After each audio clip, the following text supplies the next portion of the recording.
Good morning, everyone, and welcome back to Loughborough and the Dan Maskell Tennis Arena here on Loughborough University campus. And the final day of action from here, and where all events will culminate today. Lots of players will be lifting trophies. Who will they be is the only question that remains. One player who has lifted a trophy already this weekend, who won Pro Event number 5, is in action right here. Jaden Billingham, who's again in the last 16 of this event. The young man is absolutely flying. He's made 4 finals in a row, bidding to make it 5 in a row here.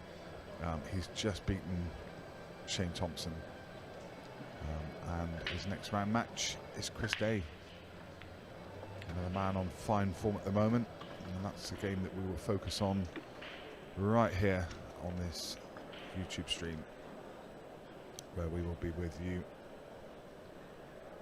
throughout today.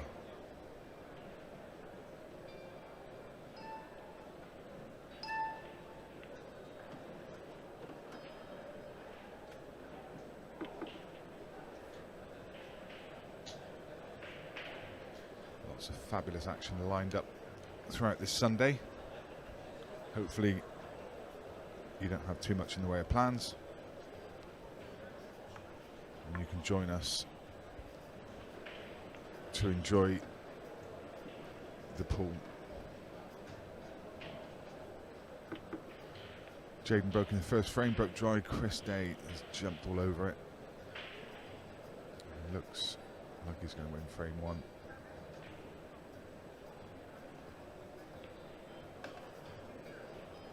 Steady stuff from Chris.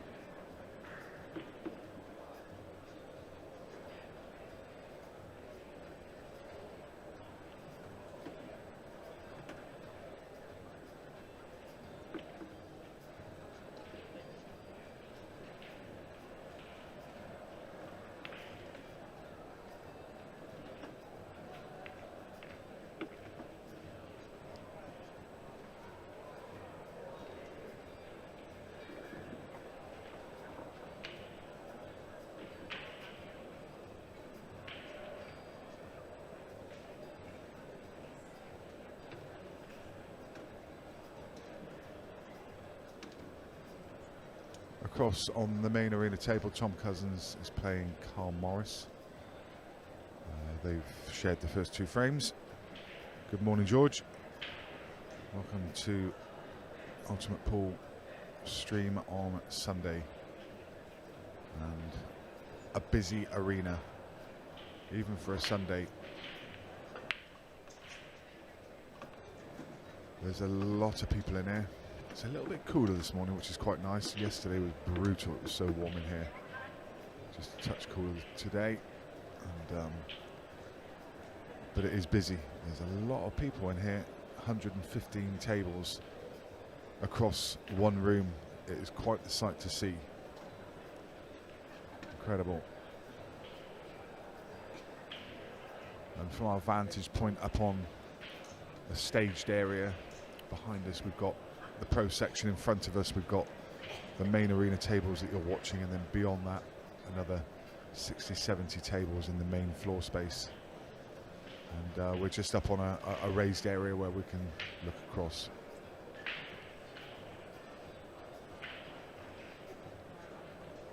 CD with a super chance there to go 2-0.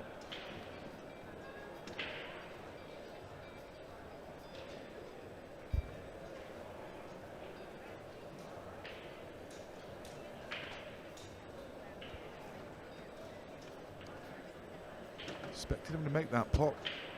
Wasn't too much difficult about it. And that really was a great opportunity.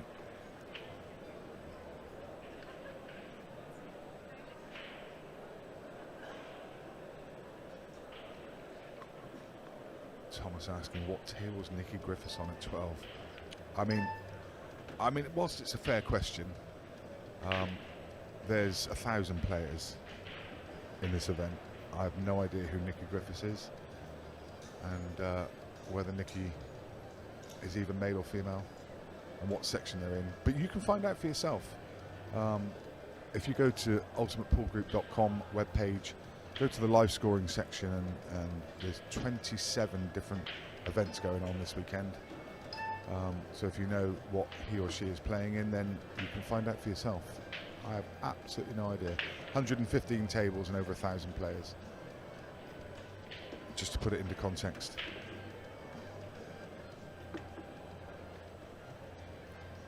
George asking, how does the format work? It's the same at each Pro Series weekend. I mean, I call them Pro Series. It's an overall event. Like I say, there's 27 different events in different categories with seniors and disability and next gen, ladies challenger, and so on and so forth.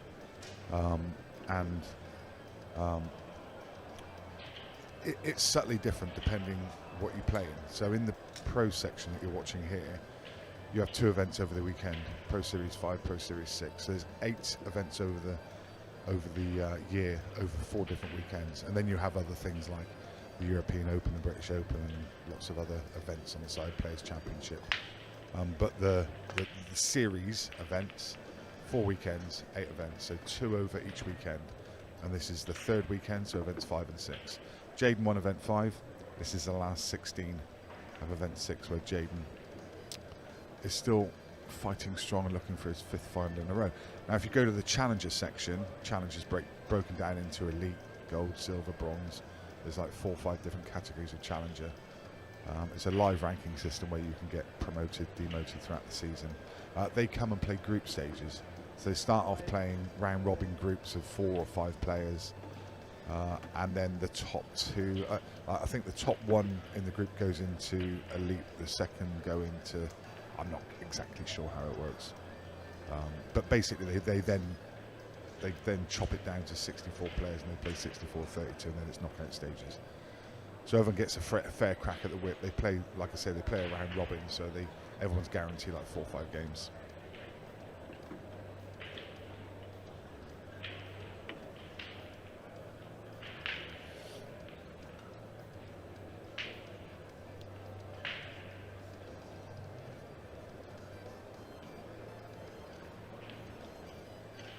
I don't think there's any chance whatsoever, Mark Watson, of them reducing the player intake. I think they'll probably increase it for next year. There's a big waiting list of players that want to come in. I think they're looking at bigger and better venues, and I think Zach's dream was always to be playing in massive arenas with, you know, a couple hundred tables and potentially a couple of thousand players. But I know what you mean. It's difficult. It is difficult. It's difficult to find the right balance. I have heard of Roy Kimberley. Yeah, he plays on the Disability Series. Absolutely.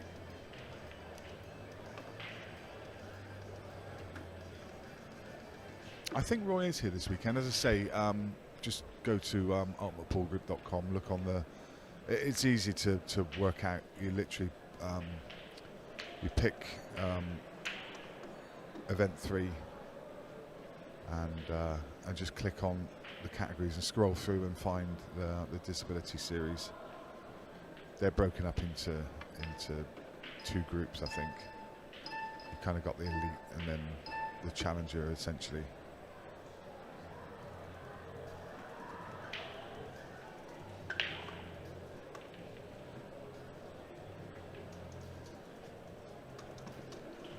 Yeah, I have I've commentated on Roy's games in the past.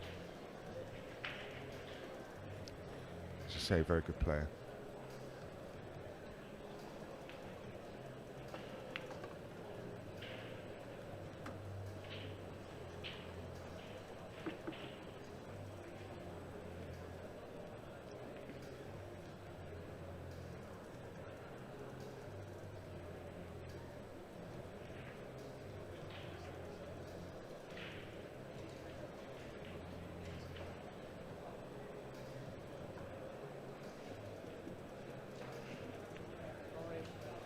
I've heard there's waiting lists in pretty much every category of challenger, disability, ladies. I mean, it's amazing. I think it's absolutely fabulous, and I love the kind of live tiered system, which gives everybody a chance to find their own place. That's a big miss. That is a big miss. And unexpected. If that 8 ball keeps travelling, it was going to cause Chris a problem, but it holds up, and well, Chris should be taking the lead here.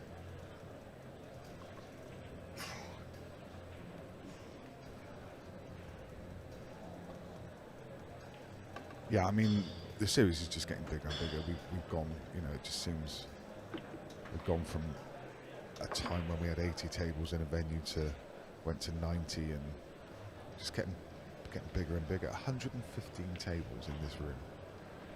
It's like an aircraft hangar.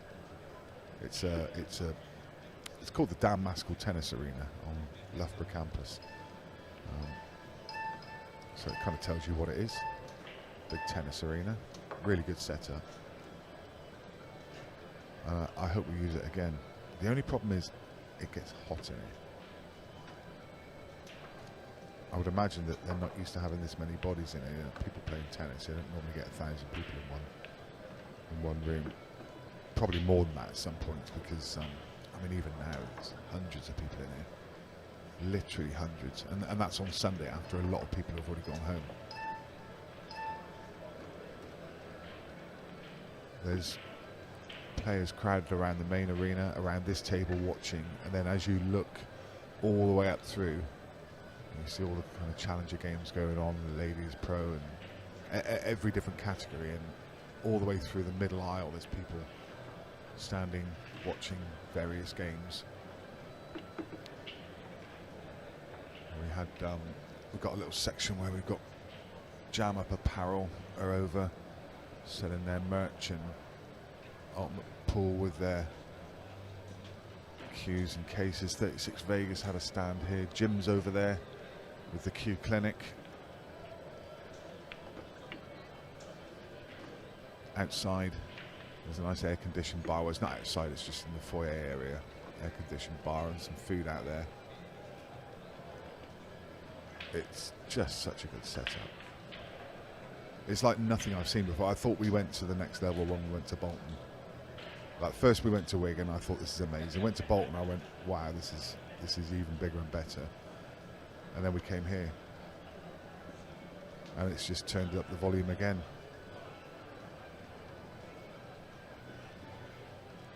Big Finny, how you doing, mate? Yeah, Jim has not stopped. He needs you over there. Giving him a hand. He has not stopped. He has got so many cues over there. He's like the whirling dervish. That guy works some long days. He's here when I get here in the mornings, and he's here well past when I go home at night, and he does not stop. Cleaning cues, re-tipping, repairing. Does a great job too.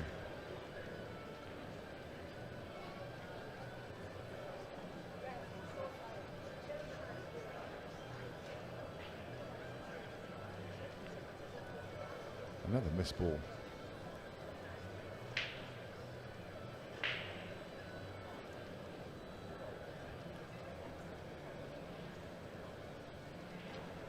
More than I would usually imagine.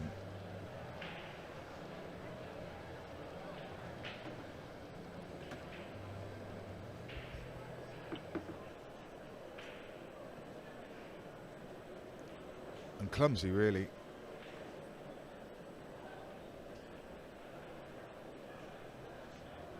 You know, with an open table, missing your first ball.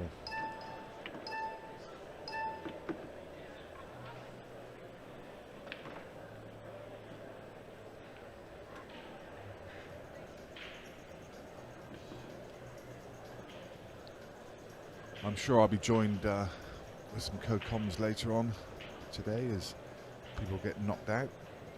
stick around because they got mates around. So, for now, it's you just have to put up with me. But as always, any questions you have, do please ask them. And again, just a reminder, if you could please just give us a like, give us a thumbs up. I tell you what, we've got some game coming up after this. Some game. Jaden Billingham beat Declan Brennan yesterday and then went on to beat Stevie Dempsey. And they both have that in common, and they're both playing each other on this stream following this game. So after this one, we've got Dec Brennan against Stevie Dempsey. A couple of good mates, but they'll be ruthless on the table. What a game that is. Massive.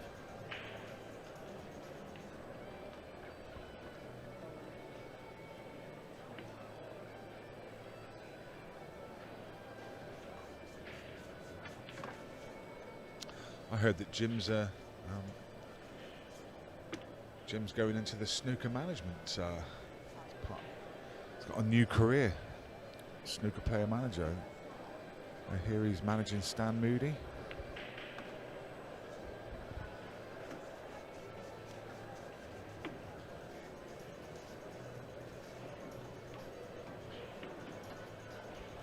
How do you get into Ultimate Pool?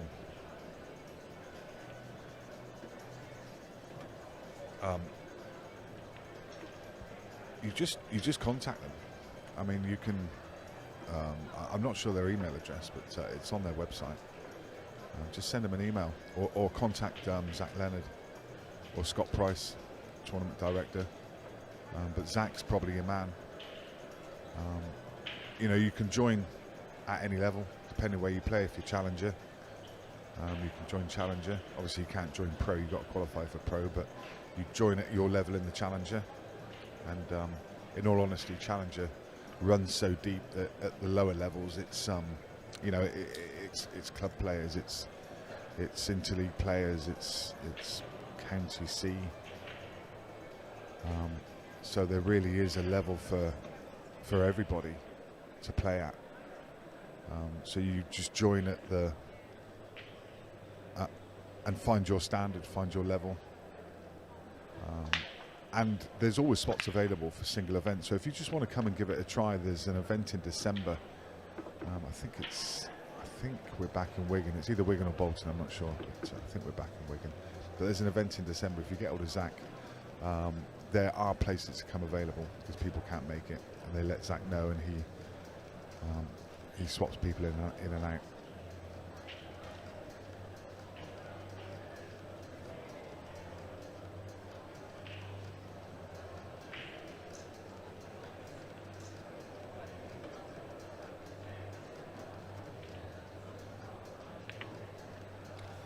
Just keep an eye on the game in the background. Obviously, done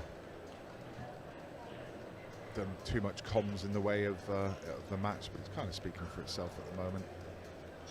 Seems to be all fairly standard. 2 frames each. Jaden just starting to turn the gas on a little bit.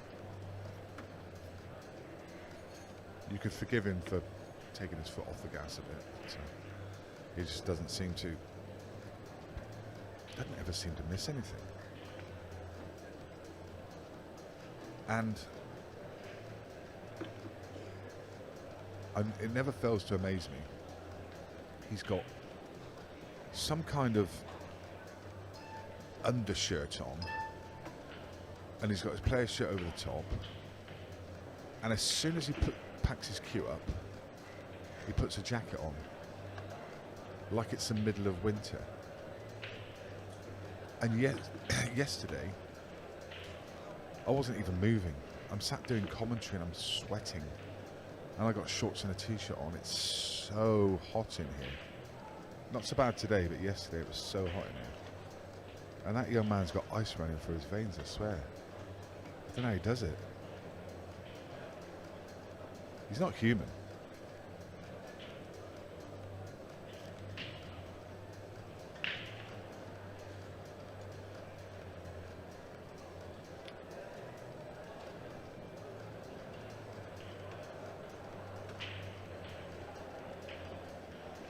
I don't think anyone's going to argue with you, Luke.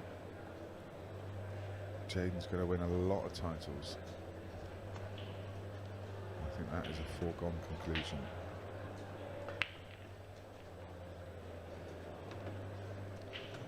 What a break from CD. Has to go Reds.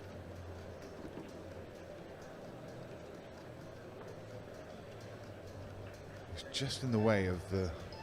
Yeah, I was just looking to see if this red passes to bottom right passes yellow. It's a pretty good layout. But if it doesn't, and I assume it can't, no, he'd be taking it now if it did. He's going to have to come back for it, which makes it a bit more awkward. Because now he has to get from top of table to bottom of table. He can do it now. He's got an angle on this one to top right. Or he could just drop that in and then use the ball to middle to come down. But it's still just a little bit fiddly. I think he probably takes all of these balls out of the bulk area first and then works his way down. Otherwise, you're going up, you're coming down, you're going back up again. Whilst he'll want to get this ball off the table early, the one at this end of the table, you don't really want to be travelling too much with the cue ball.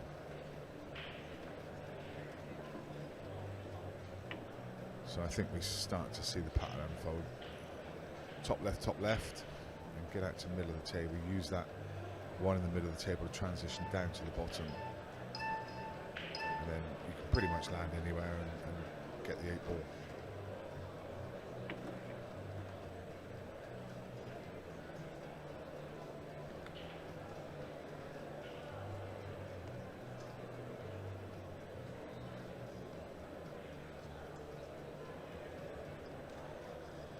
Yeah, I mean, that's a really good point, George. Same myself and Alex were talking about it. And also Dave Hine, who I was commentating with in Daventry. Dave's a really good coach, pool coach. And he talks about the importance of your setup. Is he on this? I think he is just okay. So it's, if you look at Chris there, it's the same each time. It's a little bit quicker than Aaron does it, but he looks at the line of the shot, he stands into the line of the shot and comes down on his cue in the same fashion every time. And that consistency of setting yourself up each time, walking into the shot, so important. How you come down on the cue, how you come down into the line of the shot.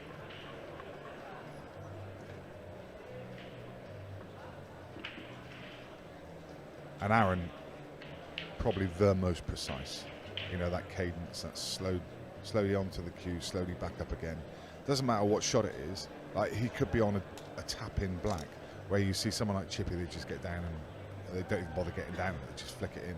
Aaron, same cadence every time. Creates that consistency. It takes a lot of discipline to do it, actually, because like, if you're really frustrated, it's really hard to do that kind of thing, isn't it? Because you just want to get down and smash the balls apart. But Aaron won't. Even if he's frustrated, he'll still do the same thing.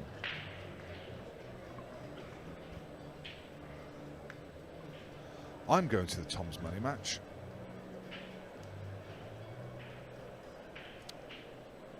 Colville, 12th of September. Tom Cousins versus Chris Melling.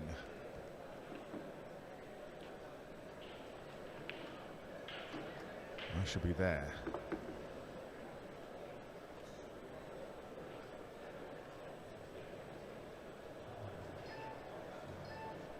Colville, not far from here.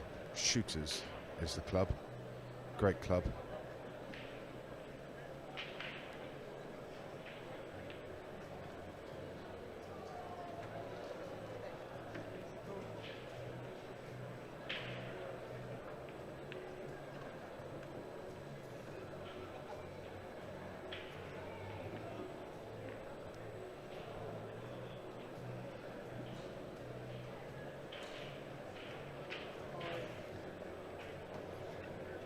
The two players I'd like to see back on the tour, well, I can name one. Jordan Shepherd. And there's one player I would love to see back on the tour, but he's focusing on Hayball for now. Just won an event in New York last week and is in Poland at the moment, challenging for another. Caught up with him in Daventry. He came over for the European Open for a one-off event because he has some time in the UK. Great to spend some time with him. He's my old roommate, good friend, and yeah, always an asset to Ultimate Pool. Always great to watch. Who else? Do you know someone who's never played on the tour that I'd love to see over here is Gareth Hibbert. I'd love to see him. A lot of time for Gareth and his game. Very good commentator too. And of course, the other player that we really want to be here, who we're going to have next year, is Mark Boyle. What about that? What a signing that was. Cannot wait for Mark Boyle to join the ranks and see him in these arenas and see how he fares in this environment.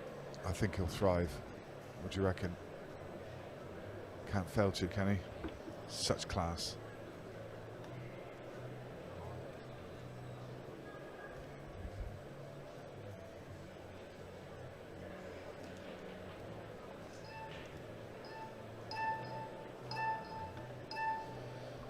Three each, and CD, as you expect from him.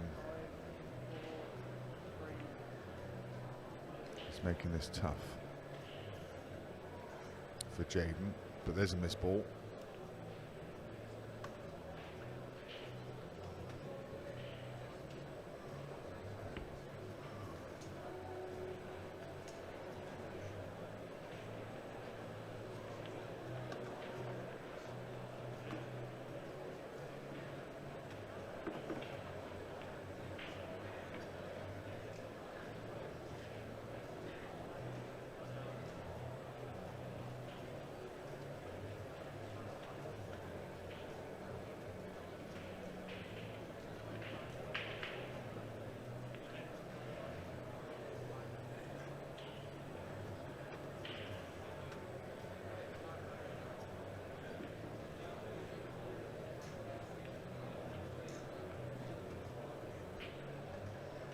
No one wants to see Tony Holgate. I've got to see him every flipping day that I'm here. He's sat next to me.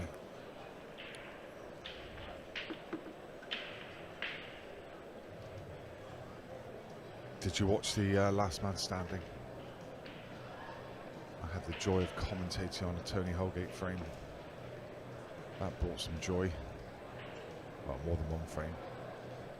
Not Last Man Standing, was it? It was, what was it?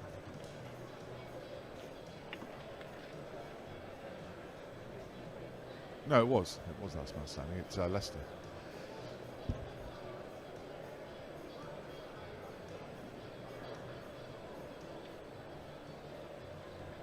He was the mystery guest.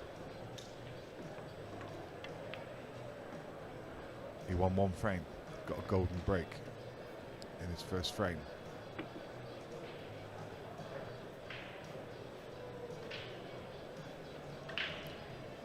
There's a lot of players who are interested in this game. It's amazing how much interest it creates when Jaden Billingham is on such great form. Ian Alley, Scott Pope, Callum Singleton, Chris Melling, Cohen Bradford, all standing watching this match.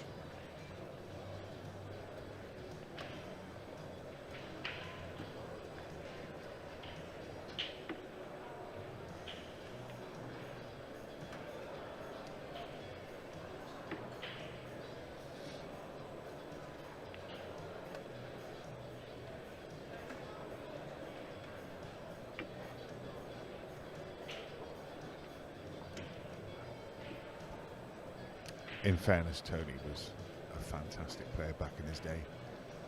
Obviously a world finalist. He won't want me to remind you, but lost the final.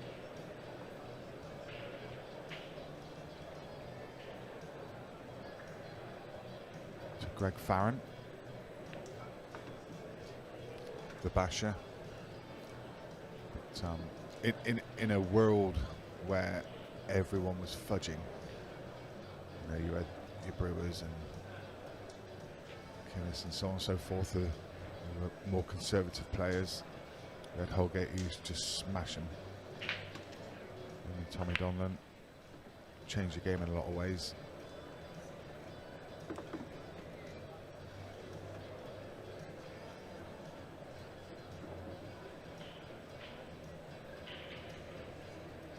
Gio was obviously here back in the early days, but obviously has his allegiance and preferred to go across to IPA.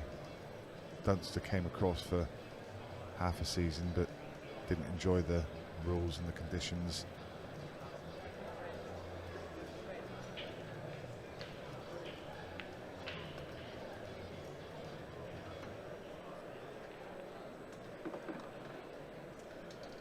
Gio was pro for the first couple of seasons. 21, 22, that kind of era. I think Dunster came over around about 22. Played a few events.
Cousins 6-2 up on the main arena against Carl Morris.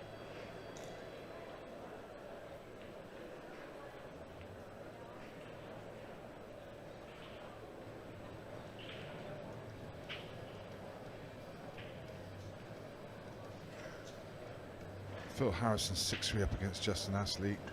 Sean Ash 6-3 up against Luke Gilbert. Coming up next, the next 4 matches across the stream tables: Aaron Davis, Cole Bedford, Eddie Barker, Sean Chipperfield, Chris Melling, Carl Sutton, and on this table Stevie Dempsey against Declan Brennan.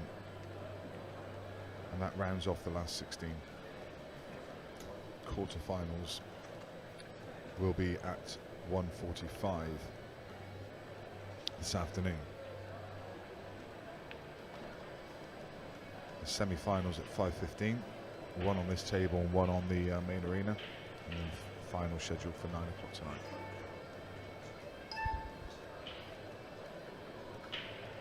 Which is quite nice, because that last final always used to be scheduled for 10, which makes for quite a late finish on a Sunday when everyone needs to travel.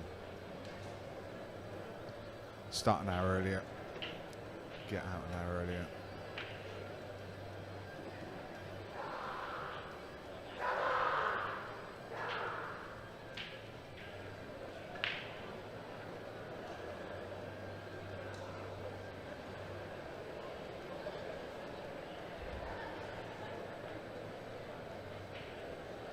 I don't have an opinion on that, Luke, to be honest. I really find it hard to draw comparisons. I just think it's so very different conditions between playing on a Rasson with this CPBA cloth and playing on a Supreme with that 861. I think it's just poles apart. I really do. All I know is that they're both great talents. I have no idea. Like, if they played a money match, who would you back? Would you? I mean, it would never happen because Liam won't play on anything but 861, and I'm certain that Jaden wouldn't choose to play on 861. But let's say, hypothetically, they found a perfect condition that suited both players in a neutral venue, and they played each other. Would you back Jaden against Dunster?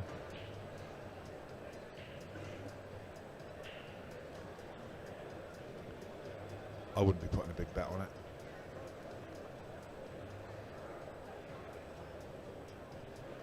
I mean, it's probably an unfair question because Liam doesn't play money matches, and Jaden's obviously quite a seasoned money match player, but I say just a hypothetical.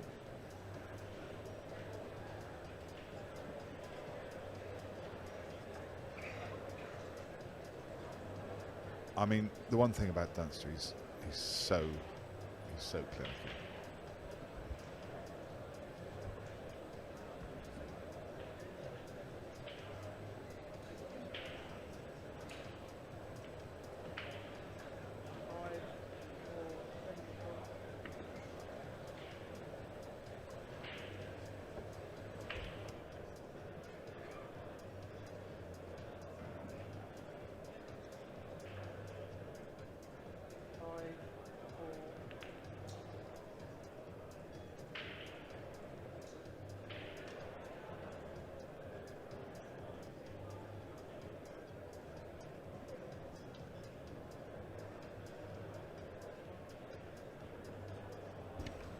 Let's not forget that Tom already played Dunster in King of the Hill quite a few years back, and Tom beat him. I can't remember the scoreline, but it was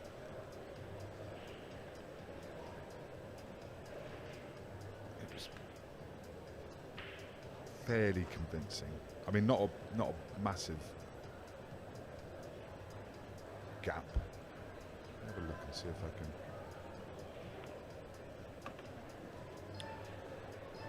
25-18, I think. 25-18. It's a few years back.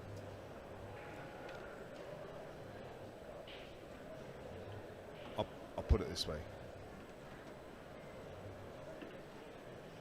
There is not a player on the planet who I would have money on against Tom. I backed him against Bergman, and even Tom didn't believe he could win. I mean, he's got a belief, but you know, Tom's really humble, and Bergman is a beast. And a lot of people, certainly the Americans, thought that Tom didn't stand a chance. But I backed him against Bergman. There's not a player on the planet I wouldn't back Tom against. I mean, in English 8-ball. American, a little bit different, isn't it? You know, I wouldn't necessarily back him against Van Boney or Gorst.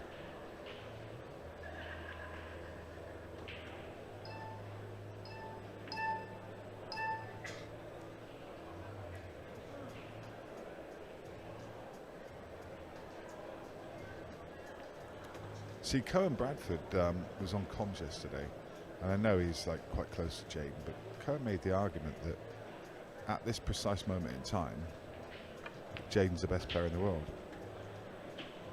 I mean, you've got to say he's the most informed player. He's made the last 4 finals in this pro field. Does that make him the best player? It makes him the most informed player.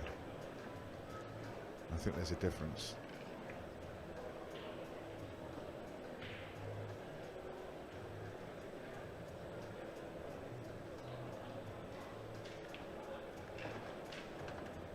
Needs to pull some out of the bag here to CD to draw level. Needs to double this and develop the 8-ball.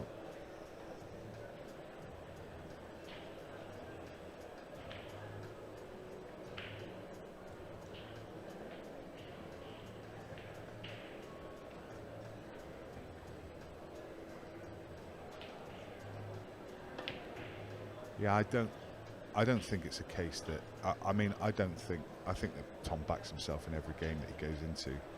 You know, he fancies himself to win. It was more Tom's quite a humble guy, and don't forget that, you know, American pool on a bar box is not his forte. He's very inexperienced in it, and Bergman's been playing it all his life. So you've got to go into that game thinking, you know, Bergman's probably favourite over me. And I'm sure that people have played money matches before and thought, I'd probably go into this on paper as second favourite, but it doesn't mean they can't win. I mean, on the outside, he's going to say, you know, Bergman's great, but he wouldn't have taken the game on unless he thought he could win it. It's just Tom being humble. Wouldn't have played the game if he didn't think he could win it.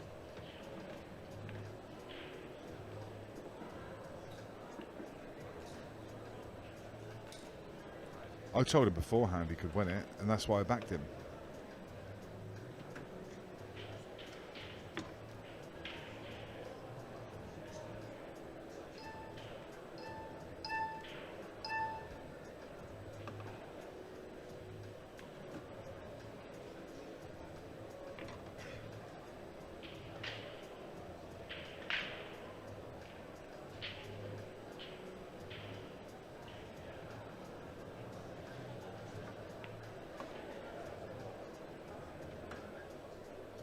You know, I mean, just to follow up on that, I think if you honestly believe, if you go into a money match and honestly believe you can't win, then I think you've already lost.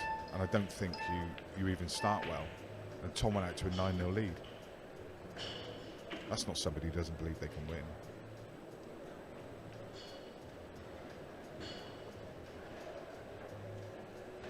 That's someone who's an animal.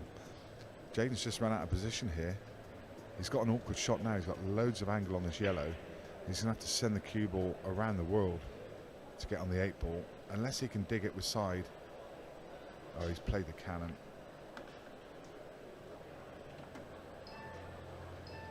Played it well too.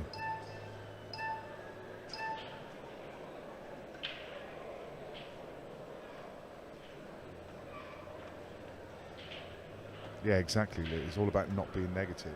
And he's not like, you know, as I say, it's not that he's going around in his head thinking I can't win this. He'll probably say it in an interview. Well, not necessarily an interview, but you know, he certainly intimated it to me that you know, he felt he was underdog because he's seen Bergman up front and close. He's beaten Bergman. He beat Bergman in the Open 7-3, so he knows that he can beat him over periods.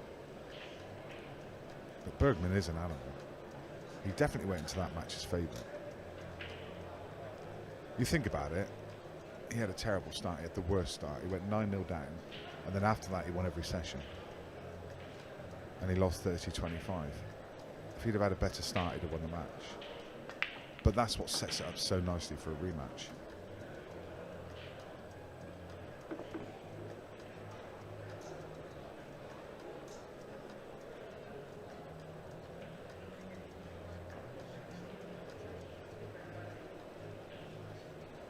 And I think the rematch could be massive. I mean, Bergman's backer. He's let's put it this way: he'll cover pretty much any amount. And the funny thing is, they turn up with a great big satchel full of cash. You know, if that's the way the Americans work. If they have 150 grand on a game, they'll turn up with a bag of cash.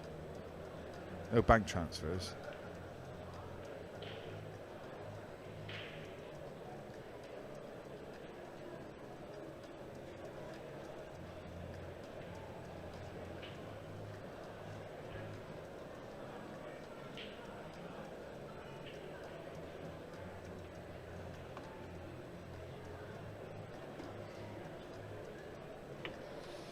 Brilliant, just starting to stretch his legs here. If he wins this, 6-3, it's looking ominous. A couple of chances that have been spurned earlier on from Chris.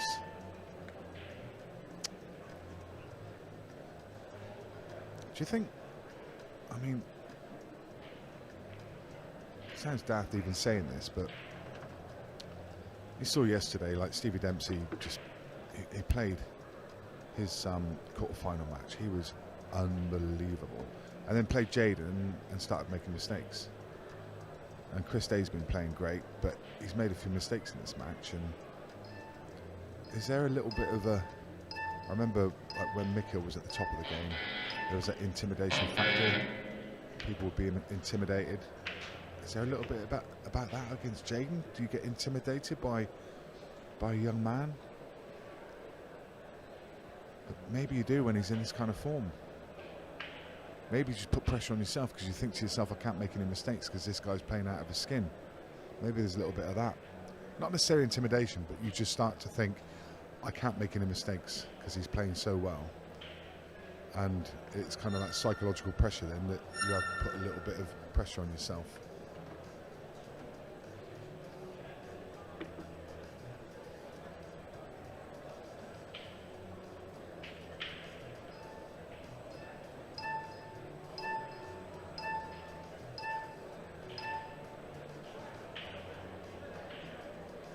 Hi, James. Hope you're well. Nice to see you in the chat. Again, everyone, if you would please click on the thumbs up. Get this stream going today.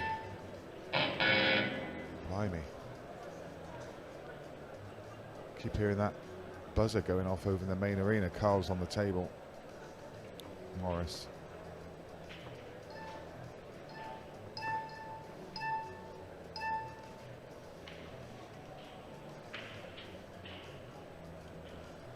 (6-4) to Cousins. Not long left on the clock.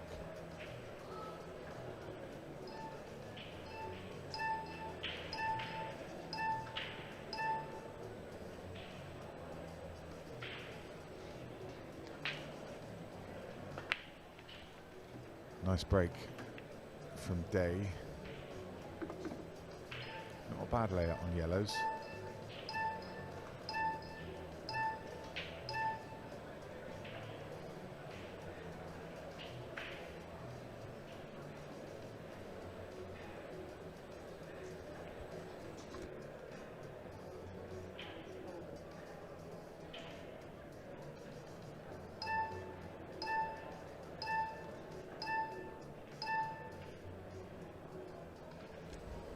Yeah, I did see a comment. 1-3-4 break. 13 years of age. Very impressive.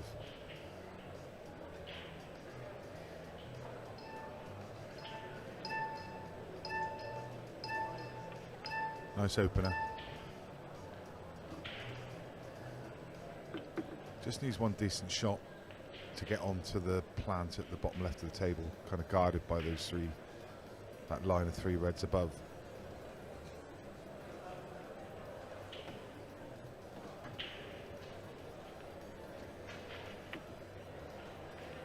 I think you can get down there now. Just come down to the bottom cushion. It takes, don't try and find a gap.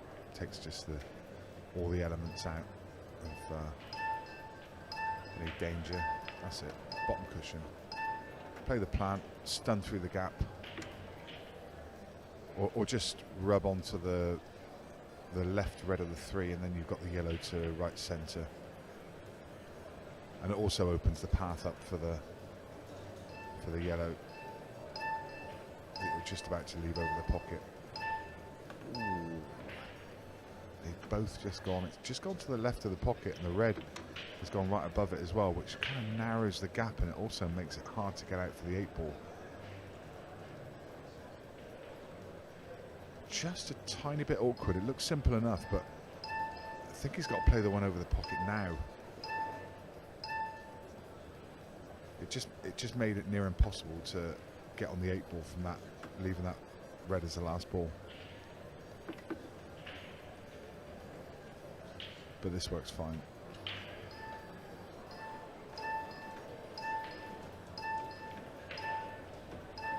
runs, that's just come far enough. I was going to say, runs above the 8 ball. Doesn't go to top right, so runs above the middle.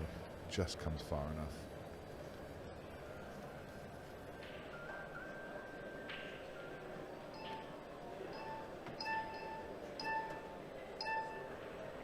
We spoke about that kind of attitude. You know, if you were teaching someone anything about attitude in pool, don't give anything away, because obviously your opponent's going to feed off it. If you're sat there fuming in the corner and swearing and snarling, you know, your opponent's just going to like, happy days, I've got him.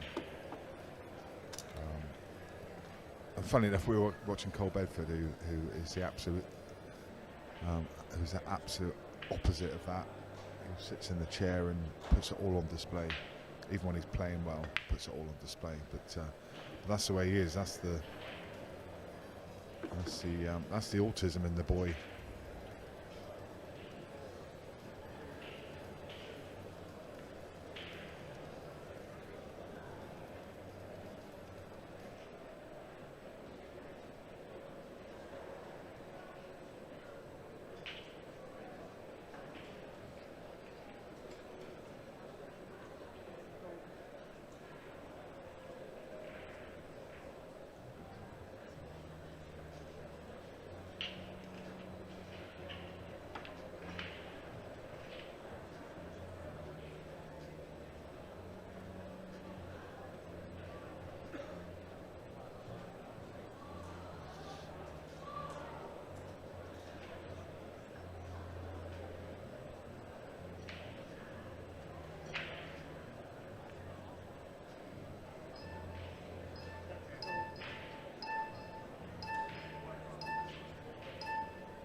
He's still very much in this.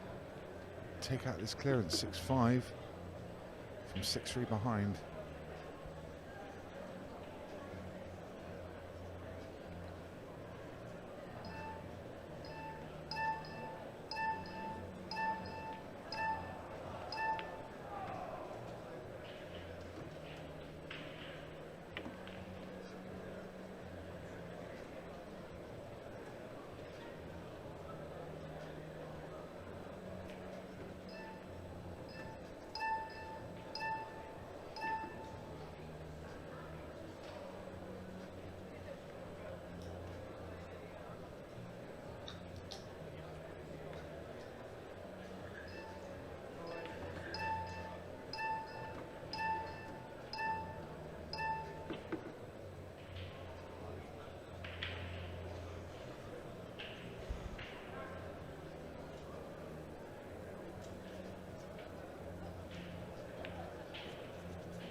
Yeah, Carl Sutton's still in this tournament. I think he's playing Chris Melling in the next round. I imagine that's probably main arena game. I don't know, but I imagine it probably is.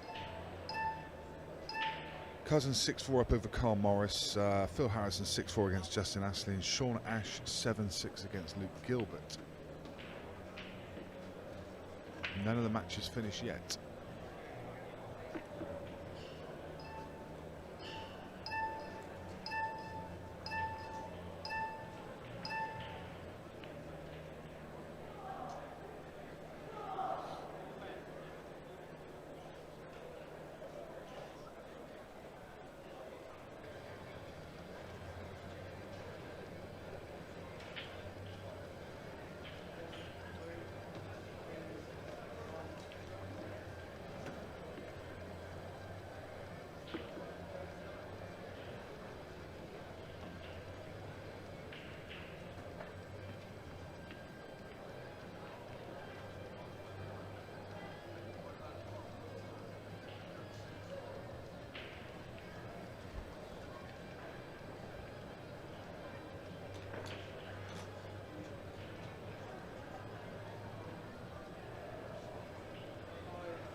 That is a gift for Billingham.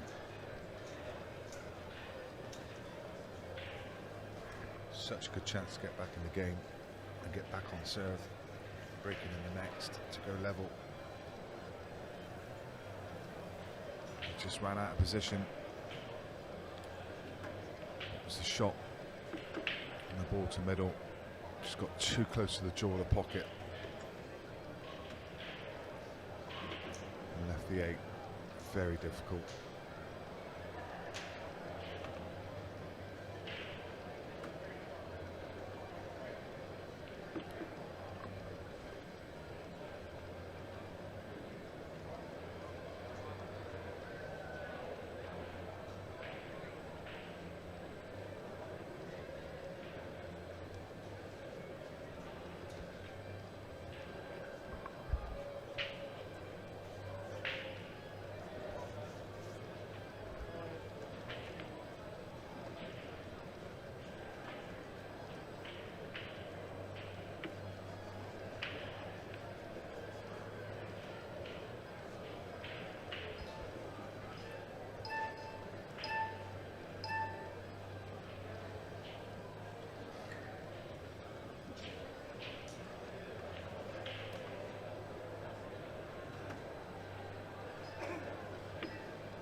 Got to say again, Jaden's been fairly clinical. Forgive him for taking his eye off the ball a little bit, having lifted the trophy last night, but he's the consummate professional. Just turns up for every game and does very little wrong. And he's now on the hill, 7 frames to 6. He's running off for a quick bathroom break while Chris Day sets the balls up. Just leave you for just a minute or so until Jaden gets back.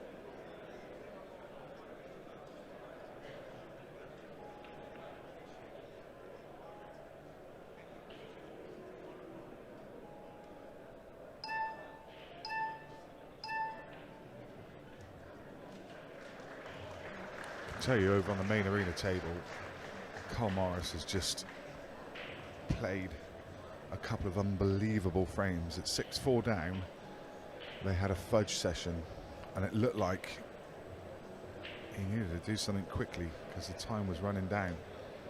He played an absolute perfect frame and left himself 2 minutes to break and clear in the next frame, which he did, to draw level. And they are 6 each. About 15 seconds left on the clock, but with no 6 red shootout in play, they will play a decider, and there is a crowd watching on. There's Carl. The people in the background, I can tell you. Look at them in the background. So many people watching on. They are going to play a deciding frame, and Cousins will have the break. Hopefully we'll have time just to watch this break and see how they come out. Jaden's still not back in the arena. And let's see how this break comes out for Cousins. Going back to the cut break, he's been mixing it up this weekend. Mix of front ball and cut break. When he's been playing on table 2, he's been front breaking. Oh, that's a big break. Oh, that cue ball, how is that not spun into the pocket? And look what he's left. He's just potted for reds. Carl Morris is just like, no way. No way. Look what he's left.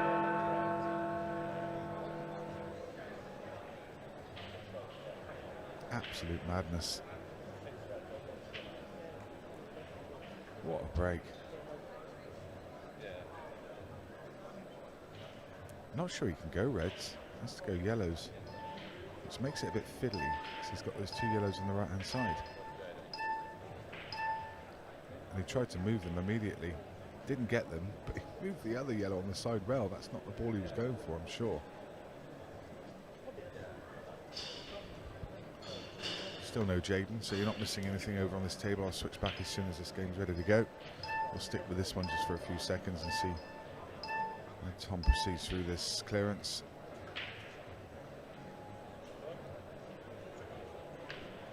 Heartbreaking for Carl Morris after that comeback.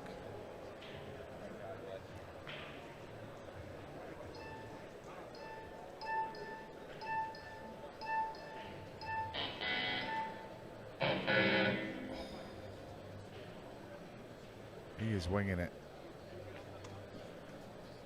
Almost went in off the break, almost span in, and then almost missed that double. Anyway, I'll keep an eye on that for you because we're back with the action with Chris Day breaking over here. I'll keep an eye on what's going on over there, but it looks like Tom's going to make that clearance. He's landed perfectly on his next ball. But I don't want to miss the action on this table. And it's a dry break from Jade, and this could be the winning opportunity. Sorry, a dry break for Chris could be the winning opportunity for Jaden.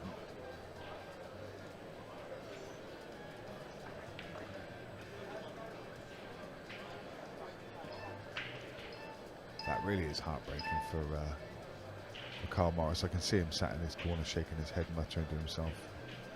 To come back in the way that he did and just not get any kind of chance in the final frame is brutal.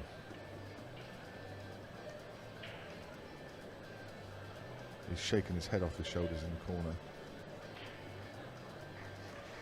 And you can't blame him.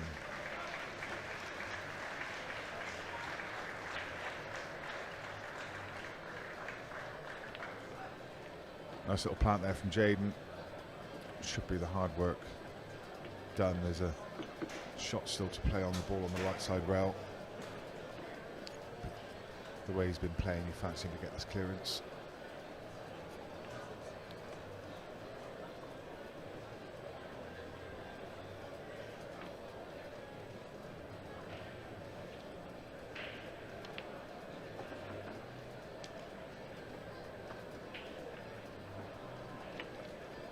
I wonder if he can get to the potting angle of this one on the left hand side. He's looking at it now. I think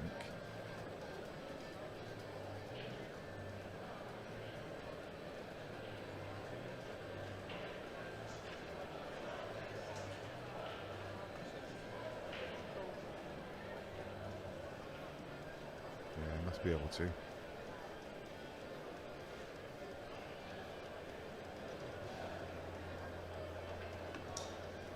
That's clever. They worked out that cannon, worked out where the yellow was going.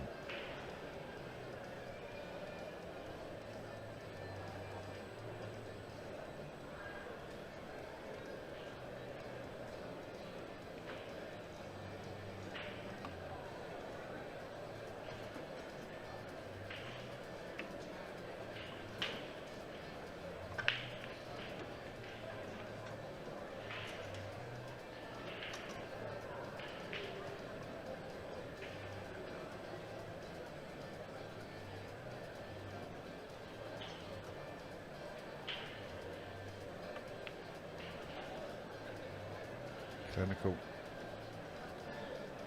What else can you say? Just doesn't seem to make mistakes. And that's why he keeps winning. And despite lifting a trophy last night, here he is again, booking himself a place in another quarter-final. This young man is an absolute phenom.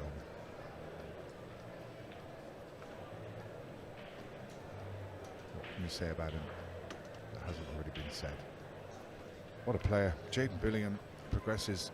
Chris Day is out. Next on this table, do not miss it. Declan Brennan versus Stevie Dempsey promises to be an absolute crackerjack. We're going to reset things here and be back within a couple of minutes. See you soon.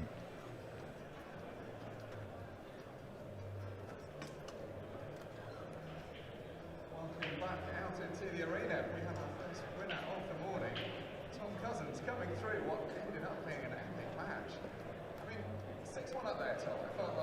played well at the beginning, it was going to be pretty comfortable, and then something seemed to turn on its head.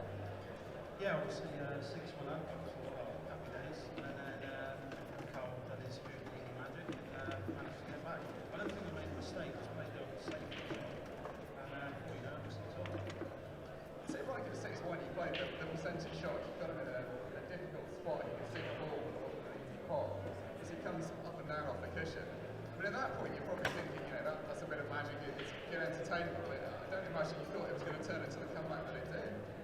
No, obviously 6-1 up, I thought we were alright, but he played a couple of brilliant finishes, it's pretty special, and it's a double the black, but I was getting ready for a 6 red, and then luckily I rolled on the change of rules, so luckily for me. Yeah, so the rules of course changing as it goes to a 6 red, we play out the final frame. In that final frame, how relieved were you to get a ball off the break? It feels like it would be pretty brutal to break dry at that point. Yeah, well, I thought I was getting kicked in off. Luckily it stayed there. Obviously I popped the first yellow, and I tried to flush the yellow out. I did, but my feet went quite feet off the red, so I think I did a bit fortunate there, and then just managed to put myself together. How do you reflect on the tournament as a whole? You obviously had a good start yesterday, and then you came up against Greg Batten playing brilliantly. Chance to go again, quarter-finals today. Looks like your game's in good shape. Yeah, my first 2 matches of the weekend I actually played well. I played Greg, he pretty much played perfect ball, so I beat 8-1. Then I played well yesterday with Ben, Christy. So yeah, I'm feeling good, but the tempos are so fast and slick, it's just easy to get used to, but I'm slowly getting used to it. I have to ask you, I know this is more for the commentators and the pundits than for the players, but the race for the #1 spot, obviously it's pretty close. You had such a great 24 that you're defending a lot of points coming into every tournament. So even though you're ahead of Jackie, it's pretty close now. It feels like it's basically going to come down to whoever does better in this event now. Yeah, I mean, Jack knows further than me, and he's very deserving of this spot, so hopefully he doesn't, and I can run on a little title, but it is what it is, I've had it for a while. Well, congrats, John. Well, let you go and get ready for your next match. We'll be back with more action very shortly. Next match up on this table, Chris Manning takes on Carl Sutton.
Stevie Dempsey against Declan Brennan.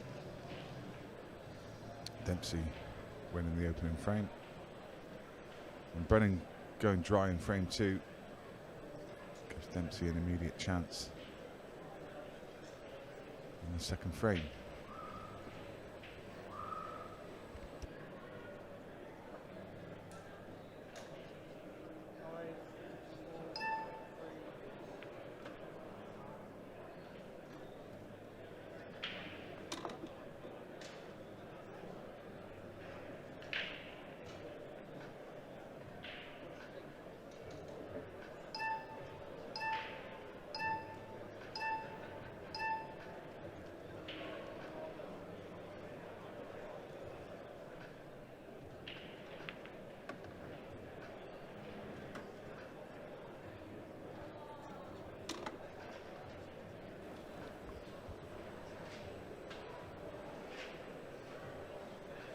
Fancy Stevie's lost a bit of timber.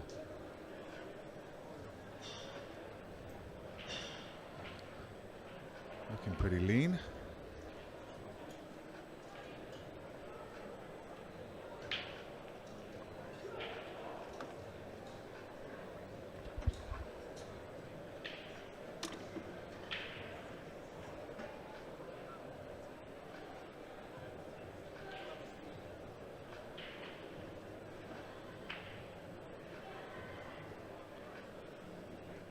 Chris Melling against Carl Sutton's recently got underway on the main table. Quick update on the status and scores around the doors. Justin Astley beat Phil Harrison at 8-7. That's a great win for him. Harrison was ahead in that match. Sean Ash beat Luke Gilbert 8-6. Aaron Davis is 2-0 up on Cole Bedford. Eddie Barker, Sean Chipperfield still to get going. And the other 2 matches already mentioned.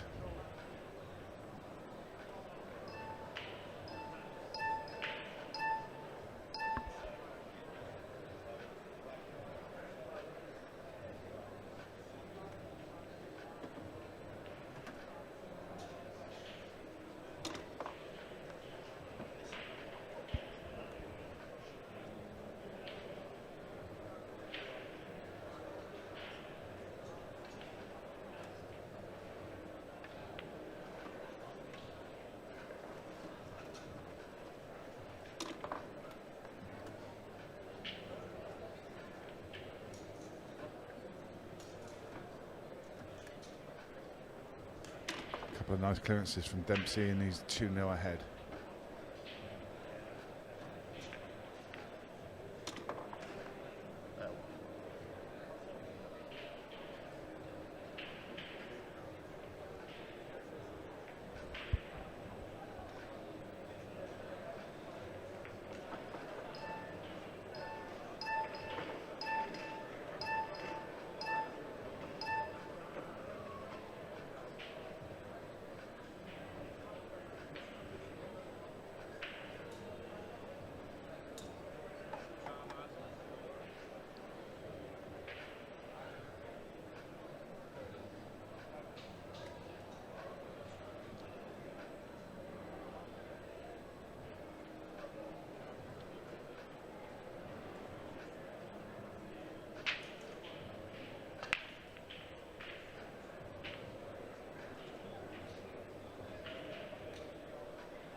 Scoreboard's incorrect,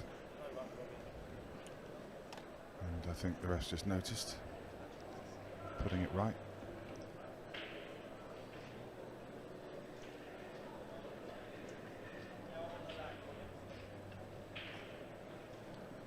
And does.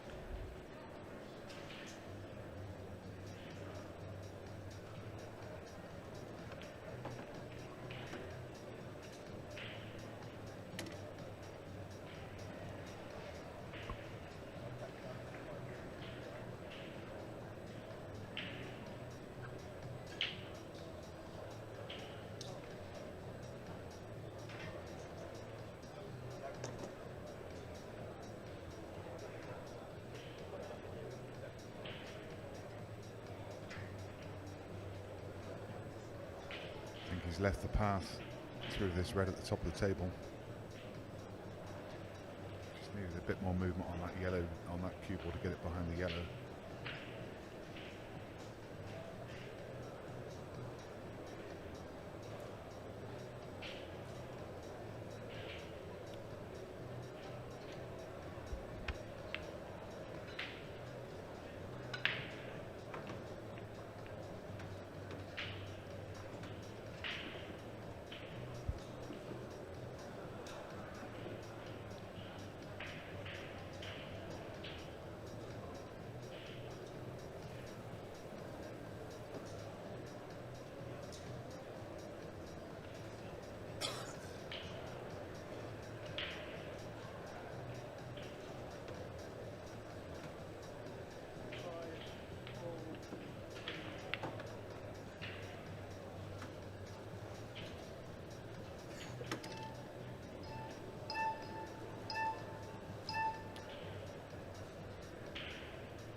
Next game on this table is going to be Colette Henriksen against Danielle Randall, and then we will have the winner of Chris Melling and Carl Sutton against the winner of this game. I keep getting the games thick and fast over here. Some great games.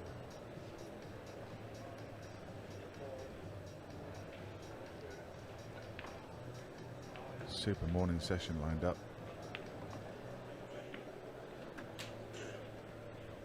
Needs to play a shot here.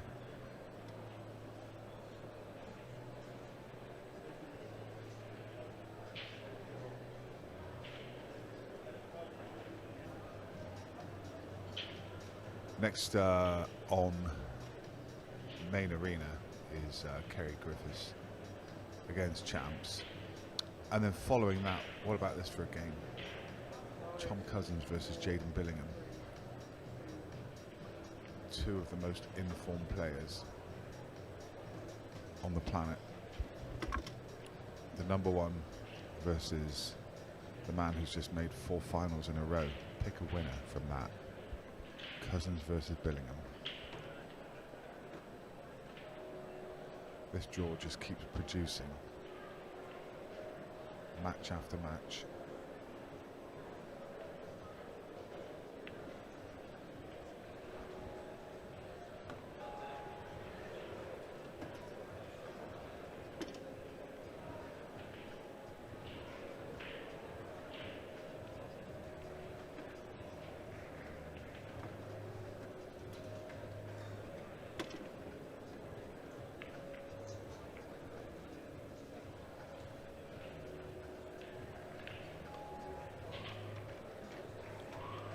Brennan gets on the board, 2 frames to 1. Break a serve, that's against Dempsey's break.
So level after 4 frames. Dempsey, this is going in frame 5.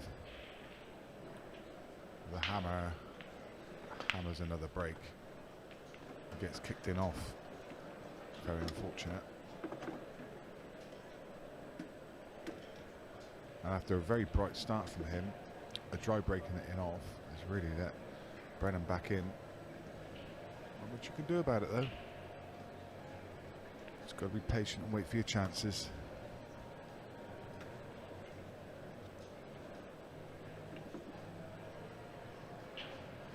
Melling 3-1 up against Carl Sutton.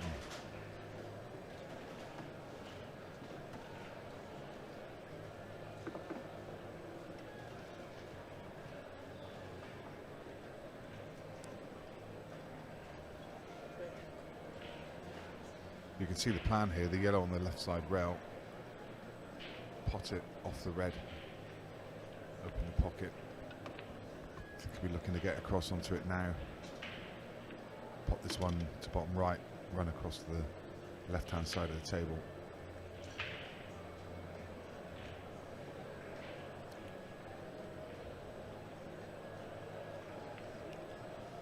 Looks perfect.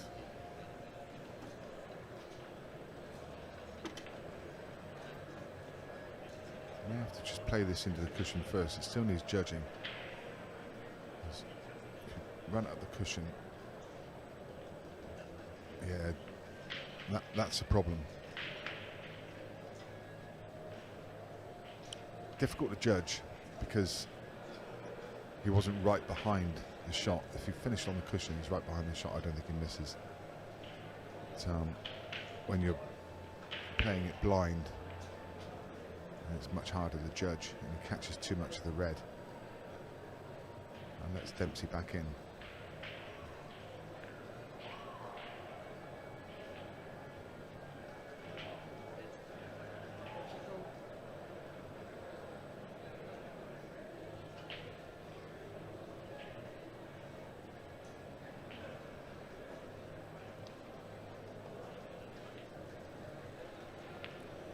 That's a big miss.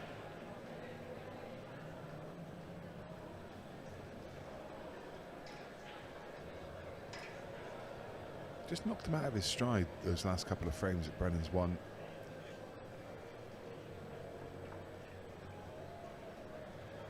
Because he was really flowing in the opening 2 frames.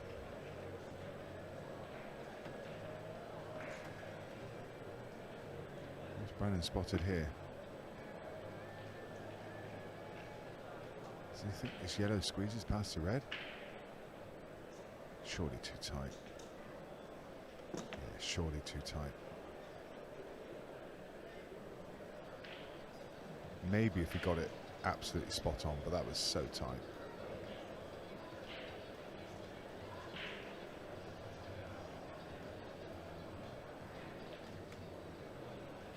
A couple of mistakes from both players in this frame.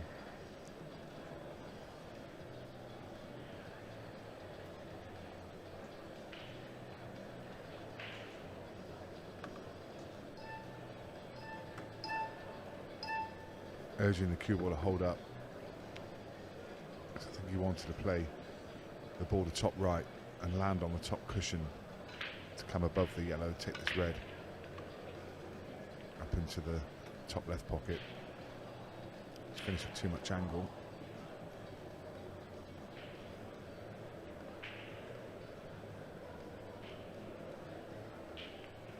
Oh dear me. Big errors these. I mean, he missed the pot. Even if he'd not gone in off there, then I think he hits the 8 ball, doesn't land on the ball at the bottom of the table. 3rd time lucky for Brennan. This one unmissable.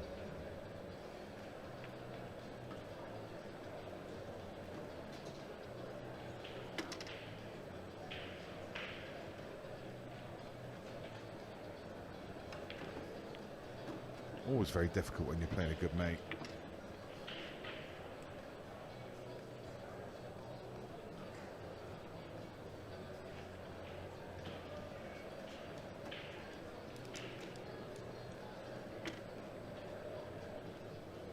from a really, really bright start from Dempsey. There was just some harrowing errors.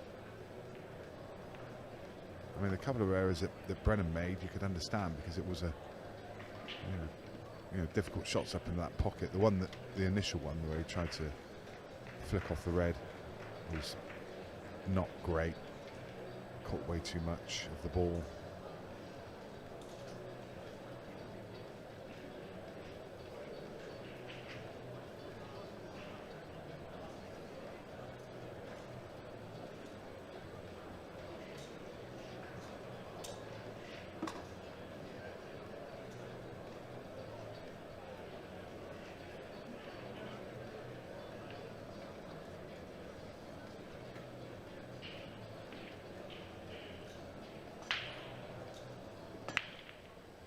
Both players using the front ball break.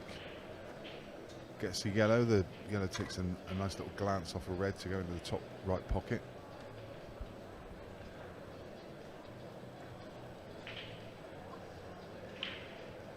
Yellow's a preference here if this yellow down towards bottom left passes the red, which I assume it does.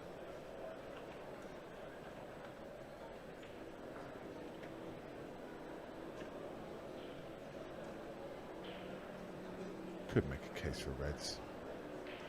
The red and yellow at the top of the table should be a fairly simple combo. Yeah, so that tells you that the yellow at this end of the table doesn't pass. So he's gone straight up for that combo, but not finished ideal. Want to finish straighter than this, need to be on the bulk line. Still got a couple of options.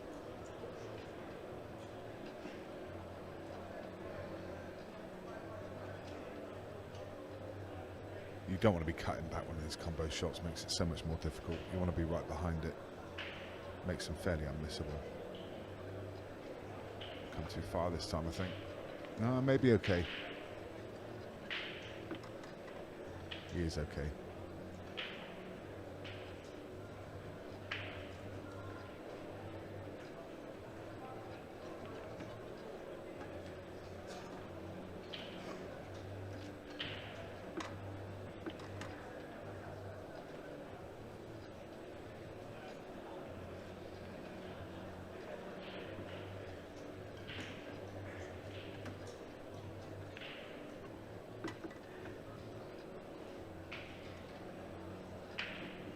Down across the side cushion.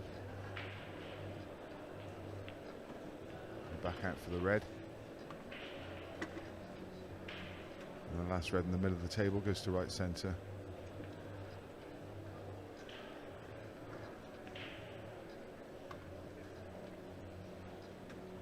Awkward queuing. And a reach over.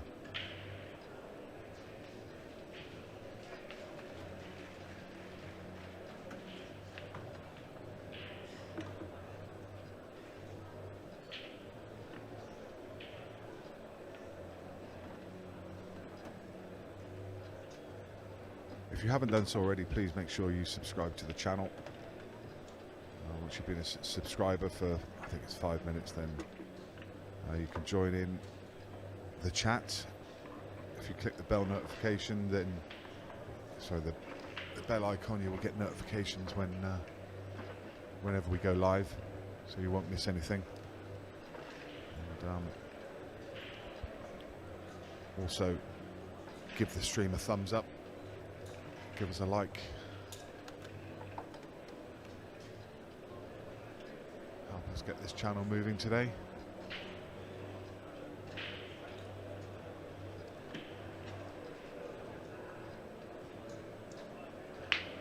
Only 49 people of 878 people watching so far have clicked the thumbs up. Some get us over 100 as a first target. So, come on, at least half of you, surely. Surely you like what you're watching. Doesn't cost anything to subscribe.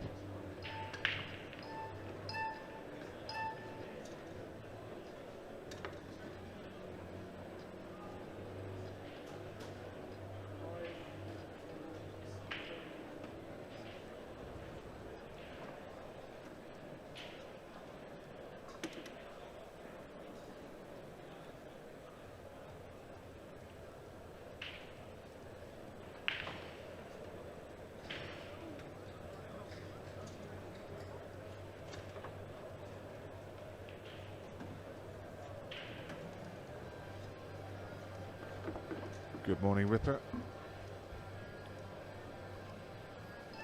Glad to have you watching. Enjoying this match, and Dempsey is just not at the races now. It's just uncanny. It's incredible. I mean, he won the first 2 frames. Brennan's won the last 4. I mean, one of them was hitting off from the break from Dempsey, but the other ones, I think one of them was a break and dish, but the other couple of frames, Dempsey's had a chance. And there's another missed ball there. I'm not sure what's happening. Something's in his head.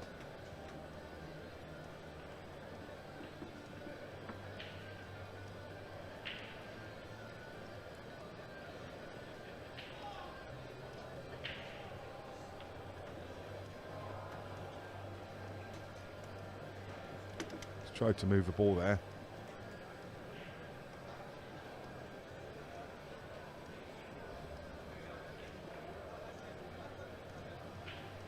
I think probably tries to squeeze the yellow off the red cushion first. Get that red away from the pocket. Opens up the table. Get this and you should win the frame. Nope.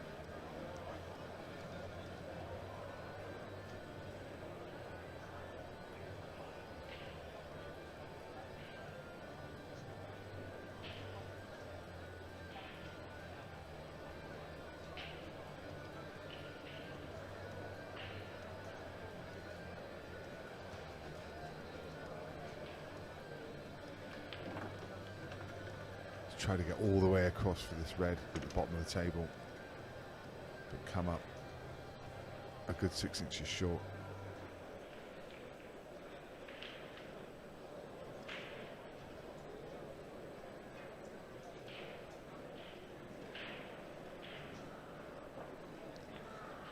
Better angle.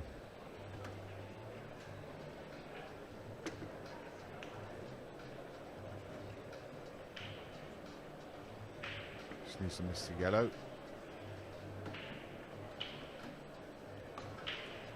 Decent. But he's going to be left with a long, hard final red.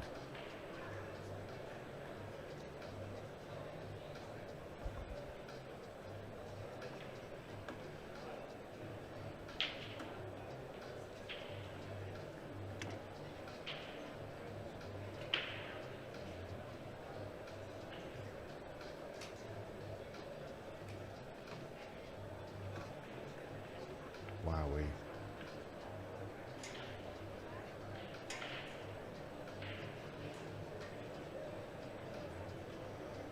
I think the only rules on footwear is they need to be black.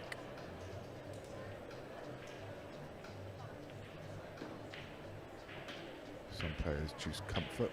You can see on the right hand side of your screen is a nice pair of shiny black shoes.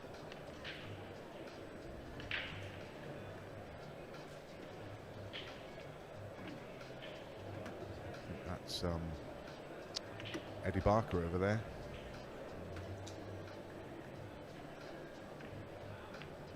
Cole Bedford, Aaron Davis, 4 each now.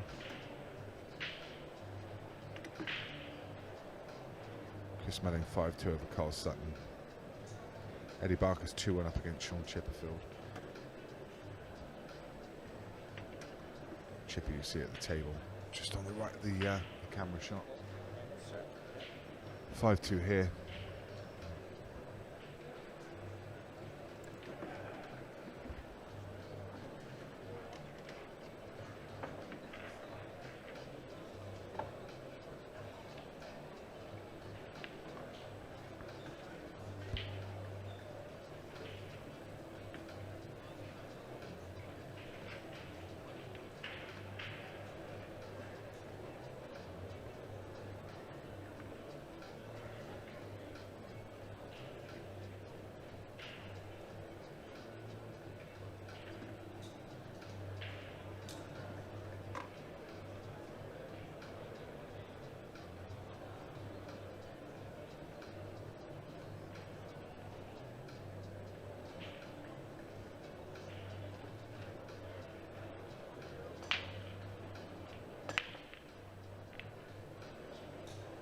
Yeah, Melling's game is on main table.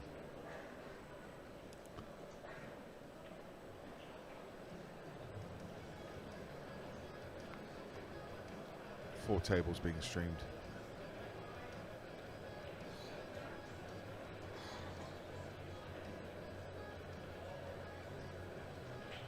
The main, this one, and tables 3 and 4.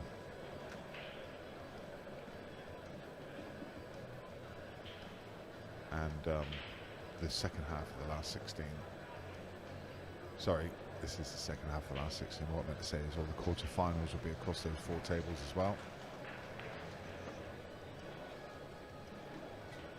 We've got the winner of this game and the winner of the Melling game, which looks like it's going to be Melling at the moment. This one, well, it looks like it's going to be Melling Brennan, but who knows? Just not happening for Dempsey. Tried to develop that yellow. Just flicks it half ball.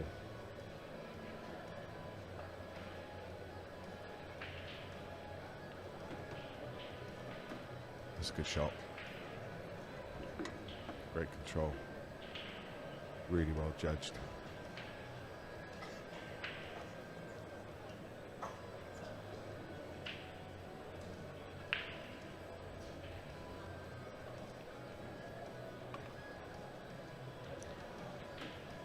Has he got an angle to move the yellow on the left? I don't think you do anyway, surely. You just leave that as a double now. Hard ball to develop from this end anyway. Could leave an angle, but I think you just resign yourself to a double. When he's left an angle, if he wants to come across and try and kick it out, he can. I think my preference would be double.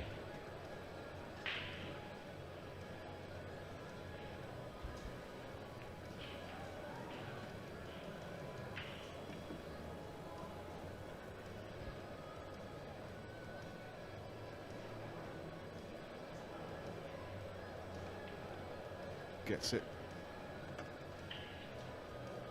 He's going to have to force the cue ball out here a little bit straight. He's got just enough angle to play with. He's going to have to play this with a bit of pace. And he's jacked up as well. Very well judged. That's a great shot. Okay, on the cushion, but could have played it much better.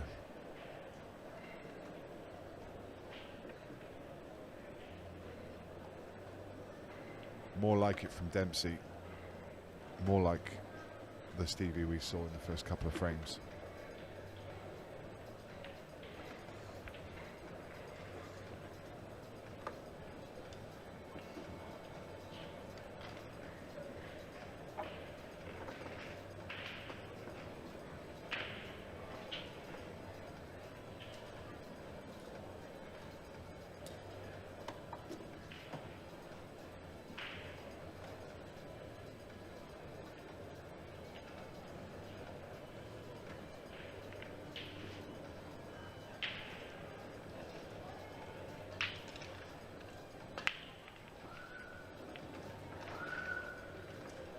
No way he's stuck behind that red. Surely he's on that yellow on the left hand side. If he's not, he's been really unlucky. I think he is, you know. I think he's on the yellow, and I think he's got a decent chance here for 5-4. Afternoon, Ben.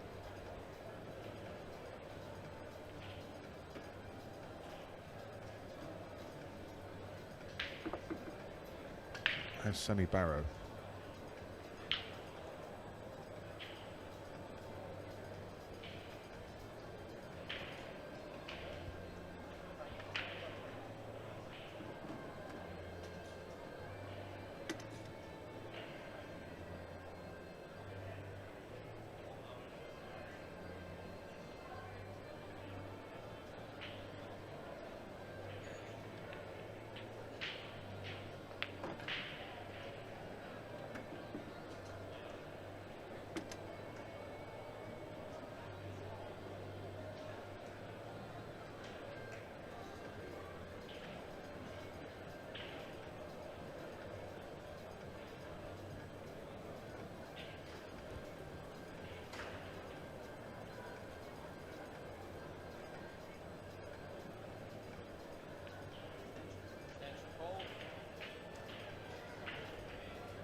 Based in Carlisle now. Did you have to get away from Kyle Brown? Is that what it was?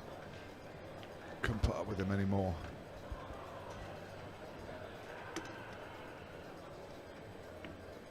All good here, thank you.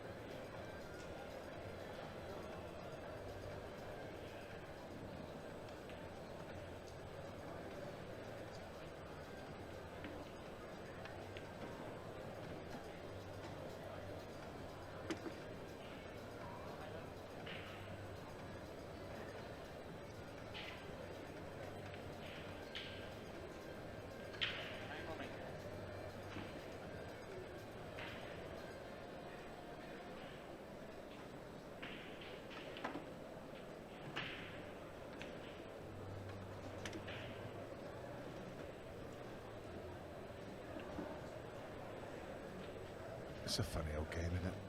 I think Dempsey plays out of his skin to win the first two frames. Oh my God, I'm just about to say. Dempsey plays out of his skin to win the first two frames. And then chops about and misses everything. And then starts playing well again. And just as I'm saying it, he's missed another yellow. I don't think I've ever seen him miss this many balls.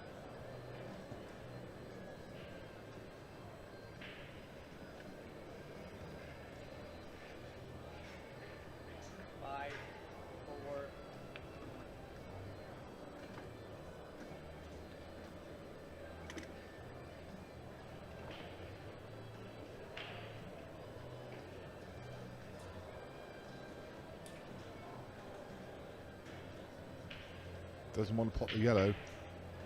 Doesn't want to pot the yellow. I'm looking at that thinking to myself, that's a dead set plan. As he stuck him on the red. I mean, surely he didn't play to stick on the red and pot the yellow.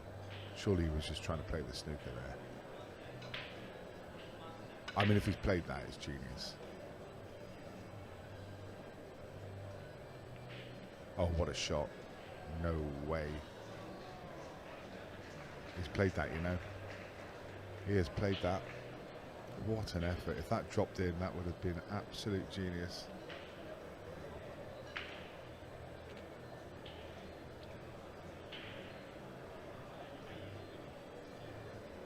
He's definitely going to play a little delicate shot and go for a re-rack.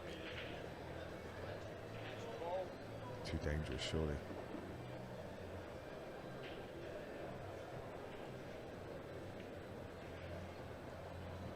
Lay the snooker.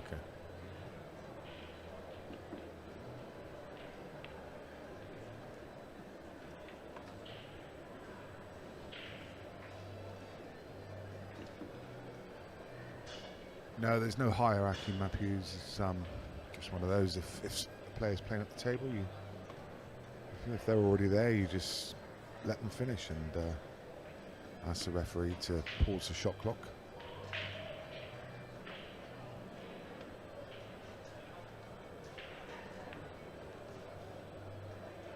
Oh my God.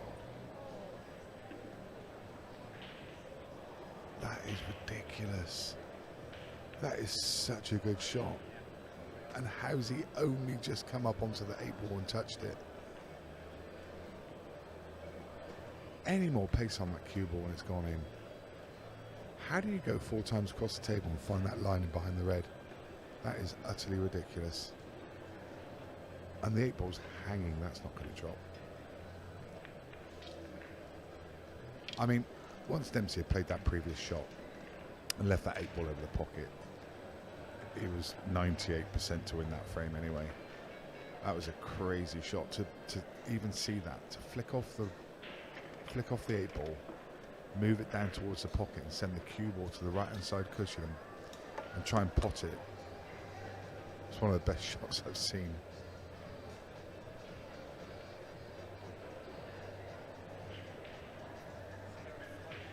And then to come 4 times across the table and sit on the 8-ball dead weight and it not drop in.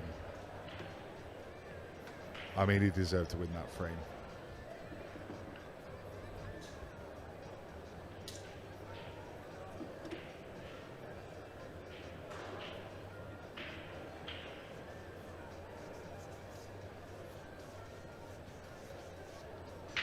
I want to stick that up on a highlight reel. That shot that Dempsey played, even though he didn't pot it. No such thing as a tie. 6 red shootout's gone.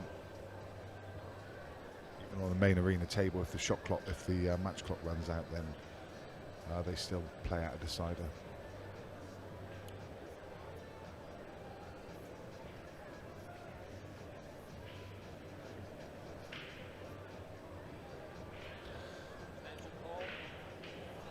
There is such a thing, if you mean, I guess, sorry, reading the question again, I guess you didn't mean a tie in terms of a tied match, you meant a stalemate. Yes, there is. So let's say deck have got, 2 reds covering the 8 ball, and there's no route through, then it's a re-rack.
of the most incredible passes you play I've seen. Dempsey almost pulling off a miracle shot, flicking the 8 ball down, using the cue ball to go side cushion and try and pot it. And then 4 times across the table to sit on the 8 ball and not pot it.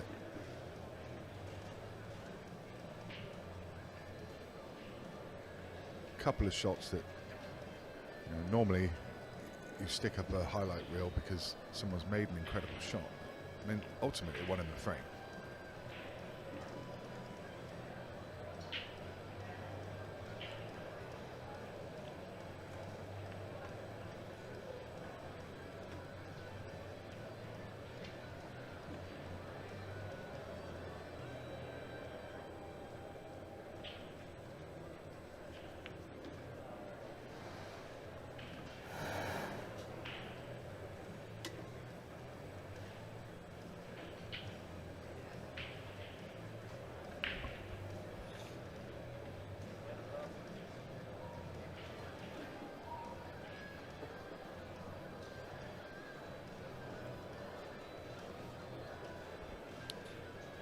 This looks really tight. I think he's knuckled. I think he can only just flick this yellow.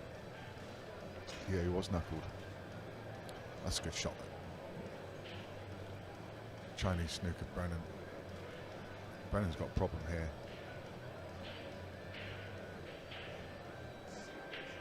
Dempsey favourite in this frame.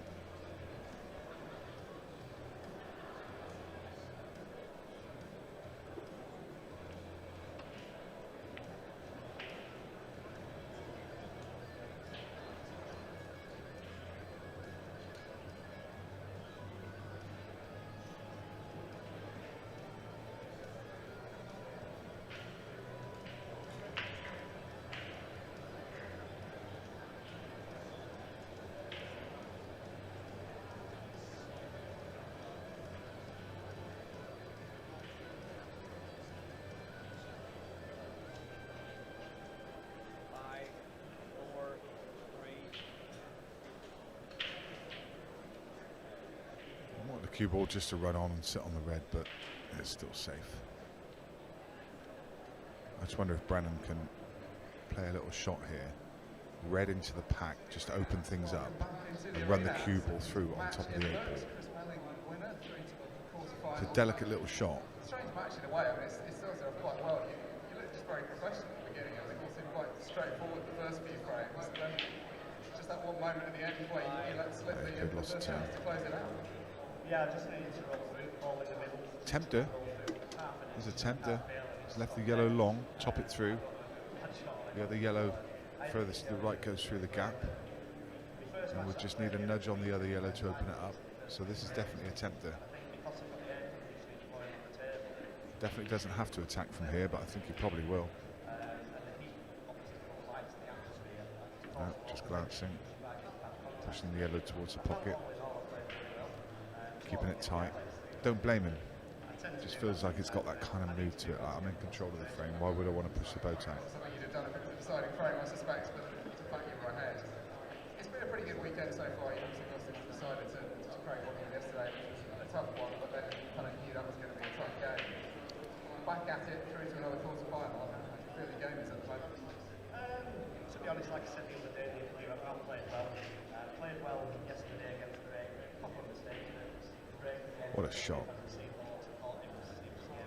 Okay, a trace of luck involved in that little shake of the head from Dempsey, but what a shot. Easy enough to get out of though. Easy enough to get safe. You know, like people say to me, oh, you're having a good weekend, and I'm very harsh on myself because I give myself a lot of expectation, and unless you win it, you failed. So for me, there's no prize.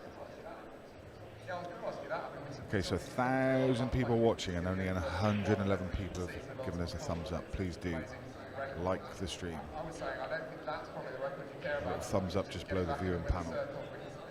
Or if you don't like it, give us a thumbs down. Like I said, I'm very hard on myself. Then if you don't like it, why are you watching? Switch over to BBC. I'm kidding. Yeah, please do. Give us a thumbs up.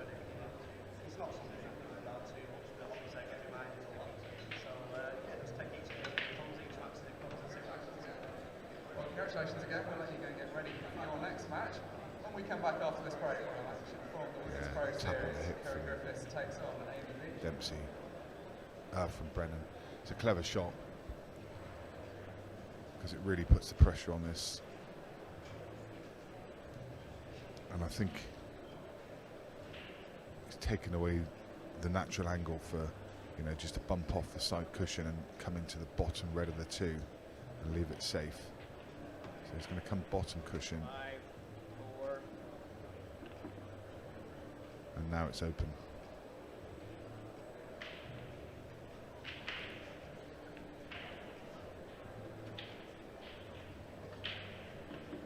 And that's what that shot did. It just it forced Brendan to play a shot where almost certainly going to open the table up.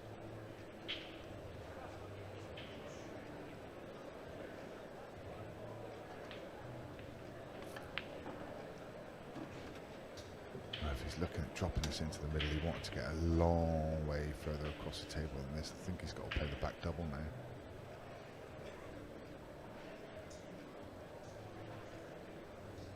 If he's got the line for the back double, can he still drop this in and hold? No, it's a double.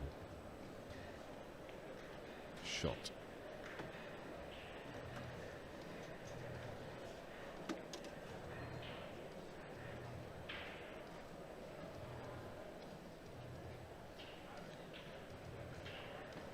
This is the last 16.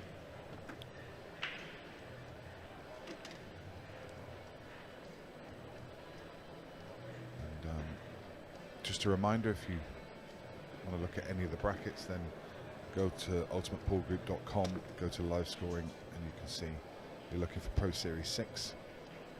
Already through in the quarterfinals, Tom Cousins versus Jaden Billingham.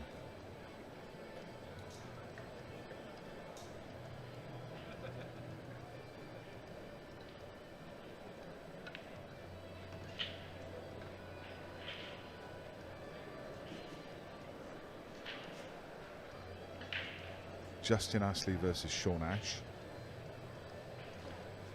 Chris Melling's just booked his spot and he'll play the winner of this match. Eddie Barker, Sean Chipperfield 4 each, and Cole Bedford 7-5 against Aaron Davis. So those are the players that remain.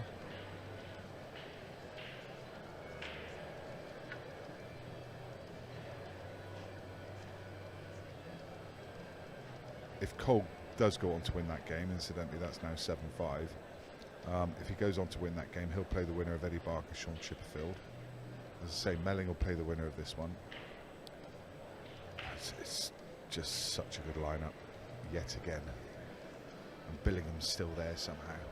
Made 4 finals in a row. He's got Tom Cousins next, 145. Tom Cousins versus Jaden Billingham. Wow, that's an astonishing game. Somehow we're 5 each here, and understandably the players have gone for a bathroom break. I'm going to do the same. I'll be back in a few minutes.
We are back.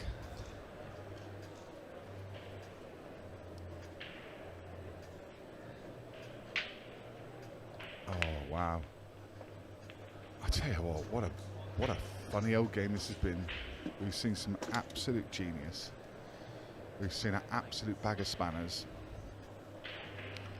and somehow we find ourselves at 5 each. And Stevie Dempsey goes in off.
Needs to spin the cue ball across, get the pace right.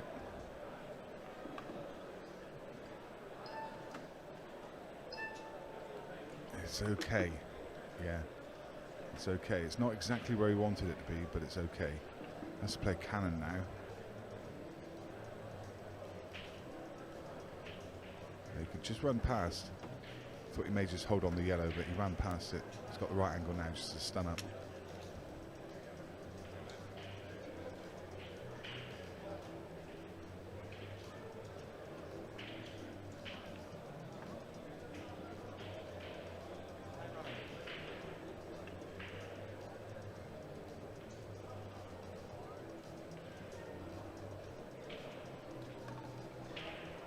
Touch straight, just enough angle though he can punch over, or he can run through.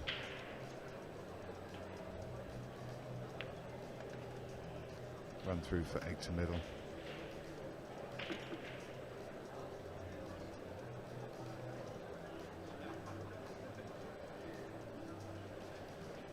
And Brennan retakes the lead 6 frames to 5, following that dry break from Dempsey.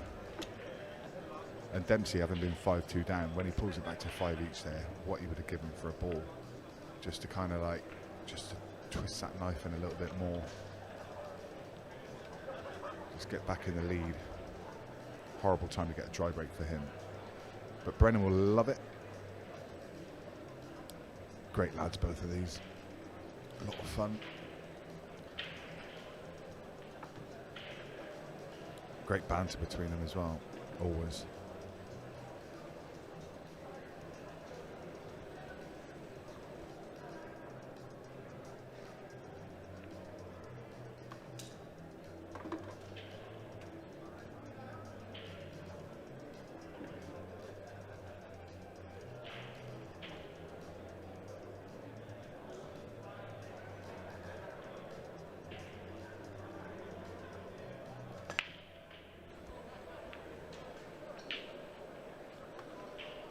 Returns the favour. Dry break in return. Yellow, surely. 2 yellows on the right hand side, you can make the plant. In fact, you can probably access the bottom one of the 2 from the right side cushion.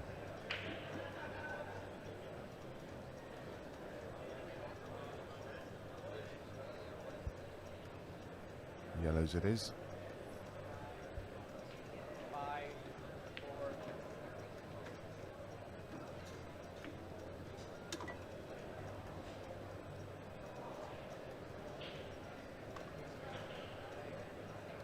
Just needs to focus on the pattern. It's an intricate little clearance. Cue ball. It's very tight down there, so either needs to play a nice subtle cannon or just have a cue ball on a string.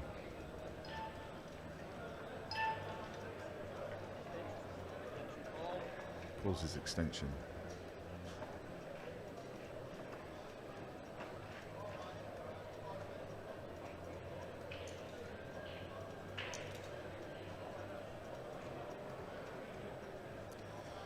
He doesn't want to take the plant from here.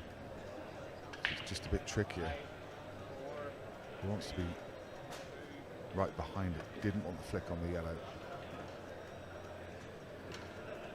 But it's not bad. It's worked out okay. The yellow going there as well, it just gives him another ball that he can use to get that 8 ball out into the open. I think he has to take the plant here.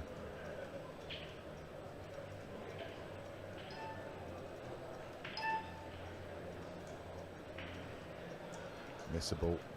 Oh, it just drops. I was going to say missable playing at that pace. Judged it perfectly well though.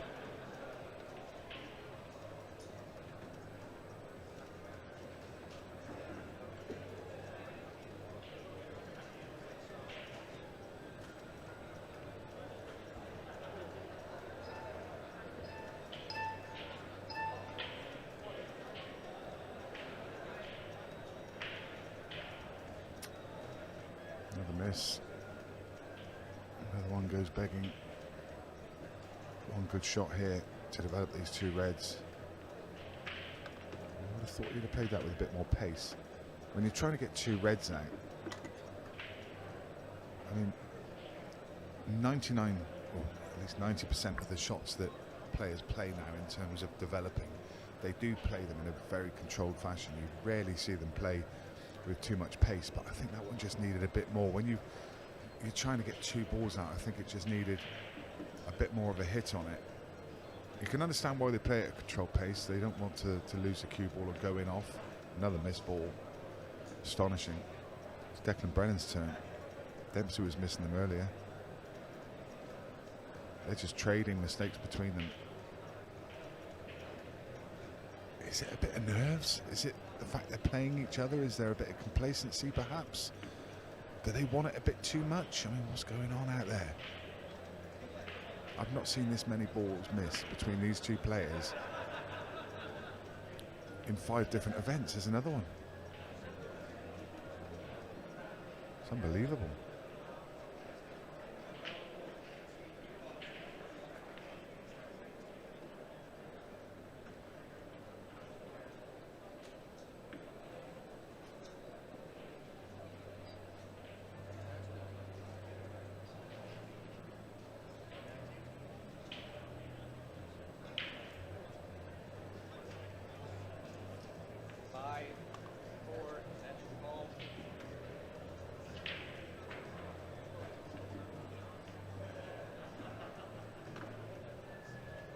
Looking to leave an angle on the ball to bottom right through the kick out this red. He can kick off the cushion now. He's got the one to middle, cushion first and bunt this one. Oh, that's no good. Needed to contact it on the top half of the ball to push it towards the pocket. He's pushed it towards the other yellow. Can he make a plant? Does he have another ball? Can he maybe cut the one into top right? I don't think that's any good. I think he has to take on the plant, because these reds don't go anywhere else. What a shot to have to play. Has to get this, or surely it's frame over. 5, 4, He's got it. 3. Where does that red go though? Oh, this is still horrible. Hamper queuing over this ball to the top right to get on what? Horrible. So having to play, what we're seeing here, it looks like he's playing some kind of loss of turn, but where's safe on this table? That's not the combo. Yeah, he played the combination shot, knowing that if he didn't get it, he's putting a blocker in for that yellow. Do you risk taking on a lost turn yourself, given that Decky's got one red on the side cushion, one red at the top of the table? Do you just put this yellow into bottom right and then play the plant, play the lost turn yourself, or is he going to try and screw across and develop it? No, it is going to be the lost turn. He's going to try and screw across behind the yellow on this bottom rail to cover the one up the left-hand side. This needs to be accurate. I mean, whatever happens here, he's going to leave a lot of distance, but he won't want to leave Decky a sighter of it. Have to get the snooker in. Either that, or you top the cue ball through and leave it on the very left-hand side, but then you're leaving Declan a cut. That's what he's going to do. I think this is risky. I mean, it's as good as he could have done, but there's risk attached to that. Maybe he felt the snooker was too difficult.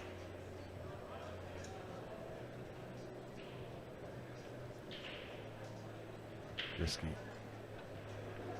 I mean, he's put the pressure on the shot, but he's given Brennan a shot. Oh, so close. So close. But, again, he's put cover across that pocket.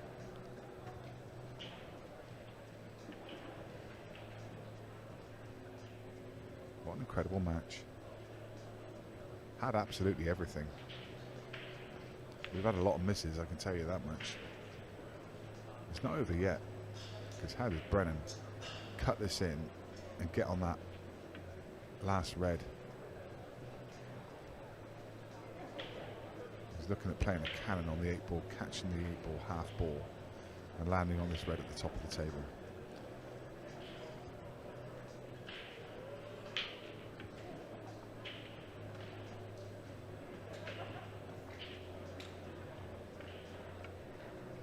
Quarter two full,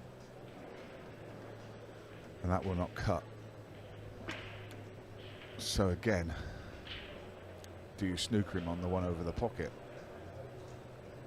or is that too risky because you leave him the cut? But the double's not on. Don't think he's got anything else. I think he has to play it, stun the cue ball across, take the option of the yellow over the pocket away, and just leave him the really thin cut. No, he's going to go Kush first. He's going to stay on the attack, playing the percentages. What a great shot. What a fabulous recovery. He was rushed by the clock. The referee was starting to give the countdown, and he had to play it quickly. And that's a great recovery. What a massive frame this is. Oh, God. This is unbelievable. I mean, it's no gimme. Let's be honest, it's no gimme, but he's missed that by a postcode.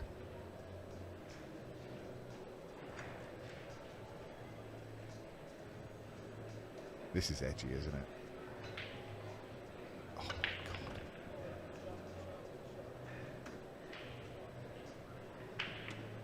I have never seen such an edgy match.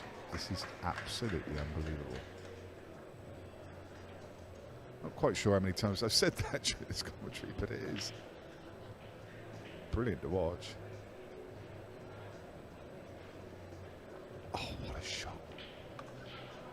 Catches the pocket, catches the knuckle.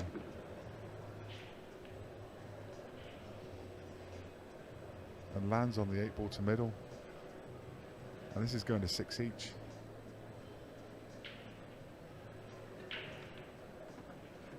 Unbelievable.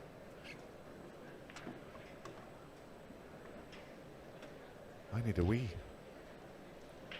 but I don't want to miss anything. It's too good.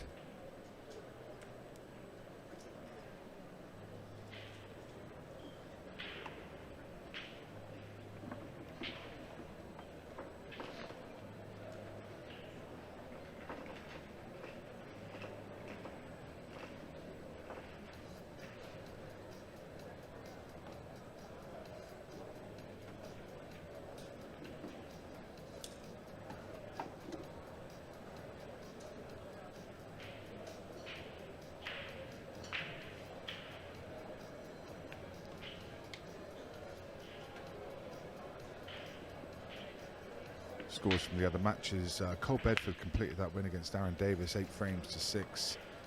After a good comeback from Aaron. Eddie Barker 6 each with Sean Chipperfield. We know Chris Melling's already through, so we're just waiting on the result from this match. We'll play the winner of the Chris Melling Carl Sutton game, and that's going to be on this stream.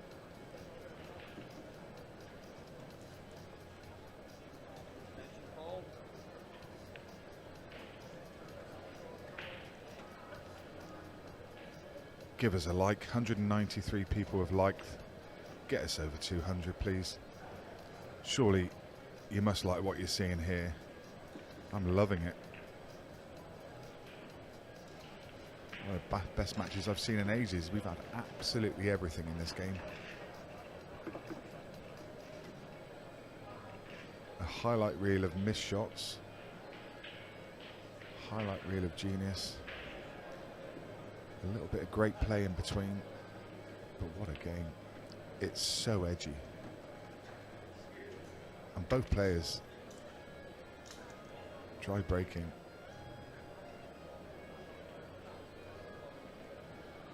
If you don't know where the like button is, it's the little thumbs up just below the viewing panel. If you navigate away from the chat, you'll see it. You can also subscribe to the channel as well. If you haven't done so, it costs nothing. It shows your support for the channel. Greatly appreciated.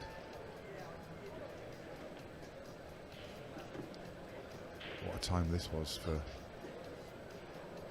Stevie to go awry on the break again. Such a key time. It's a nice little shot.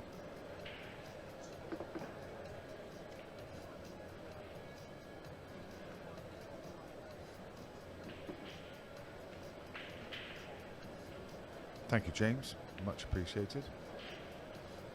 I can stop nagging you now.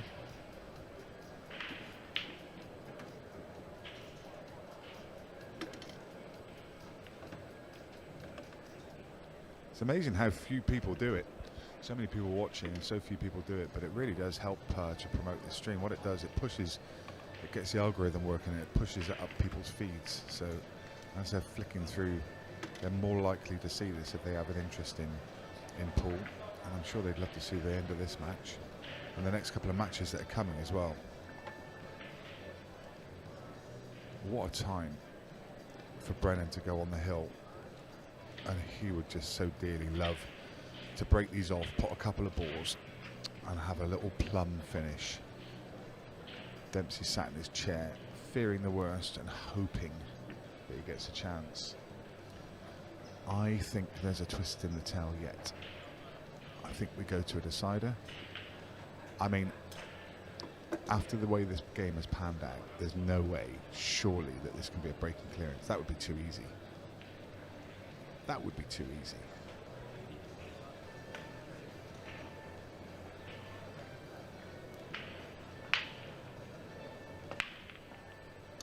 That would be too easy.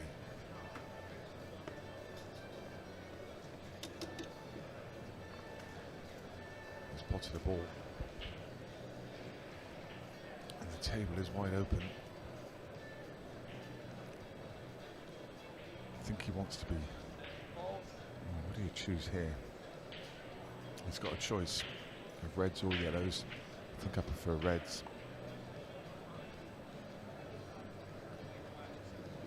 I think the red passes to left centre through the middle of those two yellows.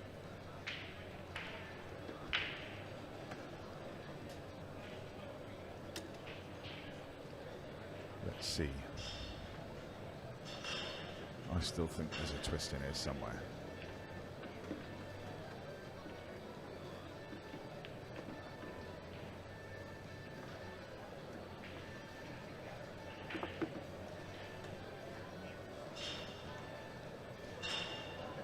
Whatever happens, the way Stevie's played early doors and the mistakes that he's made, it was a valiant effort and a valiant comeback.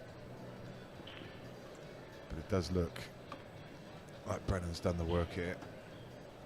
Hard to see him missing now, and you think he's going to get across the line. And later on, it's going to be Declan Brennan against Chris Melling on this stream. So next up, we've got Danielle Randall playing Colette Henriksen, and then straight after that, Brennan, if he makes his clearance, versus Chris Manning. Over on the main arena table, Kerry Griffiths is currently playing against champs Amy Beauchamp, but then it's going to be Jaden Billingham against Tom Cousins. If you haven't subscribed or joined Ultimate Pool, then that's worth your subscription just for that match.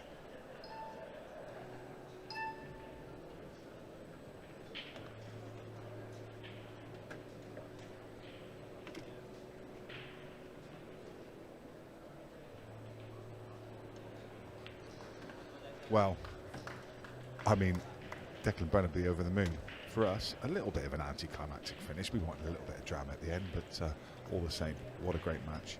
A quick break from me. I'm just going to step away, bathroom break and a quick reset while we reset things on this table, and we'll be back with the action in just a few minutes. See you soon.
Just a quick player announcement. Can Kelly Poole please head to reception? Kelly Poole, please head to reception.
So back from my meanderings, and here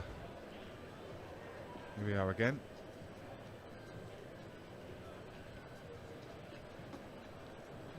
Colette Henriksen versus Danielle Randall, Women's Pro. And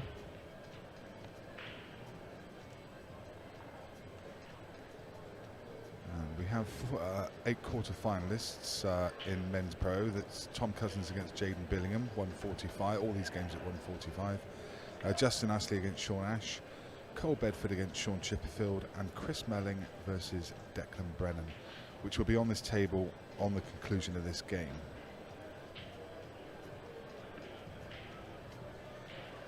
And to take a look at the state of play in the ladies' game, also down to quarterfinals, Lindsay Schultz 2-1 up against Kirsty Shepherd.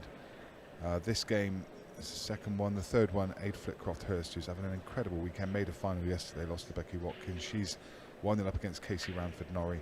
And over on the main arena table, Amy Beauchamp versus Kerry Griffiths, Amy 4-2 up. So both these events at the same stage. All played to a conclusion today.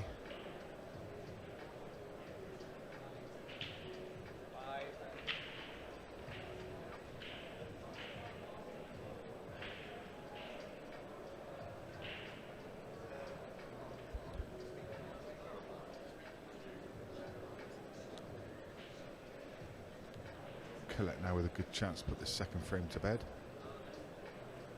I can tell you it's starting to heat up in this arena. There's still a lot of people in here. Not quite as many as earlier, not quite as many as yesterday, but still a lot of bodies in one room. Hundreds.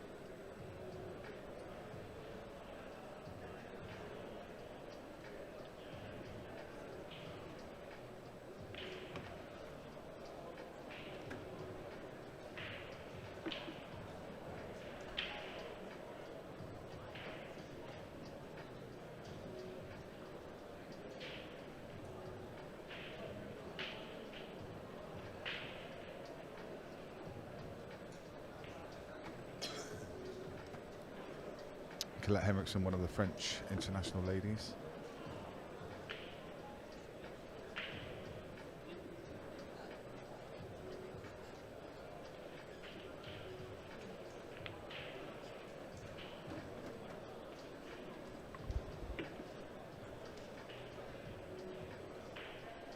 Quite the queuist. Dispatches those last 5 balls. Gets herself a second frame.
Yuck.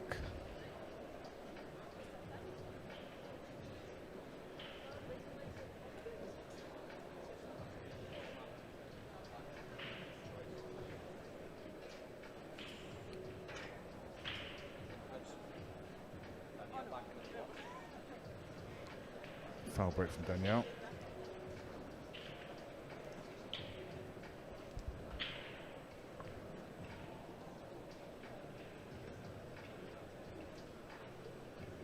Junior tuning in from Marbella. Welcome to the stream. You've joined us just in time. Ladies quarter-final, men's quarter-final coming up next. Chris Melling in action on this table, playing Declan Brennan.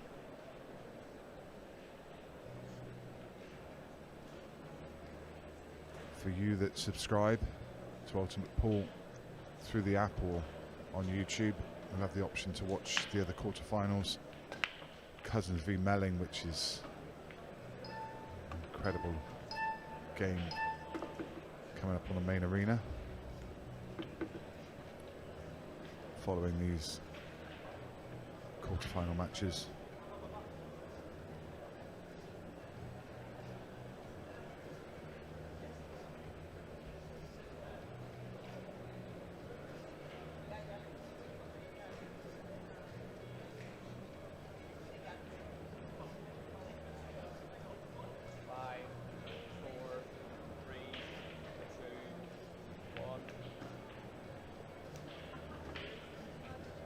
May still be on the red through the gap of the 8 and the yellow to bottom right.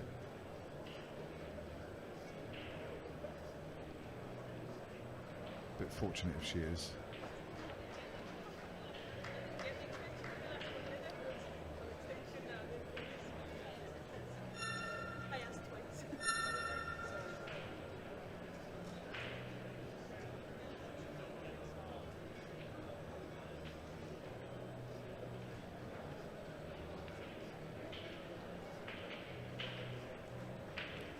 Obviously couldn't get to the potting house, tried to play it, glancing off the yellow. And Danielle in with a chance.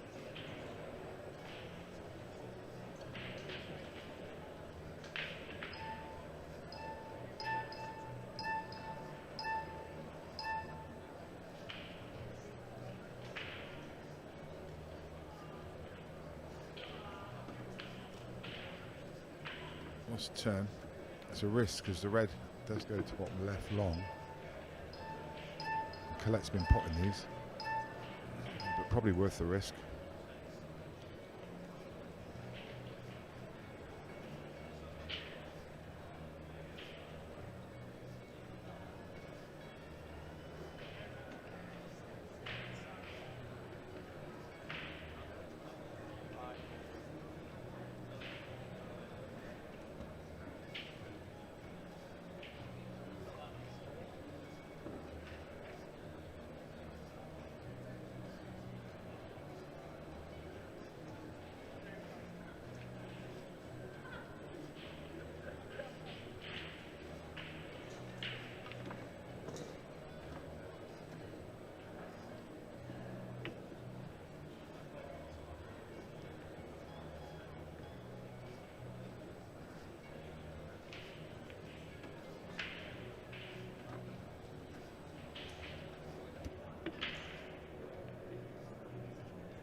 into the arena. The winner of the ladies' quarter-final, Amy Beecham, joins me. Congratulations. Second chance in a couple of frames, but for the most part, it was a pretty steady performance. Yeah, I thought I'd play well, and then just threw a couple of really silly ones in. So if I could cut that out, I think that's about it. This table, everybody says, plays a bit quicker. Does that play a factor? Yeah, it called me out a couple of times. There was one I just up there that completely missed it and suited myself. But yeah, it is quick. They're all pretty good reds, and I still play slightly a little bit different. But it's nice. Nice to regroup. You obviously had a fairly early exit yesterday at the hands of the giant killer. Adrian Flitcroft went through half the field yesterday, knocking out the big names. Nice to come back. Where do you think your game's at the moment? Yeah, like, I've not seen the match from America less than a week, but I'm actually really happy with their games. I think I've seen it pretty well. Yesterday, eight was really, really good against me, but I was pretty frustrated with the performance considering how I played previously. So, yeah, it's really nice to bounce back from that in the first one. And a good trip out to Kansas in America. You won the Open tournament out there. How much have you enjoyed playing over in the USA events? Oh, I love the US. I want to be there as much as possible. I just split my time between this and American. And yeah, the atmosphere in America, Casey particularly, is the best event. So if anyone's thinking about going, definitely go. It's hard to go to Casey. Oh, well, let you go and prepare for your semi-final later on. Get on to today's tournament. We've got one more match of our afternoon session coming up. When we come back after this break, it will be Tom Cousins against Jacob Milligan. Bye.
apologies for the break. I just had to visit somebody briefly, but back with the action now. Tell you what, I've said it before, I'll say it again, it is really starting to heat up in here. There's a cool breeze outside, the sun's beating down, but it is a bit cooler. But in here, it is a sweat box. I don't know how these players cope with it.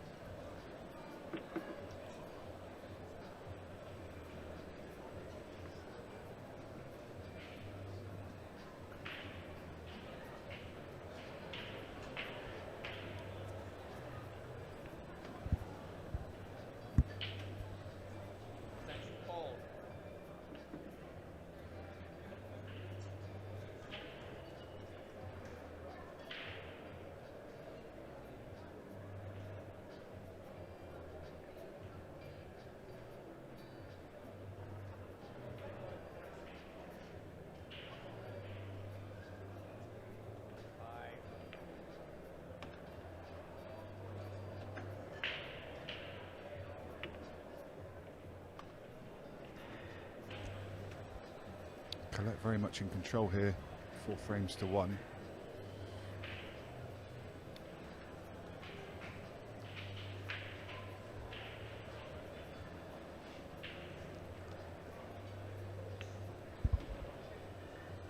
Champs already through on the main table, 7 frames to 2. Casey Ranford-Norrie is 3-1 up, having been 1-0 down against Adrienne Flitcroft-Hurst.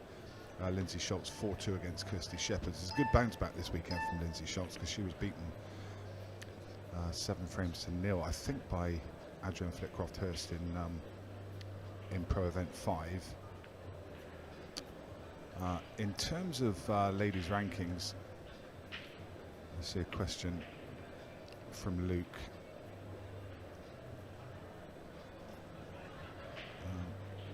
Colette is currently at number 9 on 26,000 points. Becky Watkins, following a win yesterday, she'll break 50,000. I don't think yesterday's win is on here yet.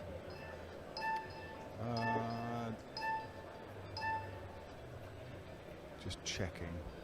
No, the points don't go on till the end of the event. So 6,000 to be added, so she'll be on 50,000. Champs in the low 40s, but again through into the next round. Barbara Taylor number 3, but she didn't come this weekend. Daniel Randall 5,000 points behind.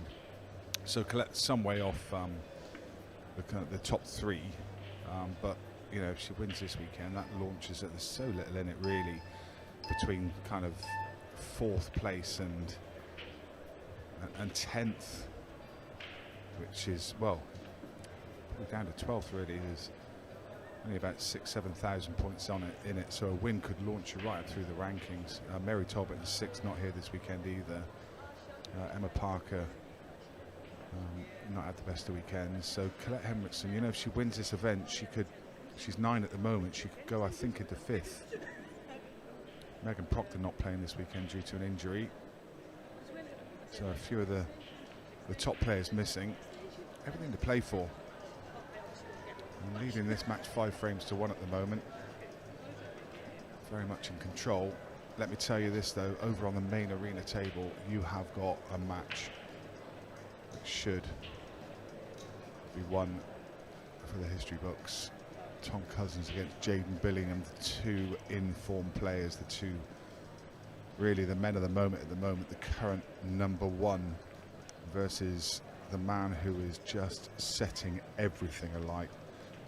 Jaden Billingham yesterday won. He's in 7th place in the rankings. He's gone up into, I believe, into 4th place, overtaking Aaron Davis, and got himself somewhere around about 37,000 points. If he wins this event with Craig Waddingham going out, I think he'd take 3rd place from Craig Waddingham.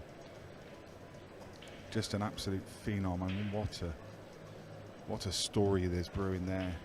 Who's to say that next year he won't be up there at number 1, but he's playing the number 1 at the moment. He's 1 frame to 0 down, but that match has only just started. If you want to see that game, then it's behind the paywall. You can join on YouTube. I would advise joining YouTube. It's a better viewing experience, but you can join through the app. I think it might be a couple of quid cheaper through the app, but I think it's just better viewing through YouTube. Quite easy to do. On the panel you're watching currently, if you navigate off, there's a button which says subscribe. If you subscribe, and then the button will change to join, and you can click join, and you can become a member, and you can watch all of the action from the main arena table. Well worth the money. Even if you just want to subscribe for this month, you'll get this event. You'll also get the county shootout, which is always fun and games and excitement in Leicester at the Q Club in a couple of weeks' time, and then cancel your subscription, and then we're back again with the Pro Series in December. I think the Masters is in between in October, so always lots of content. But even if you join for this event for today, I think it's well worth the money. Those kind of games, Tom against Jaden, they're pay-per-view in their own right.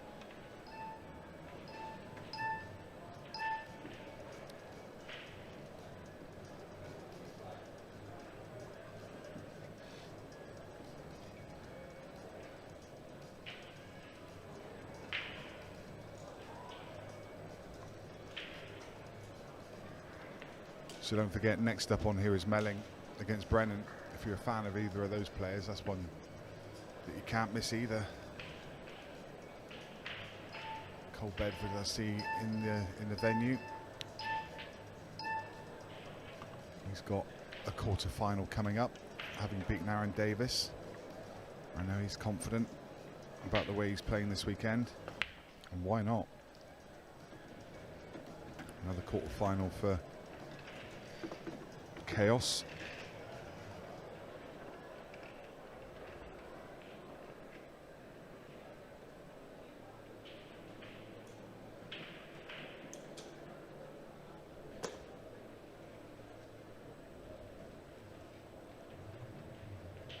He's playing Chippy later.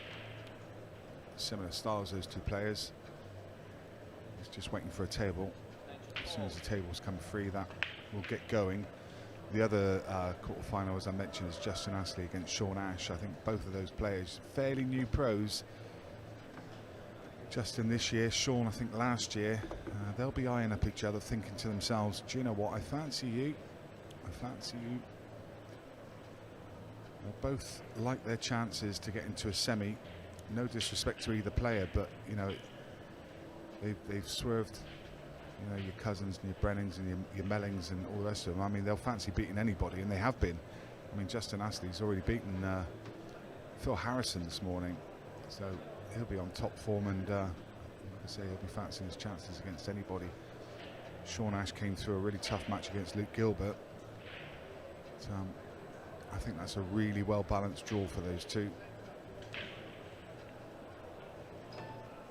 And what an opportunity for both of those to make a semi-final.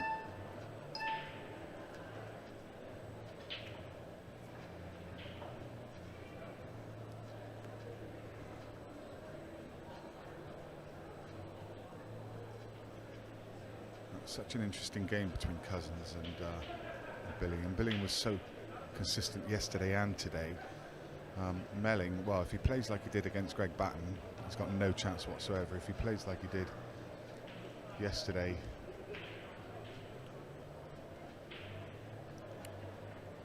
when it was Christy Colefield beating 8 frames to 3.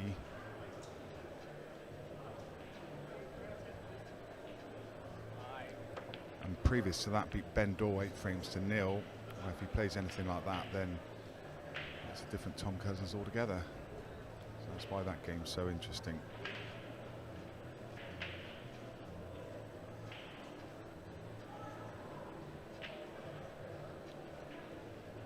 See a couple of you have subscribed recently. Milo Joyce, Lucas Minu. Welcome to Ultimate Pool, and I hope you're enjoying the action that you're watching. You're probably not even listening to this game, because if I was you, I'd be sat there watching TC as well. Take nothing away from this game, mind. A couple of superstars from the women's game on show. think that Cousins Billing game is the draw of the weekend.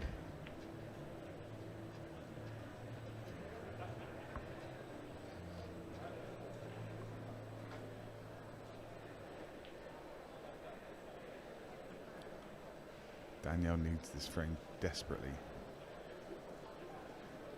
6-1. Colette on the hill. I feel it's too far to come back. That's a clever little shot from Colette. Puts her well in control in this frame, and it buys her time to start moving around her difficult balls. And I wonder if Danielle can play the red cushion first and squeeze it in next to that yellow. Get her back some of the advantage in the frame. I'm not sure the shot's on, but if it is, it's certainly what I'd be playing.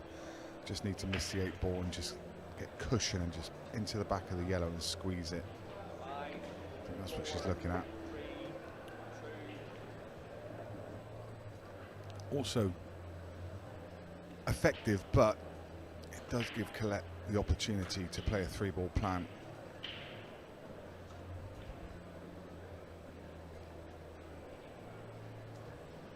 If she's on this yellow to bottom left, I'd be taking that now. But equally, I wouldn't blame her moving these 2 balls off the cushion while that red's tied up. Yeah, I think that's, in hindsight, I think that's the right shot. Ooh, now then. She didn't want to flick that red up there. I think that red passes the yellow now. Yeah, you can see from the look on her face. That was very unintentional. And that's given Danielle a chance. She needs to hit this with pace. Punch it in. Get that yellow out. Get the 8 ball out. Clear that pocket totally. Can't have the 8 ball tied up behind the yellow after this shot. Punch it with pace. She's got no extension, so she's having to play. I think she asked for an extension. She ran out of time. The ref was giving the count, and she turned around and said extension. He said, you haven't got one. So she just had to play, get down and play a shot.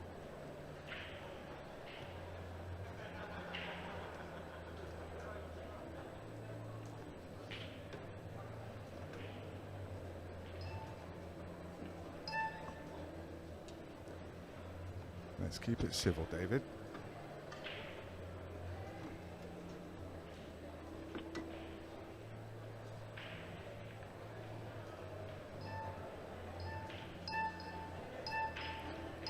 Adrienne, not only a top player, made a final yesterday. Also a lovely lady and very good on comms as well.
Just having a quick chat with Dec Brennan, having a download from his match against Dempsey.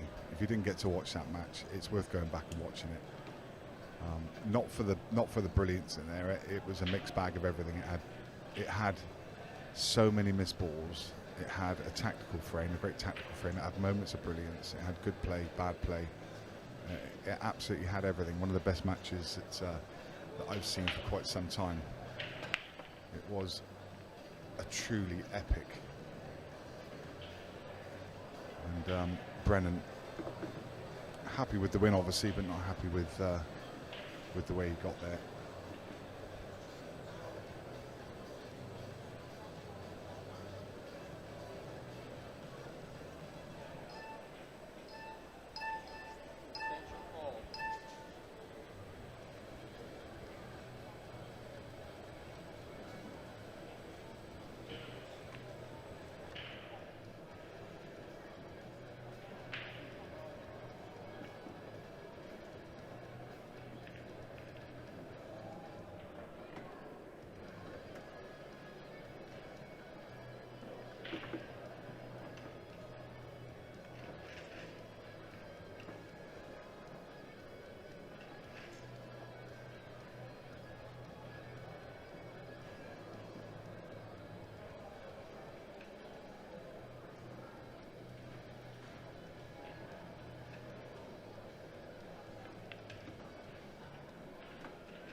And gives me a pleasure to welcome co-coms this weekend. Alex is here again, and he was trying to crane his neck and watch the games on the arenas, and he thought, might as well come in here and join us. Best seat in the house, Nick. It is indeed. And Danielle against it here. She's under the pump from Colette Henriksen, who's been playing really well. And it seems to be the tail of the tape for Danielle this weekend. She came up against a superb performance in Pro 5, and I think she lost a decider to Becky Watkins, if I'm not mistaken. Yeah, it was on the main TV table, wasn't it? Yeah, and now she's come up against Colette, who's finding some serious form. Great to see.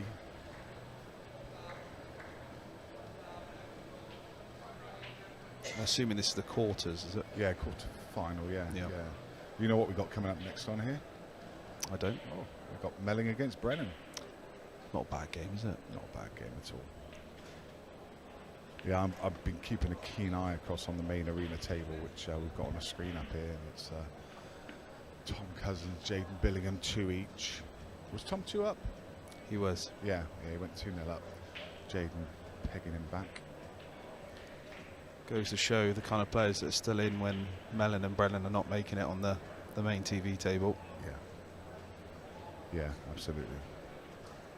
I mean, I had a rumour going around that Tom was even money against Jaden. What? I know. Yeah, I heard a few people were telling me, and they were rushing their way down to the fan zone to put a punt on. Imagine that a year ago. I mean, unheard of. Yeah. I doubt anyone's been even money Well, I doubt Tom's been even money against anybody in the last 3 years. In the last 3 years, has he? Like, Probably he hasn't. not, I mean, he's No. guaranteed. Like every opponent he's played, he'd have been. The smallest price he would have been possibly against Melling or someone like that, and he'd have still been 1 to 2. Easy. But goes to show the form that Jaden's in. I wish I'd known that. Mind you, I don't think I'd back against Jaden at the moment. I still don't think it's it's great value. Yeah, but I mean, the world #1 even money against anyone. I know. Can't get much better bets. I know, but going on form, Jaden's better at the moment. I wouldn't be surprised if a few people have probably bet a bit of money on the double as well. Ooh. And Cole as well, still going strong. Yep, Got and Chippy next. speaking to him, he's as confident as ever. Oh, of course he is. Wouldn't expect anything else. I believe the cash out for the event's gone up to 9.5 grand. It was 9 grand yesterday. Yeah. So just drop this in for Colette. One more good shot to play, land on the 8 ball. She gets the pot. This 8 ball for the win, and a very convincing win as well. Really good stuff from Colette.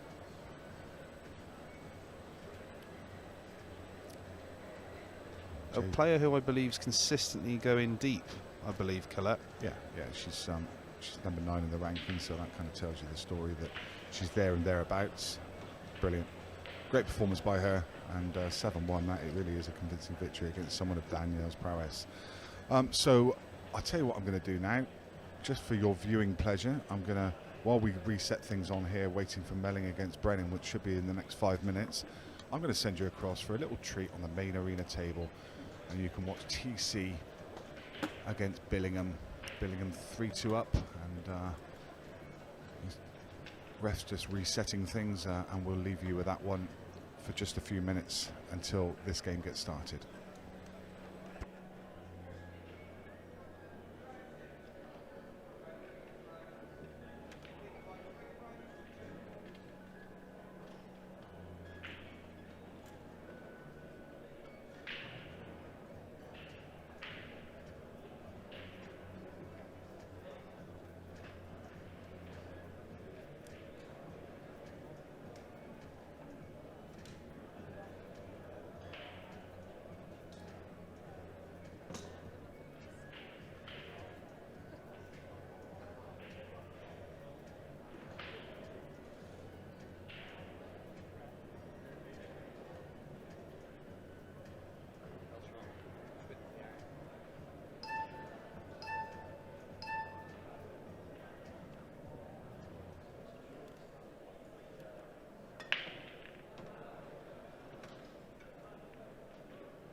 So ready to get things going over on the other table, and that's a good spot to shift across as Jaden 4-2 up. We'll keep an eye on the scoreline for you there and keep you in touch with it. But in the meantime, we've got our own blockbuster match just about to get underway here. Beck Brennan, who's just chatted to him earlier on, and he said that he's got no idea how he's made a couple of quarterfinals this weekend, because he's just not feeling it. He's not playing where he needs to be. Everything feels a little bit difficult. And we saw that in his match against Dempsey. But that's a great start. That's a great break. And that's exactly what you'd have wanted in the first frame, Alex. Yeah, I mean, he's absolutely flushed them. The cue balls, you know, even from the side, it's come straight up the table in a perfect line and come all the way down. And, you know, look at these reds. You know, Chris, you know, I've not watched loads of Chris, but I imagine he's playing well, so he's going to have to probably get to a good start.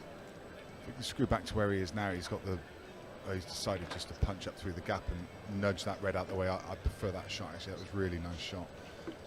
He had to be really precise on landing on that red to middle, so why not move it when he had the opportunity? And that's great vision and really good execution. And now the frame wide open for him. Yeah, lots of good things would have happened playing that shot. He's kind of played the percentages there.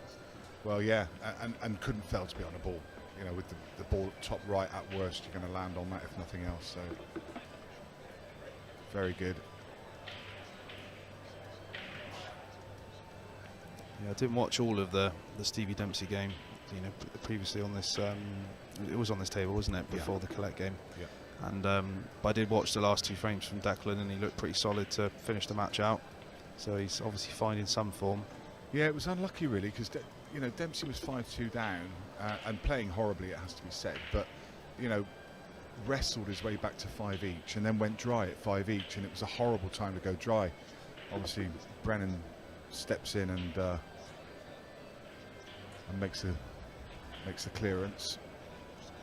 And that was kind of the momentum shift then. So glad to have everybody watching on this Sunday afternoon, and I'm sure that you would enjoy the action coming our way. I mean, watching these two for free on YouTube doesn't happen often. No, doesn't get much better, does it? So this actually is the last match of the afternoon session. We're back at 4 p.m. with a semi-final from Women's Pro, and then we've got a semi-final from Men's Pro, which is unusual to have one of the semi-finals on this table. I'm not sure which one yet, but look forward to that. And then we've got the Disability Elite Final, the Women's Challenger Final, and the Challenger Elite Final. So 3 finals coming up on this table this evening. So lots of fantastic action to see us throughout the day. Whilst on the main arena table, you will have the similar opposite semi-finals from Women's and Pro 4. And then the final from Women's Pro 4, the Next Gen Gold Final, and the Pro 6 Final to end the weekend. We'll also be showing the finals of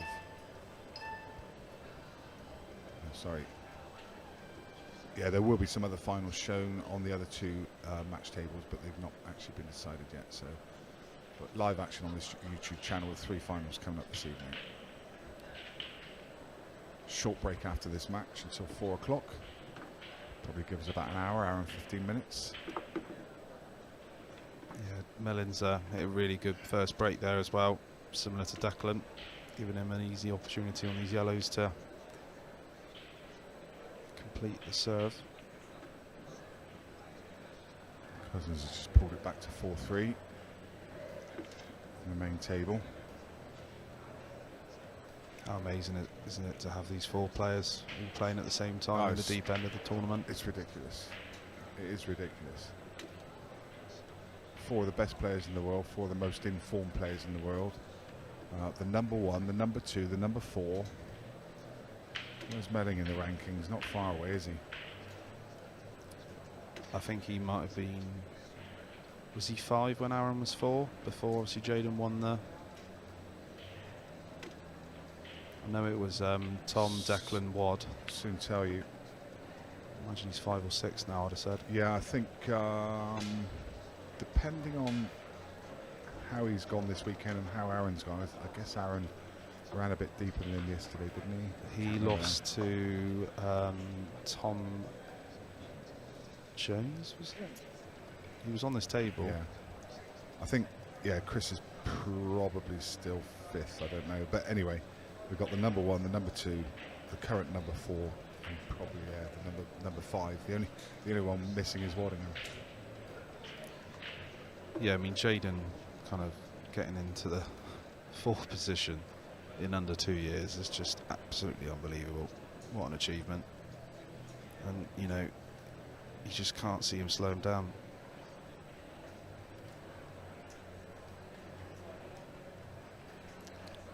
It wasn't long ago Tom was kind of sitting very, very comfortable in that number 1 spot. Still is in a way, but Declan was just setting light to his tip then. Just looked across and he was taking a lighter to his tip.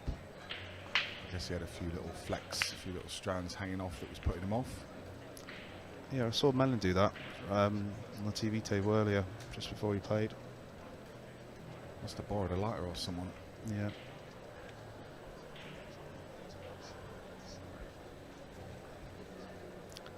You have a question in the live chat from Luke Nick. What rank is Colette Henriksen? I think you said number 9, wasn't it? Yeah, I answered that one earlier on. Oh, did you? Okay.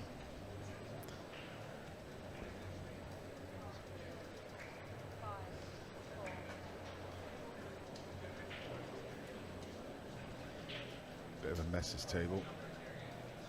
A lot of a mess actually. Do well to get out from here. What an effort that is. Such a great effort. I mean, that's such a brilliant shot. It's a banana the cue ball up. Okay, he's missed the pot, but just to again have the vision to send that cue ball up top of table and develop. And if he gets that pot, he's even got the angle to come back down table and split up this pack at the bottom. You might see Deck do it, run the cue ball down into this little pack, just like so. Oh, we didn't want that one though. He wanted to flick the middle of them. So those two balls still a problem. He could pop the one over the pocket and screw back into them. He would still be guaranteed to be on a ball. Could also land on it into the middle if you didn't want to move it. Yeah, could land on it. I mean, the outside one of the two definitely goes to middle. That's not a bad shout. I think those shots will be a lot more difficult when with the new pockets. Oh yes. The new inserts. Tightens up the pockets a lot. I'm led to believe, I was talking to Zach a couple of days ago and he was saying that the players absolutely love the new middles. He said they're absolutely perfect. And those shims that go into the middle pockets, I think they're only 3 mil. So it's such a tiny difference, but it's enough. I think they trialled them with a 6 mil shim, but it makes the pockets too small. Yeah, they had a table in Daventry, didn't they, where they had both versions. They had 6 mil and 3 mil. I think most people preferred the 3.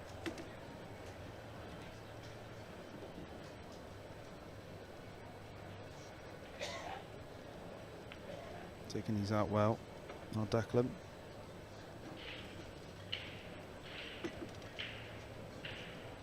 Yeah, after the initial dry break, he would have probably feared the worst. And then Chris, obviously playing that development shot, had done a lot of the hard work for Declan.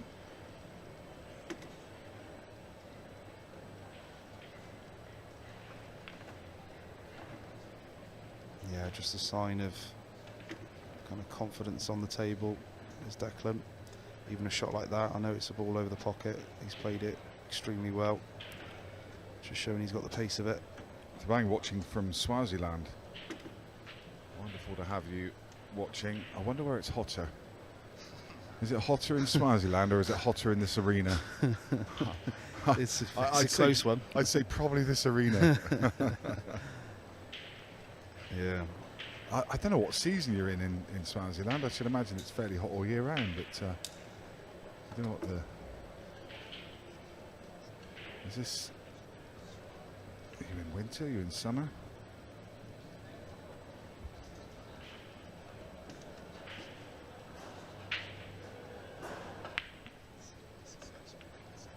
I know lots of parts of Africa only a couple hours ahead of us. So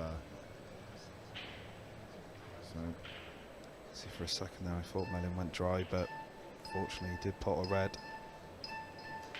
He would have been absolutely gutted to go dry there after hitting them so sweet. I imagine he'll be... I mean, if that yellow had have gone in, I imagine he'd be looking at reds here. So kind of forced into going into yellows, which isn't a bad choice. Just got to be careful how he plays these free. He's actually landed perfect on playing the middle of the free at the top, which I imagine he'll play now. Maybe roll it through, cannon into this yellow, the red, shall I say. Yeah. 24 degrees in Swaziland. Yeah, it's hotter here. 27 degrees in Loughborough. Amazing. 48 degrees in this arena.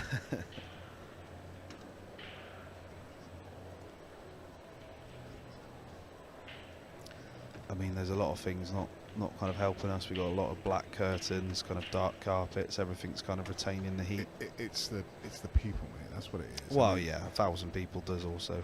Yeah. Add a few extra degrees. Doesn't it ever? Yeah. But most people I'm speaking to, especially in the bottom side of the arena, they are, you know, struggling in this heat. But the one person that isn't struggling is Jaden. I've actually seen him. Not only is he wearing his skins, I saw him wearing a coat. In between on matches, top of it. In between matches, he puts a coat on. Yeah, absolutely mental.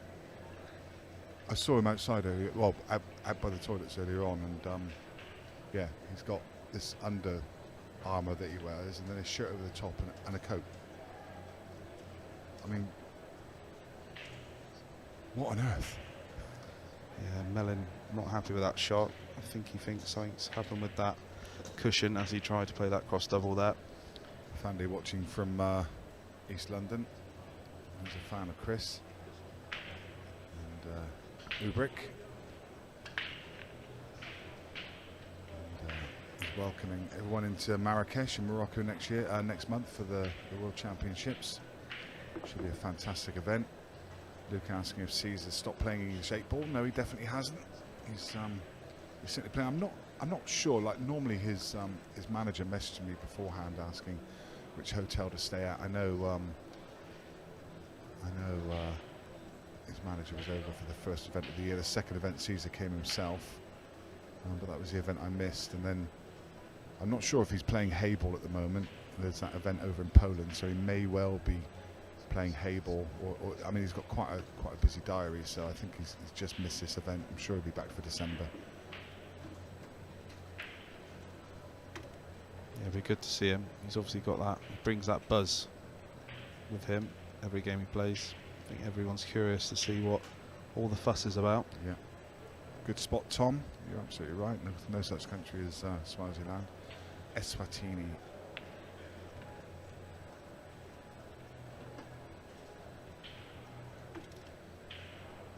Not gone as far as he would have wanted there, Declan. He would have loved another 2 or 3 inches or so.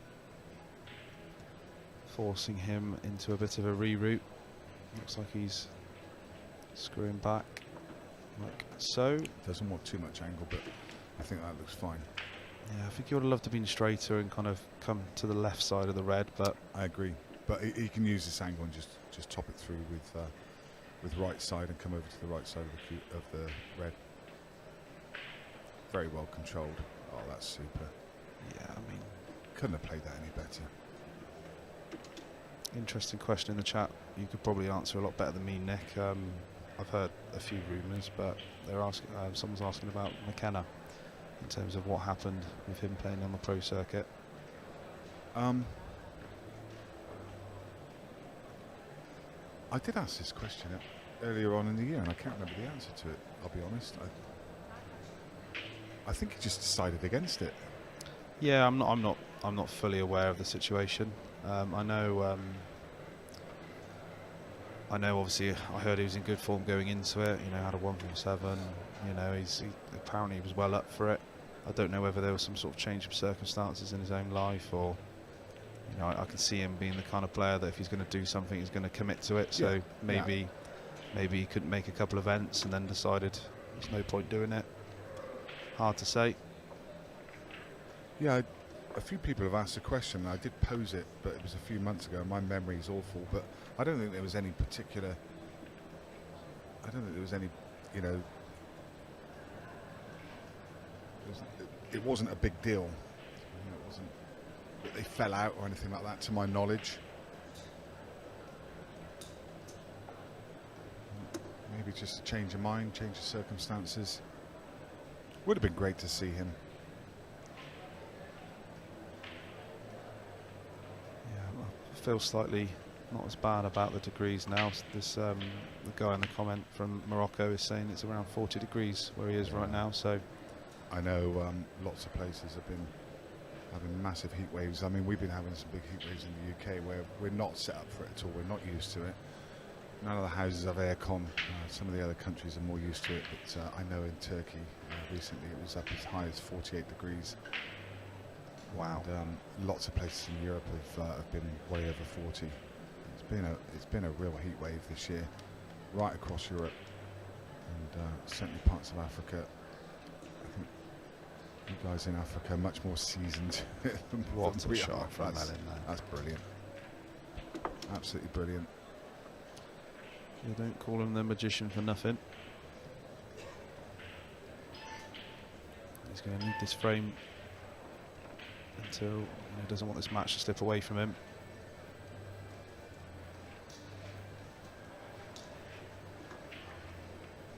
Looks like Jaden's extended his lead as well against the top cat.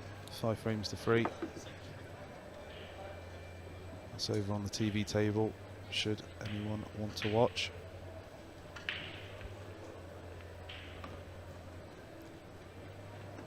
Be interesting to see how Mellon takes these out. I think we'll see him maybe play the yellow closest to the black into the top left next. Just not too sure how he's going to play this yellow to the left as the black, you know, the left of the black. Don't think it goes in the middle. It does go into top left. Might even go into the bottom right. Chippy's run out to a 2-0 lead against Bedford. Bedford was 2-0 down against Aaron Davis in the previous match and came back and won 8-6. Chris won't be too happy with that. He'd want to be straight there just to roll it through for the black into the middle.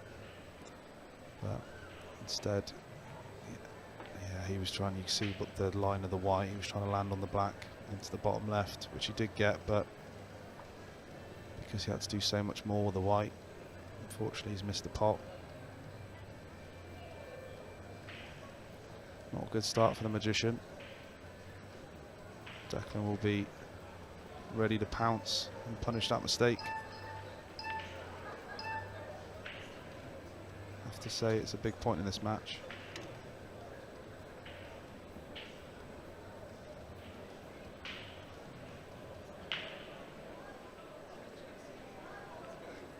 Obviously Declan's not happy there. I think he's had a kick of some sort.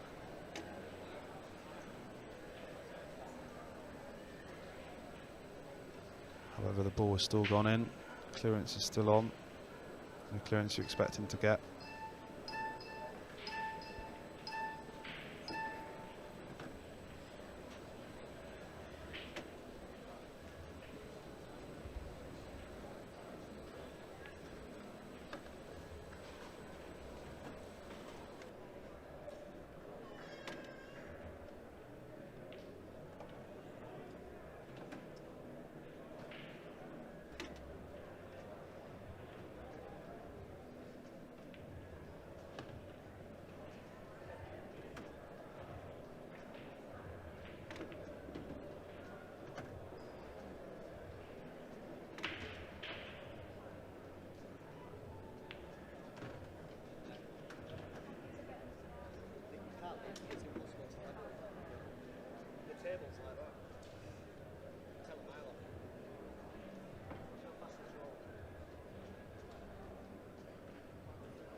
disappointing break from Mellin there as he goes in off, giving Declan a chance to extend his lead.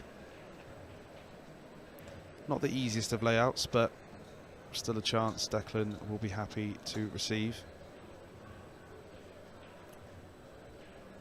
Instantly the Reds look more appealing, likely using one of the balls on the right side of the table to promote the red that is tied up by the yellow over the top right bag.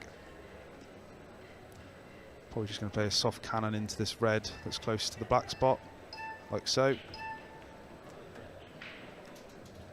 I think you'll see him play the red into the bottom left next, then follow through on the red close to the black spot, and then the red close to the red middle. You'll see him play it probably off of the yellow in the top right, just to promote that pocket. And he does need to promote that pocket because the red closest to the black doesn't really go anywhere, so he's going to have to do something. It's a bit of a careless shot from Declan there. I'm assuming he was maybe trying to cannon the yellow closest to that red.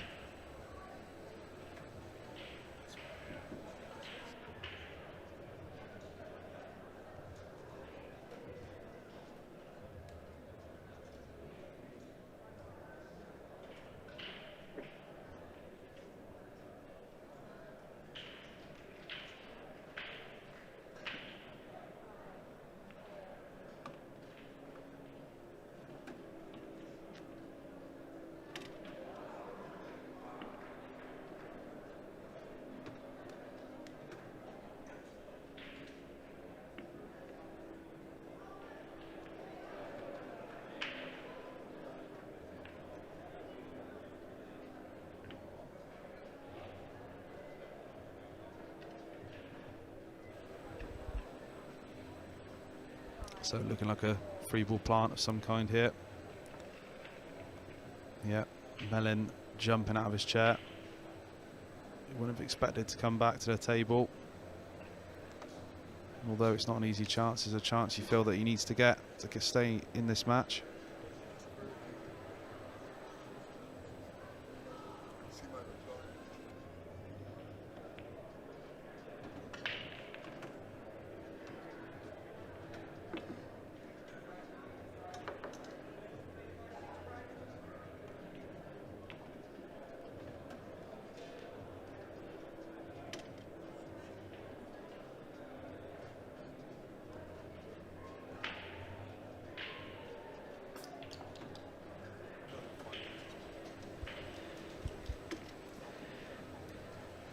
Yeah, and hasn't he taken these out well? Now with a great chance to reduce the deficit, 4 frames to 2.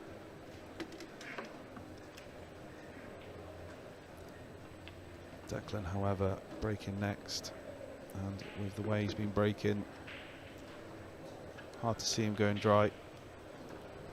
By the way, though, Billingham 6-3 up and in amongst the balls to go 7-3. Under 10 minutes to go on the match clock as well, so Your even money's not looking so good. no. I mean, I was saying it was a really good bet. I didn't actually bet on it, so it can't have been that good. And just as well. He's unreal, isn't he? Yeah, it's just, you could say it's refreshing in a way. You know, obviously Tom's been absolutely flying for the last few years. I think deep down, although Tom doesn't really show any emotion and, well, not really give anything away, always quite laid back, deep down he will be 100% wanting to kind of knock Jaden off his throne. But what's your thoughts on this then? Like, I mean, we see players go through bouts of amazing form. We saw Shane Thompson do it when he won 4 events in a year. You know, players go in and out of form and they find this sudden form. Is this just a brilliant bout of form for Billingham, or is this what we've got to come for the next couple of years? I mean, he can't keep up this cadence. Like, obviously, no one can stay at this standard consistently and keep winning, and you can't just make final after final after final after final. But you know, are we going to see him lifting trophies every season? well, I mean, you say he can't keep getting finals. He's doing it. You know, he's done it for 4 weekends in a row now. Yeah, but is it because he's buzzing? Maybe. I mean, it's new territory to him. You know, obviously there is a different pressure, as I'm sure you spoke about with many of top players. You know, it's one thing being the underdog, and obviously a lot of people would have been thinking Tom's a favourite. So Jaden's gone into that thinking, I want to win here, I'm the underdog. But when that pressure flips and all of a sudden Jaden has the target on his head and he becomes the Tom Cousins where, you know, he's the man to beat, will he cope with that, being the number one, being the target? I think he will, personally. I mean, there's nothing that really seems to faze him, you know, especially the heat at the moment. Yeah, I can't see him slowing down, Nick, to kind of answer your question. And you are right, he can't keep. I mean, from what I've seen from the whole weekend, like, there are just players that just absolutely buzz, you know, dish everyone off the table.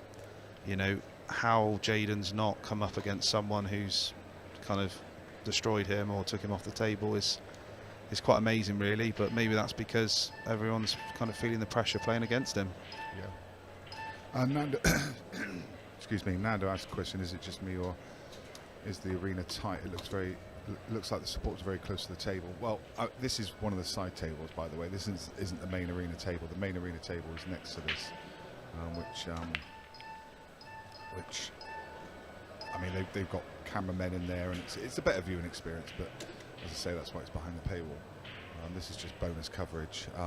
Not tight at all. There's plenty of room around the table. I mean, there's a table next to this one, and occasionally, if both players are on that side of the table, you might just see them wait for a couple of seconds. The main arena, there's loads of room in there. I mean, okay, the players are right, the viewers are right around the outside of the arena watching on, but there's still plenty of distance, and it's a standard arena that they set up for all the events. It's absolutely no different. And actually, this room is massive. There's 115 tables in here, but there's quite a lot of room. There's quite a lot of space between the tables. Did you find that they were tight when you were playing? No, absolutely fine. Because I think there were some complaints, maybe, I can't remember, Bolton. Wigan. Yeah, Bolton, where they said that it was a little bit tight between the tables. There wasn't enough space, but this is such a big room, and they haven't tried to cram in too many tables. There's 115, but there's still plenty of space. There's big walkways, there's kind of gangways between the table where you can view. So you can access pretty much every table. So if your mate's playing somewhere, you can watch it, can't you? Yeah, I think that's pretty much summing up Chris's day so far. Saying that, is he on this gap to this red? It looks like he's playing it. Wow, did well to find that gap. Lucky boy. Does this red pass the middle? That's the yellow. Yeah, it definitely passes. He'll be trying to land on it a bit straighter. Come across the table a few times. I didn't know if he was just going to try and hold and play the red to bottom right, but it obviously goes to middle, like you say. Yeah. An important frame as well. 5-3. Not where he wanted to be, but he'll be fine. 5-3's, like I said, a completely different match compared to 6-2. So, although Declan's obviously got an advantage with the lead, can easily change. As always, lots and lots of people watching. If you've got any questions for myself or Alex, who is new to the pro scene this year, then please fire them in. Also, our regular ask, if you could click that thumbs up button, give us a like. 1,300 people watching, and even now, I think less than 300 people have liked the stream throughout the day. And when you look at the individual views over the weekend, that's probably about 5% of everyone that's tuned in. So please do give us a thumbs up. It just takes a second. Share the stream. If you haven't done so already, please do subscribe, and then when we go live again, you won't miss a thing. Yeah, 330,000 subscribers, Nick. Yep, it's a decent following. A lot of subscribers to the channel, but a lot of them, you know, they don't click the notification bell, so they don't know that the action's going on this weekend. So that's why we ask people to click the like button, because if you have subscribed to the channel,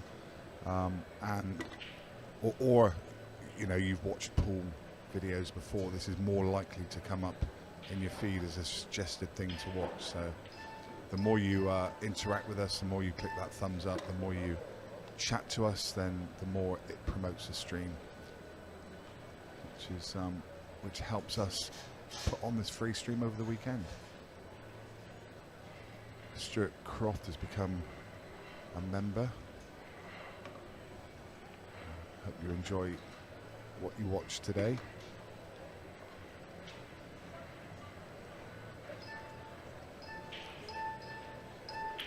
Not the kiss Declan would have wanted there. He's still obviously got a great chance. I imagine he'll probably be taking the red close to the cue ball into the corner. Tougher pot, but easier for positioning. And wow, he's played that well. Kissing that red's a little boosty bonus because he can drop this in and still have a natural angle. If you are watching and you've tried to chat and you find that you can't, it's probably because you haven't subscribed. They've got it on subscriber only mode on the chat. So you subscribe and within 5 minutes you'll be able to interact with us on the chat box. And we would love to hear from you. Jaden Billingham speaking to Tom Cousins, 8 frames to 4. That boy, don't know what to say. Was that the quarters? Yep. Another semi-final. I mean, we like to say out of the list, the people that are going to beat him are probably one of these two gentlemen here. Well, in his semi-final, he's going to play Justin Astley or Sean Ash, and no disrespect to either of those, but he's going to fancy that. Oh, of course, yeah. He's going to fancy that. And who put it past them? Who put it past him getting through to another final? Whew. Who can stop him? It's either going to be one of Justin Astley, Sean Ash, Cole Bedford, Sean Chipperfield, or, well, looking like Declan Brennan at the moment, barring a Chris Melling comeback, and that is not going to help the cause for a comeback. How have you lost that cue ball? I don't know how that's gone in off. I don't think he can quite believe it either.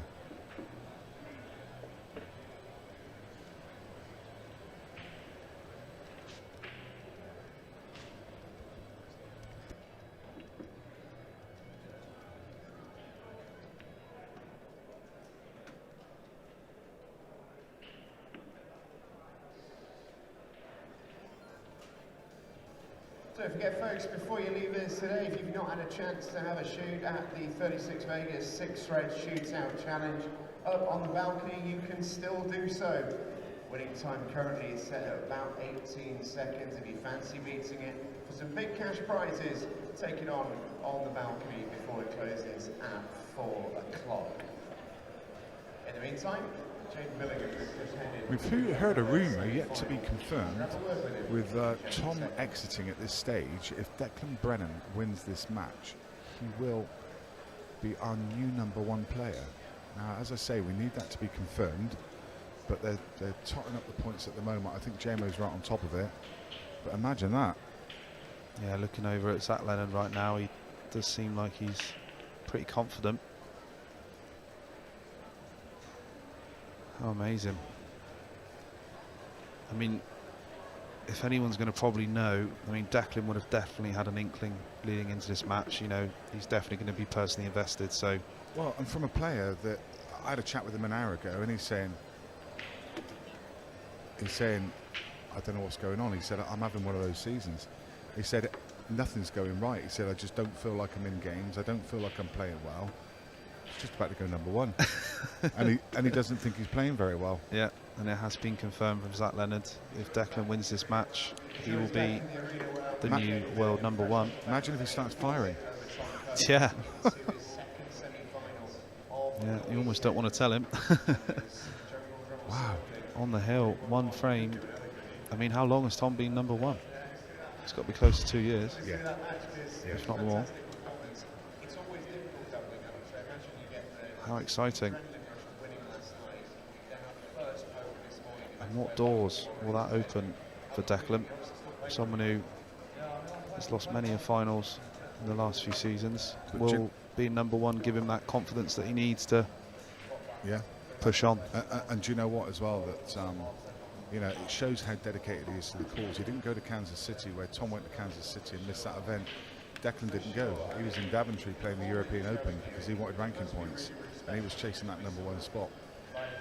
And I knew that from the start of the season because he told me, he said, I'm not going to Kansas. Wow. Here's your chance, Declan. Shows what it means to him. This is your first chance of becoming the world #1 on the Ultimate Pool Pro Series. Mr. Savo, the pockets, the pockets on the pro tables are all going to be different. I think probably for December event, there's a little insert that goes in and extends the depth of the pocket, and it makes them a lot tighter. It's been trialled, and it's just being modified at the moment. I've seen the kit this weekend.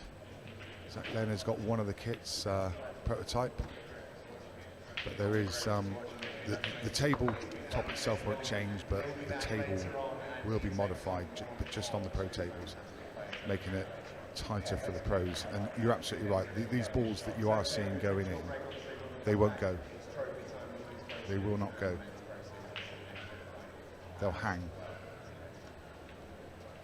I know what you were saying about the melling in off the break, but the reason that went in, it had so much spin on the ball. It did brush the bottom cushion, but the spin on the ball took it into the pocket if you watch it back. Hasn't he taken these out well, Nick? But I don't disagree with you. They are too generous for the top level of the game.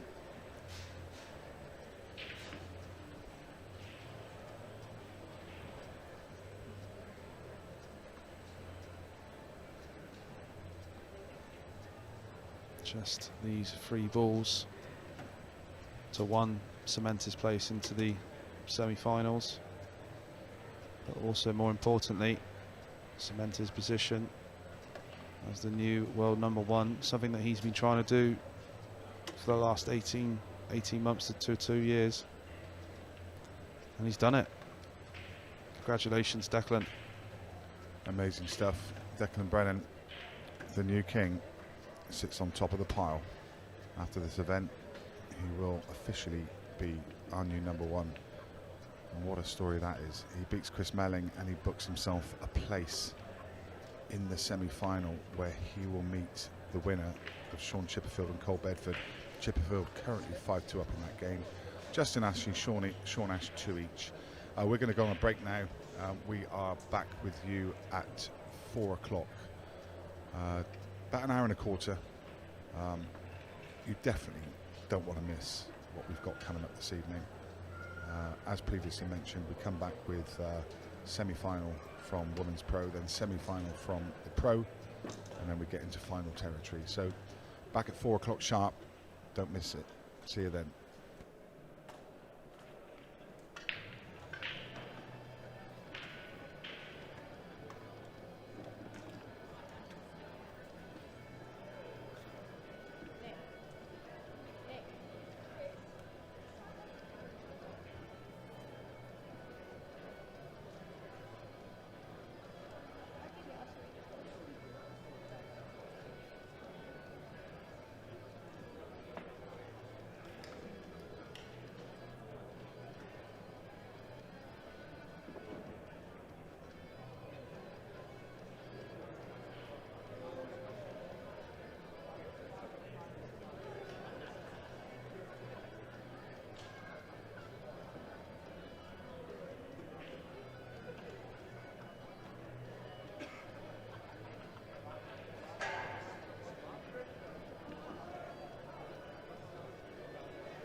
Mate, what's up?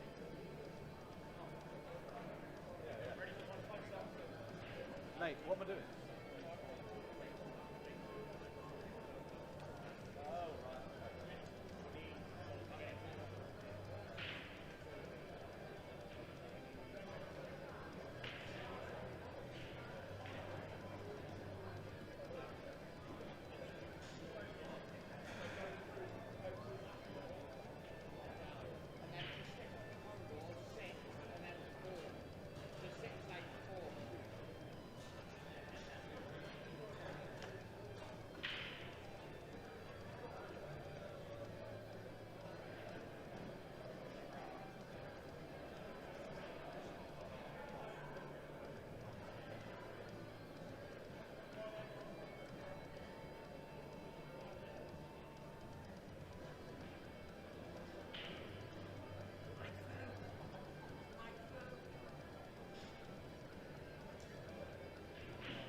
back, everybody. We're live in the arena ahead of Championship Sunday here with the Ultimate Pool Series. Weekend number 3, live from Loughborough. Stephen Jameson, Mark Shepard here to preview what will be a big, big evening underway. Already on our other tables, tables 2 and table 4, currently have action on them. In Leach, Vacation, Ramford, Norrie, the East Pro Series semi-final on table 2 right now. Now we're on table 4, where there's Challenger Plate is underway with Charlie and Kelly Egan. But the action on here is going to be where we're going to focus our attention tonight on the stream for you, because we've got just banger match after banger match. We start with 2 semi-finals, one each for the men and the women, before we go final, women next gen, and the boys at the end. Where to begin? Because there's so many stories that are developing as the day goes on. I think before we get to the semi-final we're about to see, let's look ahead maybe a little bit later in the day, because our Men's Pro Series semi-finals are set. They're coming up in about an hour and a half or so. And a really, really interesting lineup with a caveat that we've probably got the biggest headline of the weekend. And it doesn't actually involve Jamie Billingham. I mean, it's been amazing. Jamie Billingham has been all the headlines this weekend because he just can't stop winning. And even having watched all of it, it's not really clear what he's done. He hasn't played shots in a different room from everybody else, but he's just been more consistent. But as you say, I mean, obviously the main headline of the weekend is going to be the number 1 spot. Tom Cousins, we now know, has been deposed. He lost to Jamie Billingham earlier on. That means Declan is going to get enough ranking points regardless of where he finishes. That seems almost inconceivable. I mean, Tom's been in that position since the end of 2022. The idea that he's now no longer there. It's been an incredible run, and we have to say a huge congratulations on that run. Tom's been magnanimous in this go. It won't be forever, he knew that because of the nature of how it goes. It says a lot about how consistent Declan's been to be in his position. And I think knowing Declan as we do, he won't be, he'll be pleased about it. He'll be more focused on winning. So when he's in the semi-finals later on, he'll take on a great opponent in Sean Chipperfield. And it will be nice for Declan to be number 1. He'll obviously feel good about that. But he'll want to do it the proper way and go and win the event. Yeah, I mean, the fairy tale story would have been for Tom Anzetti to get to the final, and then we'd have had a she's out. We've had that twice before. Yeah, we can't get Tom's too greedy, yeah. This time he's done it a different way. He'd obviously like to follow up on a weekend to go number 1 and then go on to win. He's got, I suppose, the tougher half of the draw in the sense that he's playing Sean Chipperfield, or champion, or Pro Series winner. Declan's played pretty well. I mean, he's kind of done it a slightly different way. Tom was doing it by winning every title. Declan has kind of been a bit more consistency. He's been on a lot of finals. He has won some titles along the way, but he's just been kind of Mr. Consistent on route. Yeah, absolutely fantastic. The other semi-final, by the way, is that man again, Jamie Billingham, on to the double potentially this weekend. He takes on Justin Astley. He naturally is a surprise. Justin's a new pro, so by definition he's a slightly surprise entrant. But for everything I've seen of him this weekend, he looks so composed and so calm. He's potting really, really well. He's proving a bit of a menace. And in that small position at this stage of the year, he's pretty good going from that his first year or so. Yeah, and we've seen this throughout the year. In some of the new pros, we've had 3 semi-finalists from the new pros at the first 4 events. I mean, I really like it. It's a sort of nice narrative. You've got the established ones. We're talking about who's fighting for the top spot. It's nice to have somebody new. We didn't know who it was going to be. That quarter-final was Justin Ashley, Sean Ash. Sean Ash, well known, but I mean, again, not somebody that's been knocking around in the finals of these events. So we're guaranteed a sort of surprise package. I mean, no one else has managed to beat Jaden, but it's not to say, maybe this is what we need, so a new guy coming in. No one else has been able to do it. He's been unbeaten all weekend long. We'll see if that can last. That will be on the table a little bit later. We have Declan Brennan versus Sean Chipperfield following our next match, which is a big one. We speak about surprise packages, and what she said herself, so I don't mind repeating that. But Lindsay Schultz is here in the semi-final about to take on Claire Henriksen. She said to me, "I'm just as surprised as everyone. Don't worry." But I've always thought whenever I see Lindsay, there's a real player in there. And we saw it with the Champions League earlier in the season. She's got the level on the main stage. She can find the consistency. She's a danger in tournaments. And here she is in the semi-final. We saw David across first yesterday. Who knows? Could be the time. Yeah, I mean, again, I love these stories. Yeah, I mean, I agree totally. This is a great player. She's joined us at comps a few times. She's clearly knowledgeable about the game. And she's also clearly very enthusiastic about the game. You get some pros that are moaning about, going to play here, play there. Every time I spoke to her about this, she's happy to be here, wants to be out there. And it's kind of nice to see people like that do well. For sure. And Colette Henriksen had a bit of a disappointing end to her Pro Series 5 yesterday, on the day before, losing probably earlier than she would have liked. Samantha Lowe got her again. That's one to keep an eye on over the coming years and months. But a great run into this semi-final, and such an experienced player. She can try and lead on that. Yeah, I mean, she'll be delighted to be back in another semi. We've seen number 1 obviously Becky Watkins has gone out early to open up the draw a bit. Amy Beecham's still in, but it's a match. It's going to feel like, you know, if they win, they've got a chance in the final.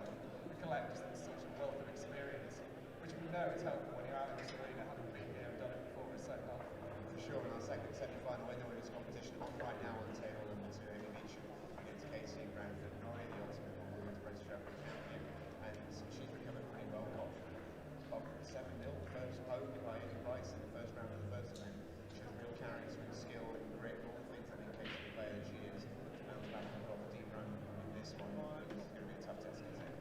Yeah, I mean, she's a fun player to watch, isn't she? Casey plays the game in the right way, and they both know that Amy's going to go for an attacking game. Amy's obviously had a bad run as well in the first event of the weekend by early on, and then dumped out pretty early. That's going to be a fast attacking match. They're both going to be looking forward to being there. They're on the sort of secondary table where they both want to be out in this arena come finals night tonight. Yeah, absolutely. So as I say, when we get back to the action on this table, we'll have 2 semi-finals. First up is Lindsay Schultz versus Colette Henriksen, followed by Declan Brennan and Sean Chipperfield. And then we have the women's final, the next gen gold final, and Cameron Wolf, the men's pro series final by the end of the championship Sunday. Cannot wait to get going when we come back from this very quick break. It's action live here on the main table.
Welcome back to Table 2, and welcome back to Loughborough. And the final session of this third weekend of pool from this great arena everyone's enjoyed playing in. And here we are for the semi-final of Ladies Pro 6, Casey Ranford Norrie against Amy Beauchamp. Champs against Case the Ace. Across on the other table, Colette Henriksen and Lindsay Schultz in the other semi-final. Following this, we'll have the Pro Series 6 semi-finals. Jaden Billingham against Justin Astley, Sean Chipperfield against Declan Brennan.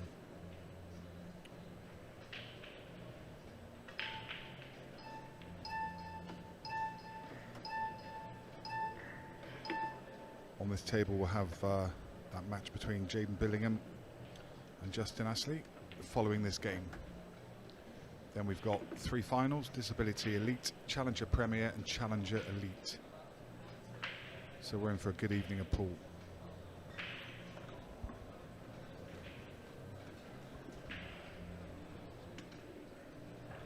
And the culmination of what's been a really good weekend. Champs not where she wanted to be. Has left this 8-ball a lot tougher. They take on the cut and does to the middle, no drama at all. Middle of the pocket, away it goes, and it's 1 each.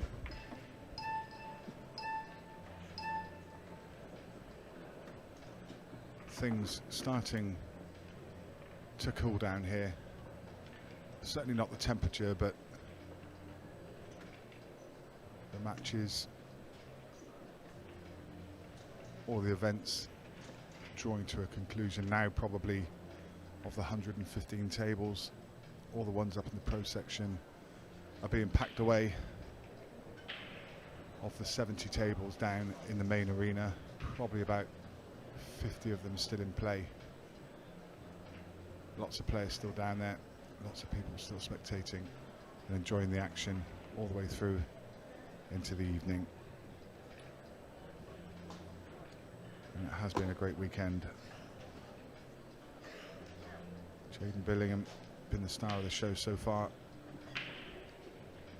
Won event 5 and is in the semi-final of event 6.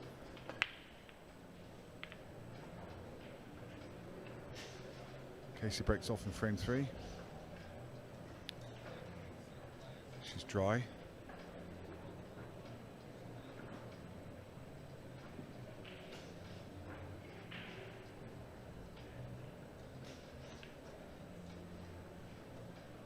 Yellows could be the choice here, I think. The red and the yellow on the right hand side, the red would need moving. The yellow I think you can pot. Depends on the 2 in the bulk area. Depends whether she likes this pattern or not. I guess it also depends whether she's got a yellow as an opener. One just below the bulk line she could cut back, but not a great opener. Yeah, reds have the easy opener.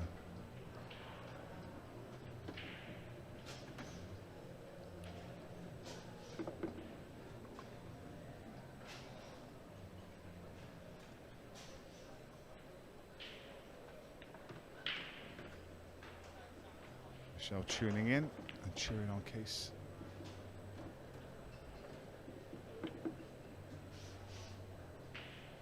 Great to see Casey running deep.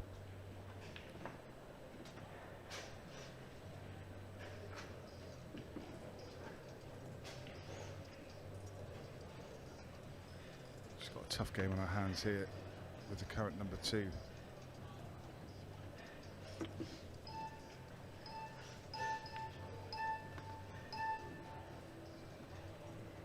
More than capable of winning this game.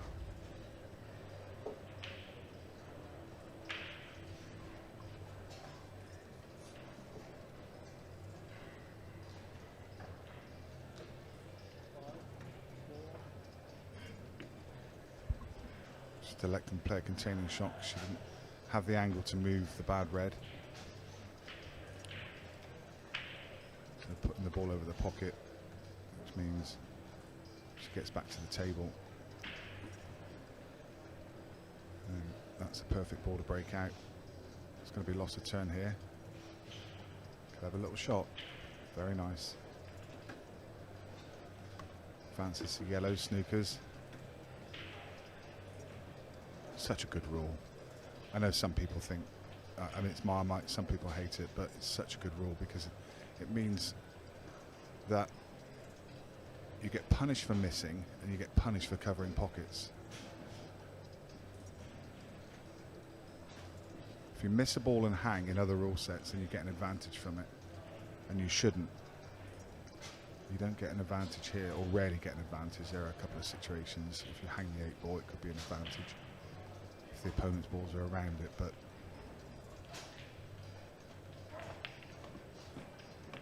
ball in hand here for Champs. She'll snaffle this chance.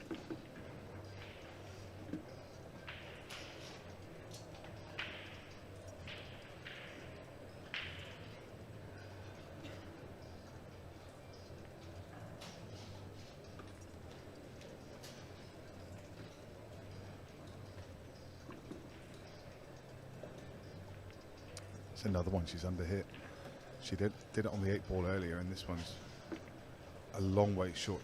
You can see her flexing her shoulders, definitely decelerated on that shot. She's been careful not to run too far, but as she was doing it, she decelerated and didn't get through that shot. Again, a good recovery. Well, she's on the 8-ball, but with hand procuring, this is nasty. A long stretch. Fancy to get it. Yeah, she could just cue to the side of the yellow, which made it a bit easier. Bright start from both. But Champs takes the lead 2 frames to 1.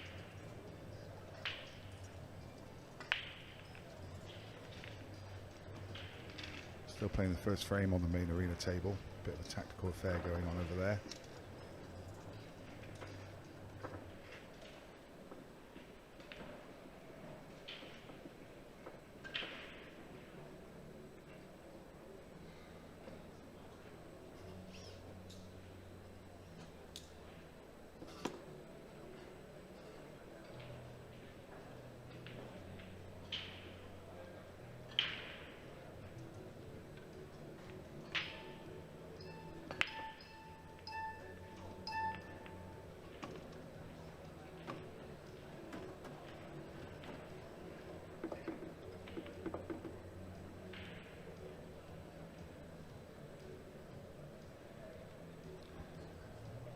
Challenger Elite Final is later this evening, but still lots of games. They're still playing the last 16 at the moment, so fair way to go in that. Cohen Bradford's still going strong.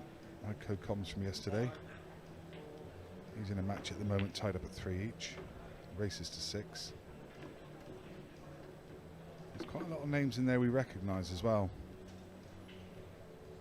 Joe Sison, Rob Sim, Tommy Lewis, Brad Ferguson. Look forward to that final later this evening. Scheduled for around,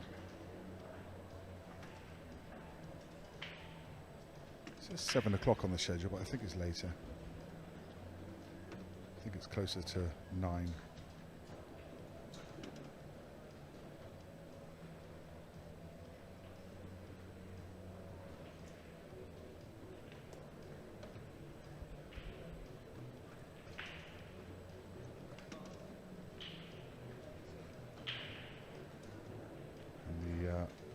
The next level down for the Challenger, Premier League.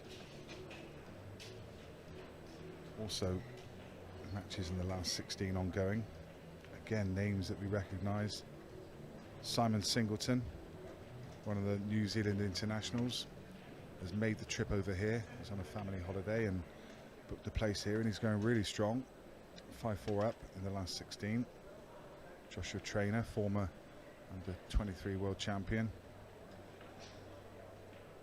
Some good names in these lineups still.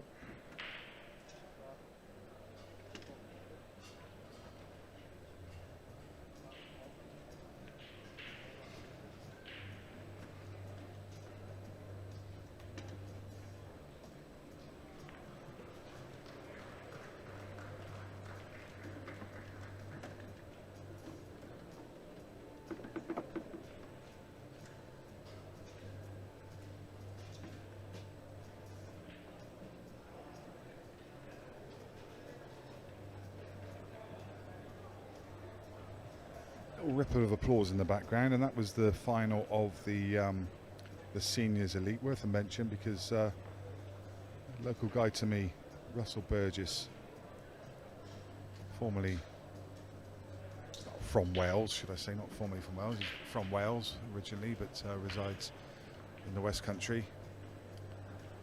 Super player, Russ Burgess, been around for years and years, and he's won silver section for the seniors. Well done, Russ.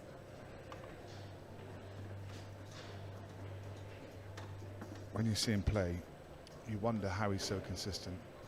He doesn't get down on his cue anywhere near. Hovers above. And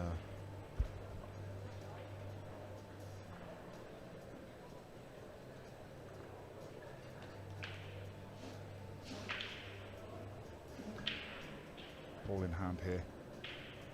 Again for champs. Needs to deal with this red down to the bottom left, so I think she's looking.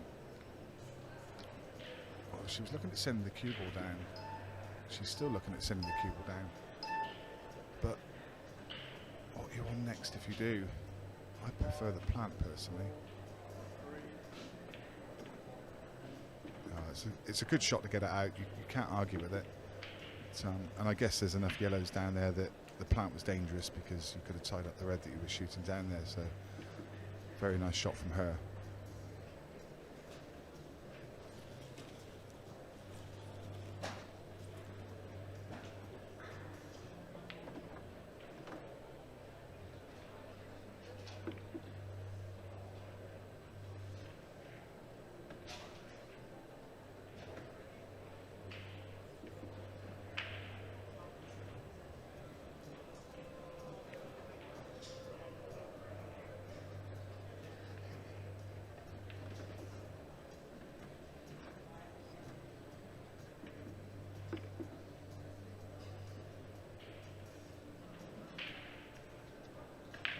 Next gen, always nice to see the youngsters, and that one also getting to the business end. and more names that are just perennial winners. Joshua Fletcher there again, Oscar Newton. Looks like he's going to book his place in the semi-final. Zach Oldfield, Callum Nichols. Such fabulous talent for the future. We will see the final of Next Gen Gold on the main table later this evening.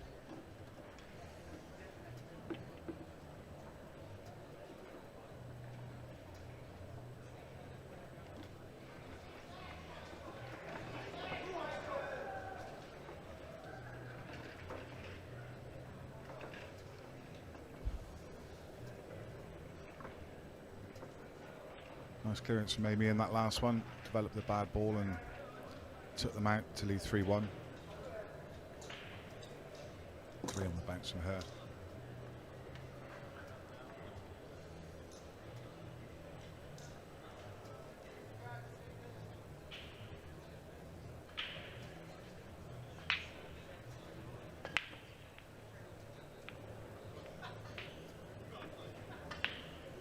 Dean Godwin, the disabled finals on this table.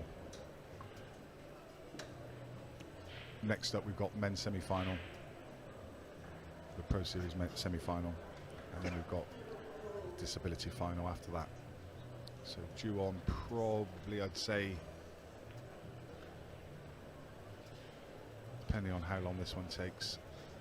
Let's say this one finishes 5:15. The next one, yeah, I think it's about 6:30. A couple hours.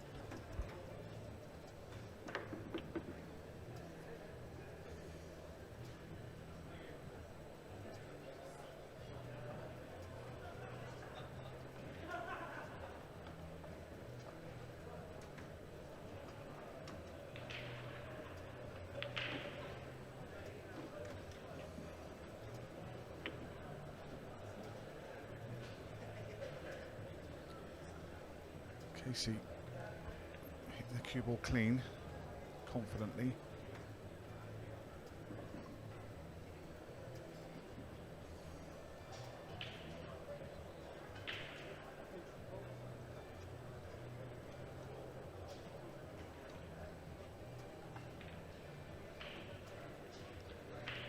Still a very young player, a player that's still developing and improving.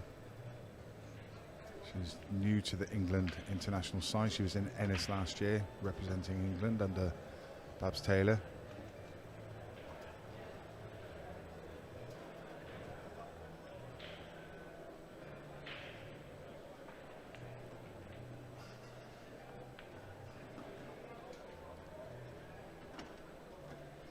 This is going to be tough now. I think she's through on this yellow. She's going to have to leave a thin cut on her last ball. She can't really get close to it with the angle she's got here, so I think she just needs to leave the gap, and it's not a big gap. So banks a cue ball off the cushion. I think that's a handy kiss. I think that's as good as she could have got, and if she hadn't got that kiss, I'm not sure she would have been on this yellow. Or if she was on the yellow, she'd have been playing it from mid-table and had a very, very thin shot. But she's got another tough one here. Needs to drag this in. But you've got two options. You either run into the 8 ball and hope for a good bump, or drag it in. She would have had a shot on the 8, but she took her off the pot. And Champs comes to another open table.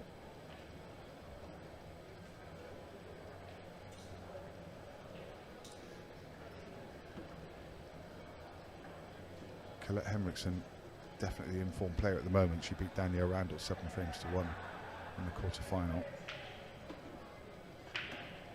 She's won the first frame on the main table against Lindsay Schultz.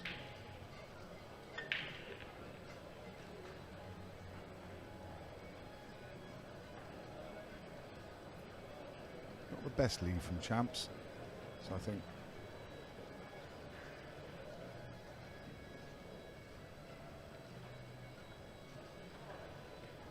yeah, again, I think she's tried to get up onto this ball at the top of the table and just come up a little bit short. She just seems to be struggling a little bit with the pace on this table. I think I'm not mistaken, this is the first time she's played on this table.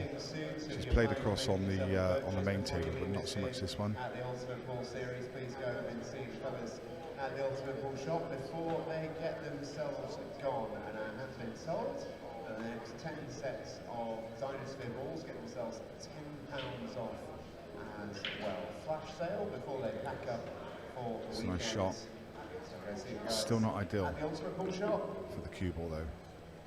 She's got options, the long straight one to top left or the cut to middle, but she needs to think about this ball on the left side rail. Do you land it? Do you double it? Do you try and move it?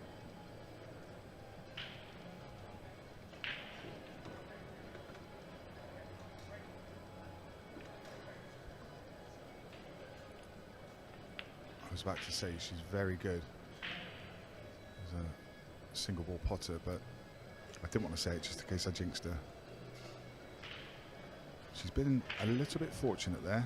The red coming across to cover the path of the 8 ball. So I think Casey now has to double the 8.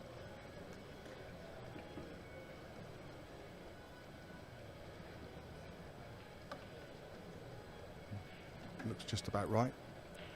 May just have to punch it a little bit just to straighten it. But it looks good. Oh wow, how close is that? How close is that? Just catches that far knuckle and spits out. That is, or could be big. Because 3-2 and 4-1 pulls apart.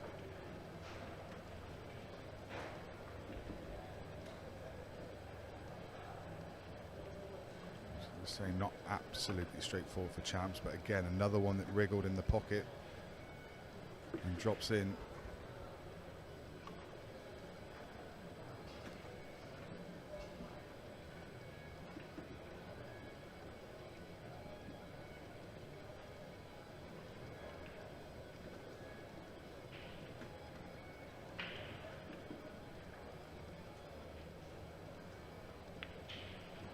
Uncharacteristic. There's a couple of uncharacteristic misses there from Champs, and there was a lot of pressure on that shot because she knew that she was going to be leaving this black plum if she missed the red.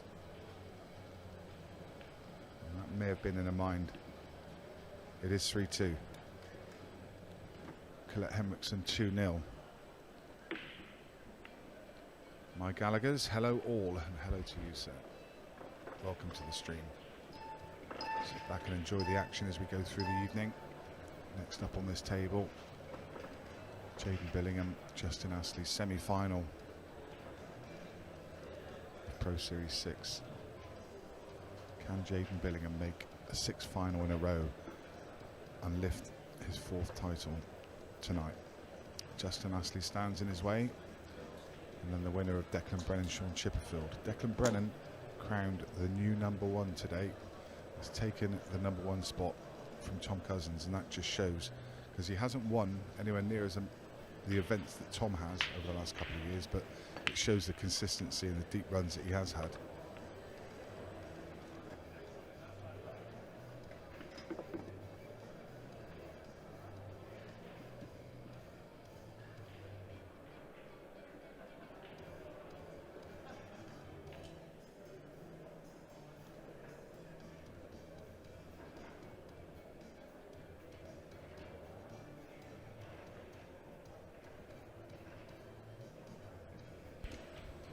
Hello Bruno, tuning in from South Africa. Welcome to the Ultimate Pool stream. We've had a lot of people joining us from the African nations over the weekend.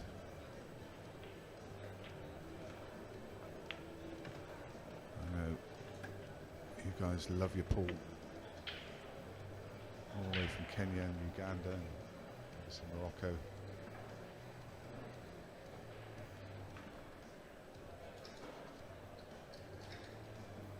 South Africa, of course, a very strong national team, including the ladies. Tasneem Solomons, the poster girl. Jaden's after this match. Can't tell you what time. It's when this match finishes.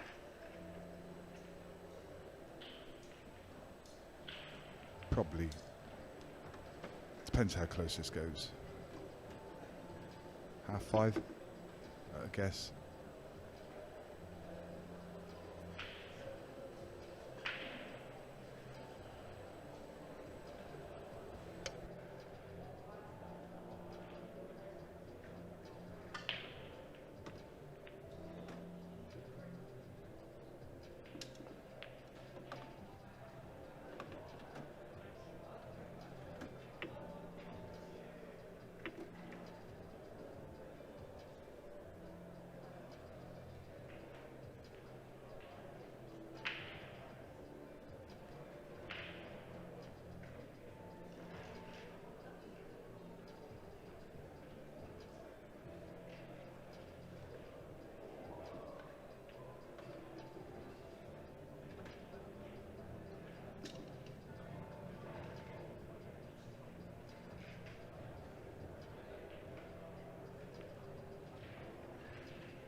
Could play the red to middle off the yellow and create a bigger angle for the cue ball to come down and try and develop this red at the bottom of the table.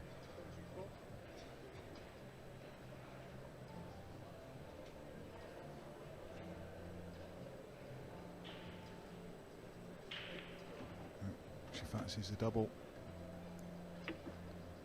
Maybe just come a fraction too far to be ideal on the double. So again, needs to punch it. Get a bit of pace in it to straighten it off the cushion. Just miss the 8 ball. Watch that top right pocket. Or does it go through the gap between yellow and 8 ball to the middle? The yellow's there, creating a big pocket. It was a back double.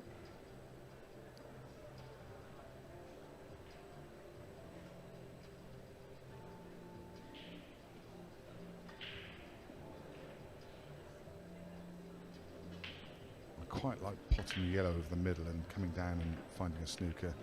Break out these yellows and snooker at the same time. So maybe just punch into these yellows, get them off the cushion and screw back to where she is now to cover the red to middle.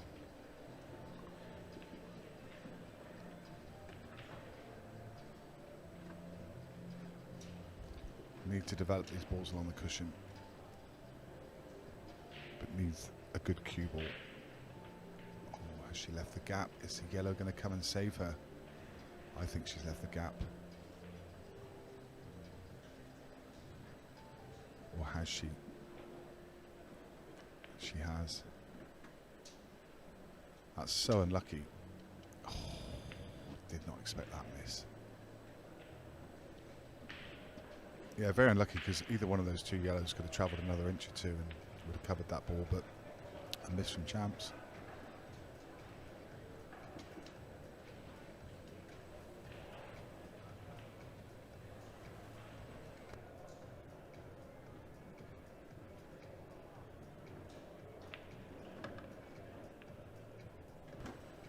Cue ball travelled just a trace too far there. Want to be a little bit straighter on this yellow.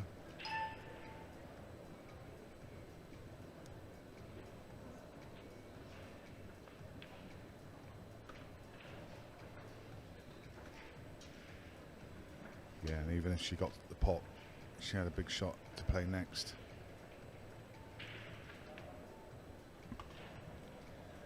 Nervy stuff, as you can understand.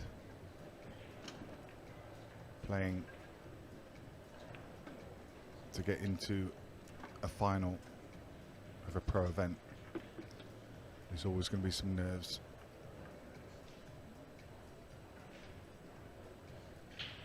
And Amy, of course, much more experienced in these arena environments, in these semi-finals. It's a well-trodden path for her. She's won so many events over the years, World Championships and lifted Pro Series titles. So, it's, as I say, a well-travelled path, and the experience counts for a lot. But Casey's still in this. It's her break in the next frame. She needs to win this frame and just stay on Amy's coattails. Keep the pressure on.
We've seen Amy do that a couple of times now, just pull out of the clearance because she didn't have the shot she needed to develop the ball. Puts the ball in a really good position to develop further down the line, which quite possibly now. She's got the option to screw straight back into it or off the bottom cushion and just bump this red out.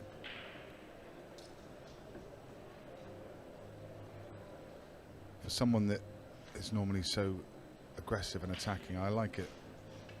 Even now, look. Yeah, she's not come far enough. That's not the best shot. But, you know, what she left, okay, she's left the edge of the yellow.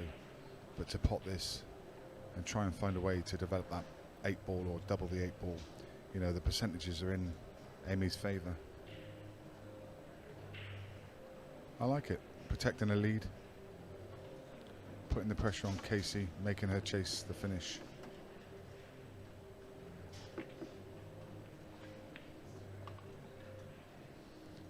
And now Casey making that pot forces her into opening up Amy's bad red. So barring, you know, some kind of worldy shot or a fluke, it's clever play.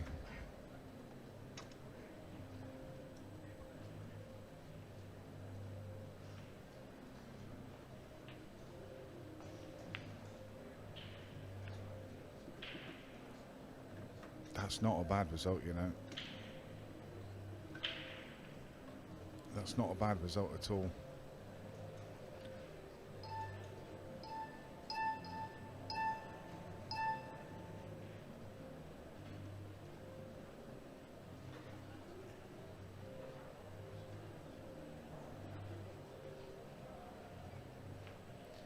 You know, if Casey can just keep making contact with this 8 ball when she's in a snooker, the red on the left side cushion is still a problem for Amy. It's not a gimme clearance when she does come to the table. Look at this, here we go. Oh, what about that then? Go on. 4-3.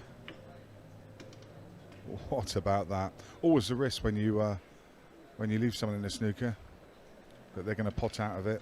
Always needs a bit of luck, but brilliant.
Another really good chance here following this dry break. She tried to land on that red, just overhit it. She just really needed to dab that ball into the pocket and stay up on that top left cushion for the red to middle. May still be able to cut this in. No, she was a bit too close to her work. Tries an ambitious plant.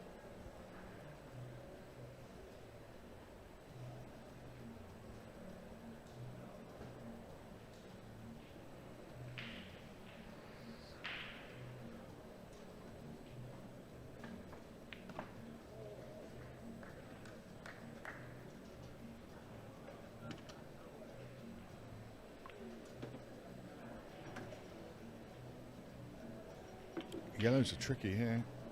We favour reds at the moment.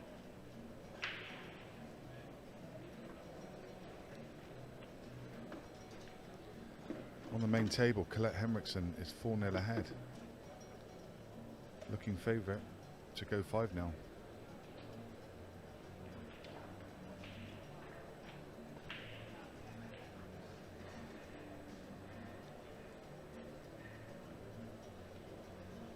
Can she squeeze this yellow off the cushion, off the back of the red? It just looks like it's a little bit close to the cushion to be able to do that.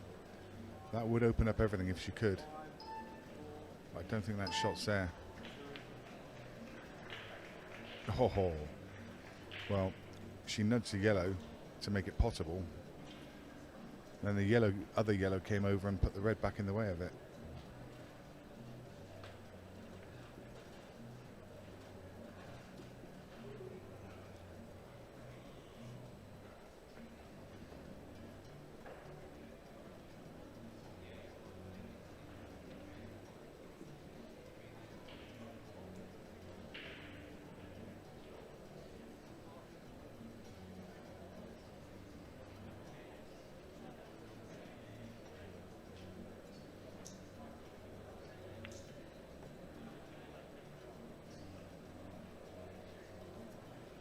I'll tell you one thing, whoever does win this semi-final is going to have their work cut out in the final, because Colette Henriksen's been on fire today. She's 5-0 up in the other semi-final, barring a massive comeback from Lindsay Schultz. She's a big favourite to get into the final.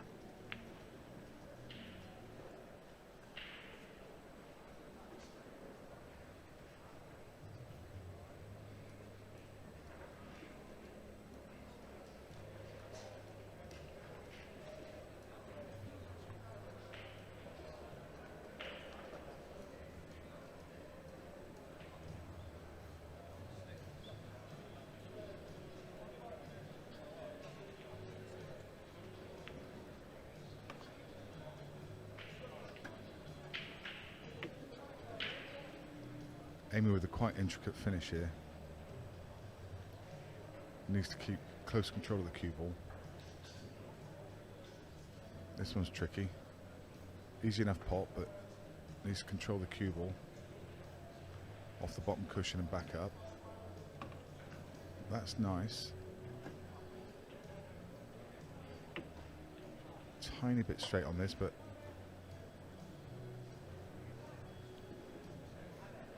and I think the yellow still passes the 8-ball, the one she's just bumped. But you can see it's just not the best pattern, is it? They don't link well. You know, how do you get on the ball next to the 8-ball? Doesn't pot to bottom right, so you can't take the one to the middle and land on it now, so you have to take this ball, which makes this next shot key. Well, she's landed behind it, she's going to take it long. A much tougher shot.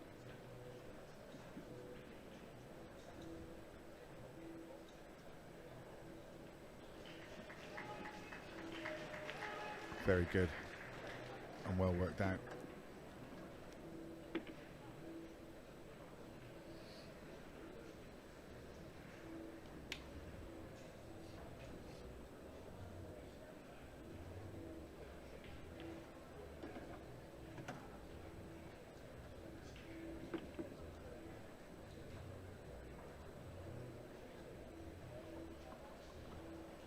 This for a 2-frame lead.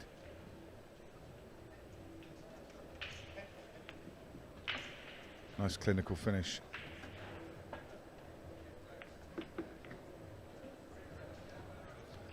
Okay, she had a couple chances in that frame to draw level.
Amy really starting to find her stride now. It's been a top clearance.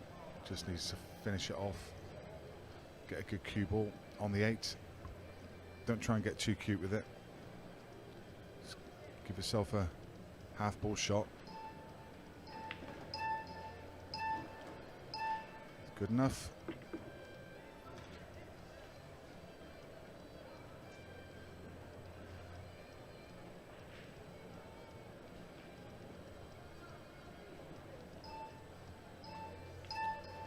Very nice. Champs is on the hill, 6 frames to 3 ahead of Casey Ramford-Norrie. And also on the hill, Colette Henriksen is 6-1 up. And I don't think there's long left on the clock. In fact, let's have a quick look. 8 minutes 45 left on the clock over here, so it's a long old road back from here.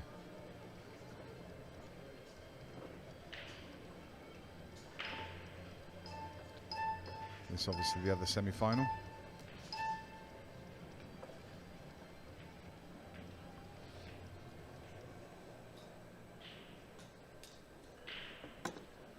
And Amy's ready to go. So we switch back. And Champs looking to finish things off quickly. Gets the ball. 8 ball comes back up. Reds look very nice, and she's got an opener as well to middle. They link up really well. Just control the first shot.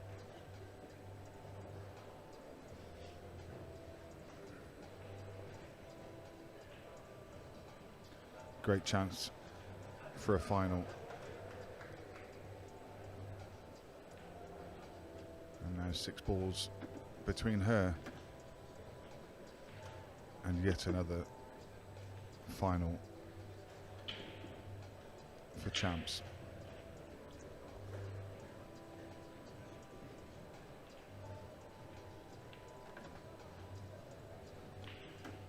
Wow. That kept travelling. I think she was expecting to cannon something.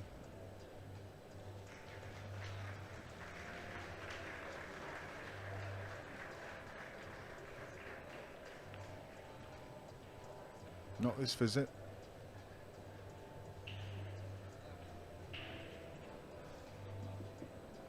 Colette Henriksen's done the business. Won 7 frames to 1. Convincing victory. She's in the final. That final will be later on this evening.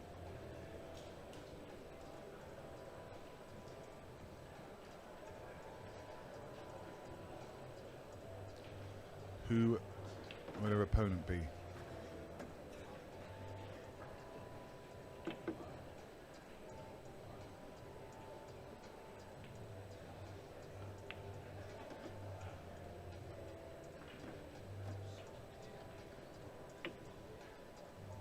Top and side. Get yourself over to the left hand side of the table. The middle of these 3 to bottom left would be ideal. If you can finish straight on that ball, makes the clearance fairly simple from now. Just a little bit too much side on the ball and it's gone ugly. That was just a touch too much side. Fired the cue ball over there. Tucks in behind.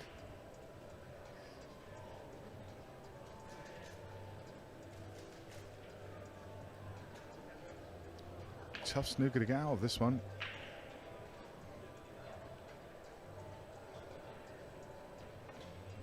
Nice shot. I thought she was glued on the yellow. I didn't realise she could get to the top cushion. She had quite a big target with those 2 balls down here, so nice shot.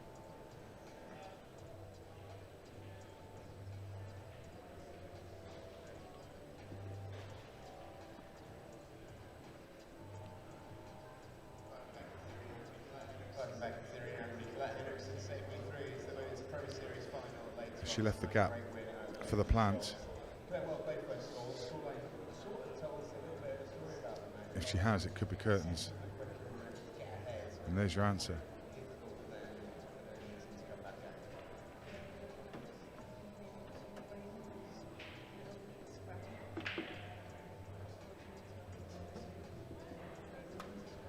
So don't forget, pro semi-final coming up after this match.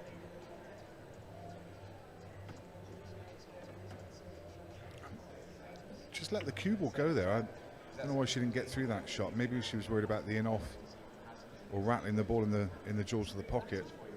But felt like she could navigate that top and side cushion and get the cue ball out. One good shot left. And that's not it. So, last chance saloon, you feel for Casey Ranford-Norrie.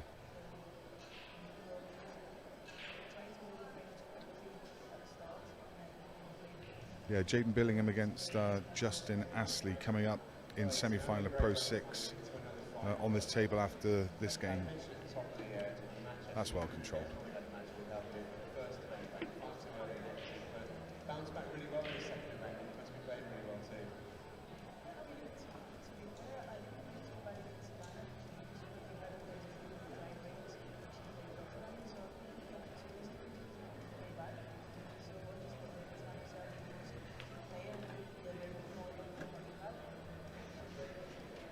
And how big for you that you've had the semi-final out? Well, we're going to go another frame at least.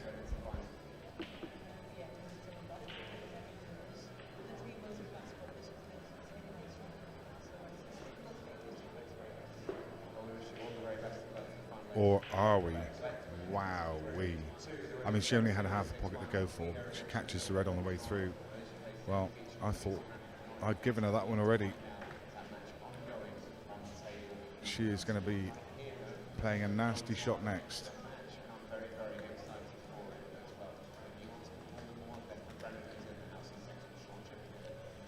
A nasty, nasty shot. Get out of that one.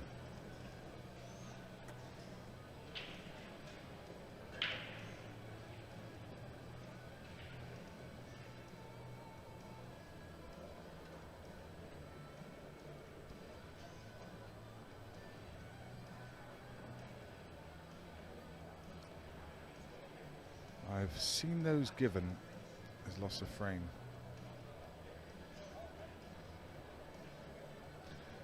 Not saying by any stretch of the imagination she did it intentionally. That was a brave shot by Amy, clever too. Can she play loss of turn? Is there a way to pop the 8 ball onto the red, get the cue ball to the top of the table and leave the 8 over the pocket?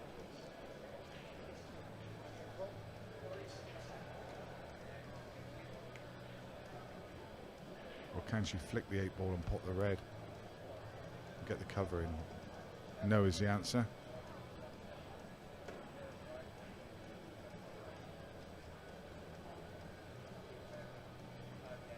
Still needs a good shot hit from Amy. The trouble is, if you punch in the ball to bottom left, you're likely to snooker yourself. So she needs to navigate this shot. It's about as good as she could have done. She's left herself with a long shot, but this is the match. Get this, and you're in the final. Nailed it. Was there ever any doubt? She rarely misses those opportunities. And another superb performance from Champs, who gets herself a spot in the final. The players shake hands. A wonderful performance there from Amy, and a good showing from Casey. Really good weekend for her. Good positive, you know, a semi-final, nothing to be sniffed at. She'll be disappointed she didn't get to the final, but it was a good performance by Amy. So Amy will book her place in the final. As I said, Jaden Billingham up next on this table against Justin Astley. Over on the other table, Declan Brennan is already sat in his seat waiting for his semi-final to start against Sean Chipperfield. Up after this break. See you soon.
Good evening and welcome back.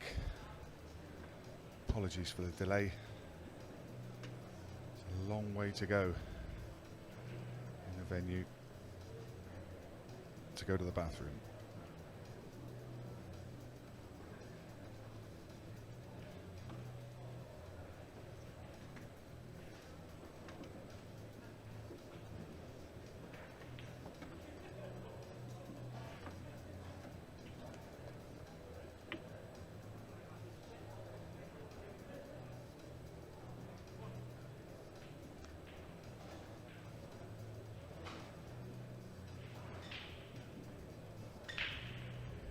Clearly the perfect start for Jaden, leading by 2-0.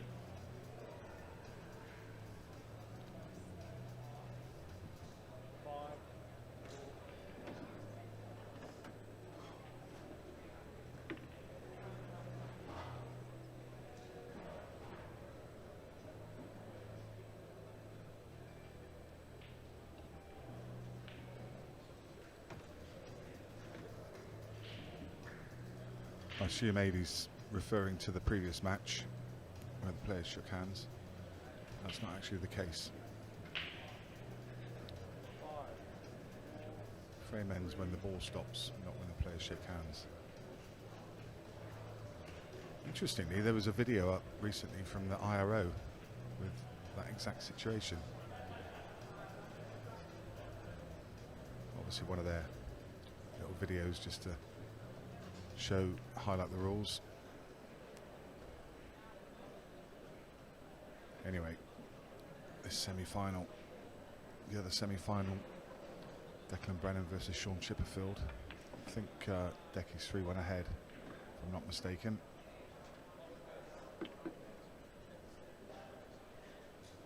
And what a weekend Justin Astley's having. He's had some really good results. Beat Phil Harrison earlier today. Sean Ash in the quarterfinals. He's come up against a man mountain here, a player that's on some serious form. The most informed player in the world, you'd argue. Vying for his 6th final in a row. Already lifted the trophy last night in Pro Event 5. Looking to go back to back. Not many people have done that. Shane Thompson, Tom Cousins.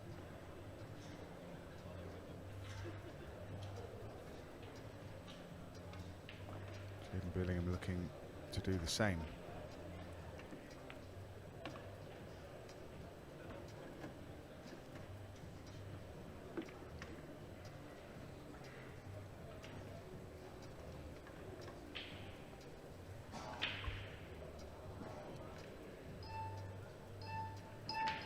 Declan Brennan has made the semi-final, as I mentioned before, and if you're not already aware, he's also become #1. He's taken the #1 spot from Tom Cousins.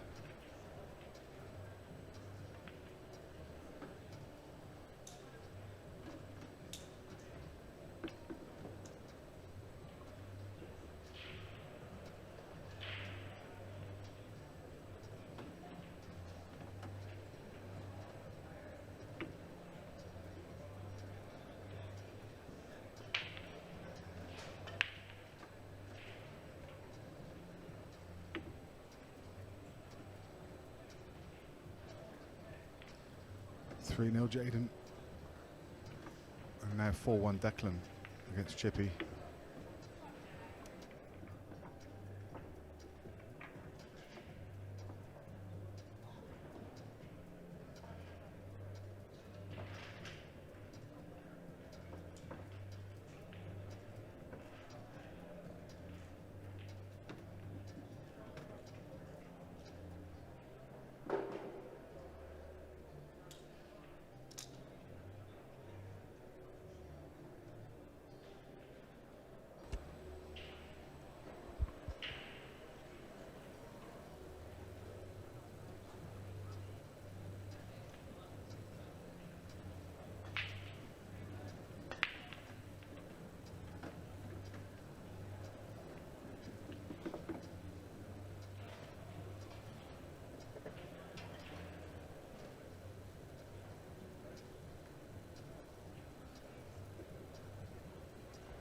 Jaden Billings' journey through so far to this point, 8-4 against Connor Jones.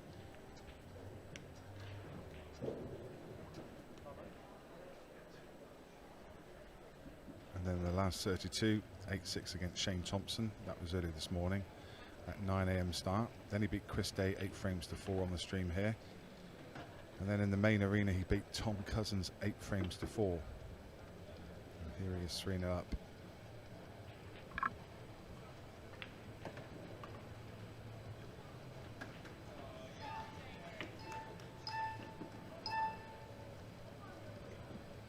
Justin Astley, a bit of a longer route here because he had to play a prelim. He beat Tom Church 8-6. Then he beat Sean Story 8-5. And then it was Dom Cooney, dispatched today, 8 frames to 5. And then that tight Hill game against Phil Harrison came through that 8-7. And then beat Sean Ash in the quarterfinal. Some great results there.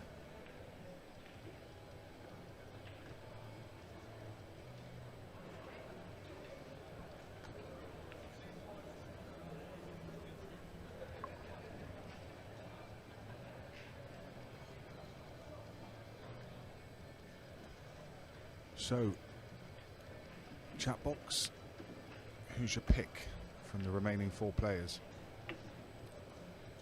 Easy to look at Declan and Jaden at the moment to reach the final. One's 4-1 up, one's 3-0 up. Probably about to go 4-0 up. So, who is your pick? Can the newly crowned number 1, if he does make the final, beat this young man who just seems to be unbeatable at the moment? Or can Chippy or Justin Astley still cause an upset? Who do you fancy?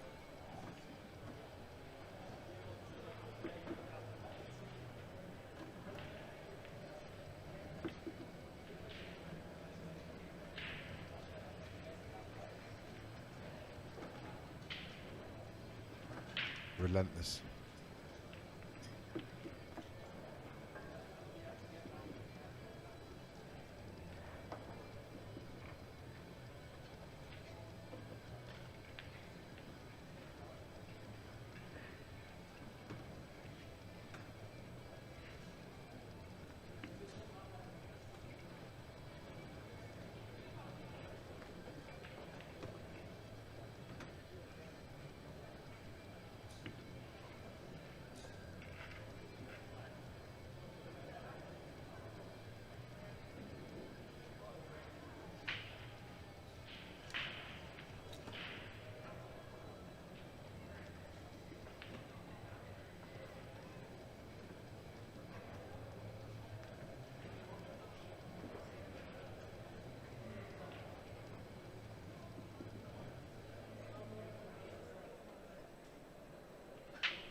Glorious chance here for Astley to get his first frame on the board and get himself into this game.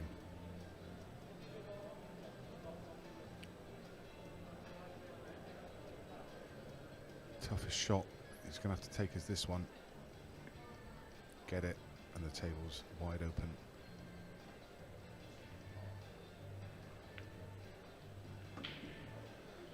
Impressive, isn't it, Mr. Bizzo?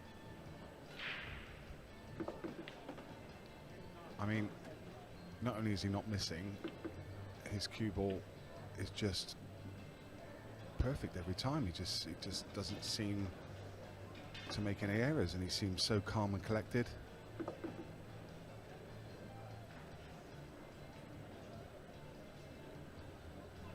In the same way that Tom is, when you watch him play, it looks like he doesn't care. He clearly does, but it just looks like he doesn't care.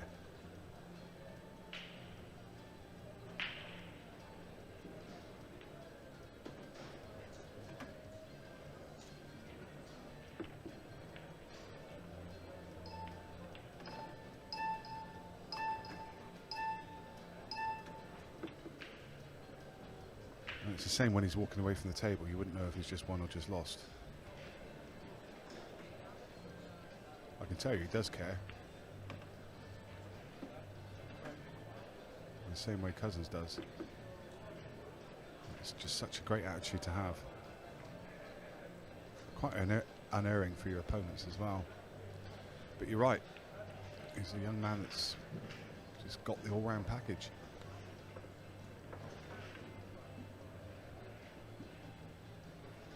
He's got a break that works for him consistently. Great cue ball control. Just looks so experienced at such a young age.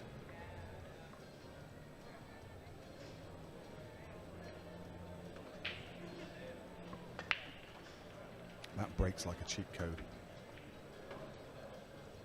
It is like a cheat code. And look at this table again. If you're Justin, you know, you're sat there thinking, how do I get back into this game?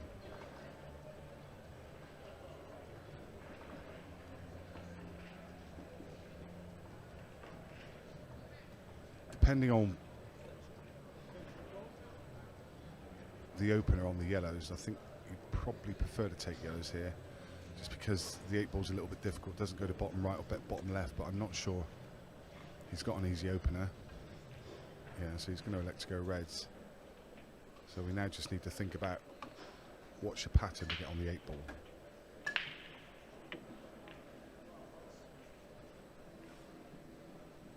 As I say, it doesn't go bottom left, doesn't go bottom right. So which ball do you get on it? You can't play it to left centre because the yellow's in the way, so the only real pocket is right centre. Doesn't go,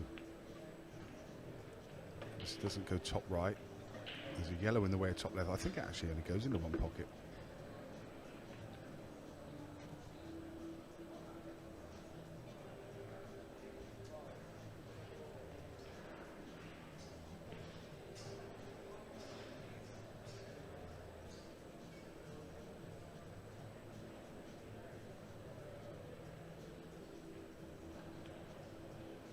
Little unwanted kiss there. Subtle shake of the head from him, but a great recovery. I mean, he's not the tallest of men, but stretching for that and hampered.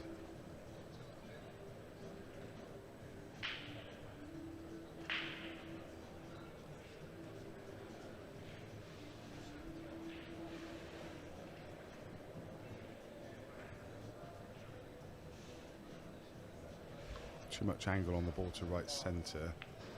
That's better.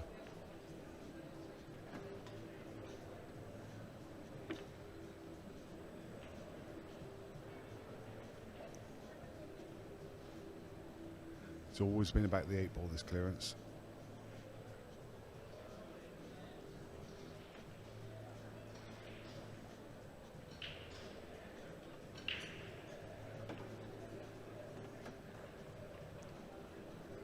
Awkward.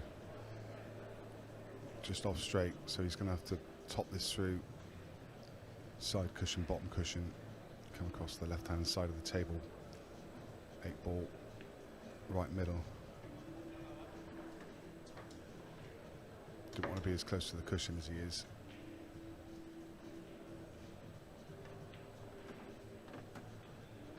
So good. Not perfect, but he's giving himself a shot. He backs himself to get.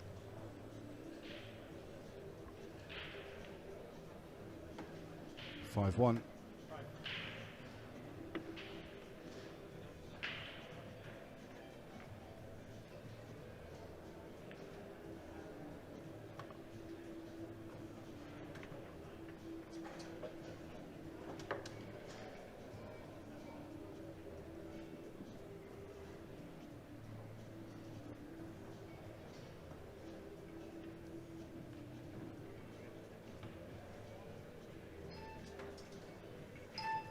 If you haven't already, please do give the stream a like.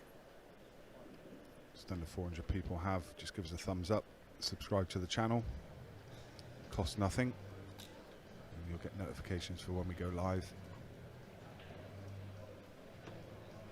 County shootout in a couple of weeks is always a fun event, and then following that the Masters, and then we're back with the last weekend of the year in December.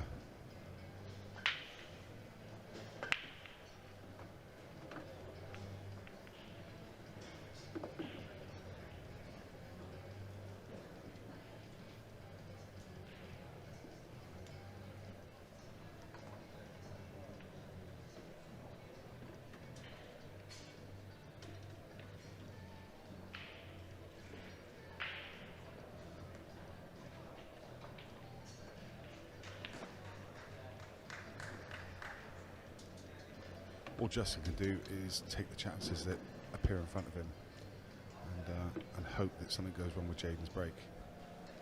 But it's the old adage, you need 8 chances. You may not get 8, in which case it's impossible to win.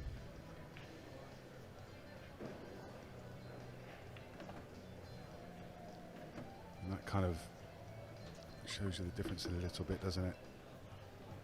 Jaden's cue ball has been superb. That one, unwanted cannon onto the yellow, has now made this finish more tricky than it needs to be. He's still okay. He's got a plant to middle, following this one to bottom right.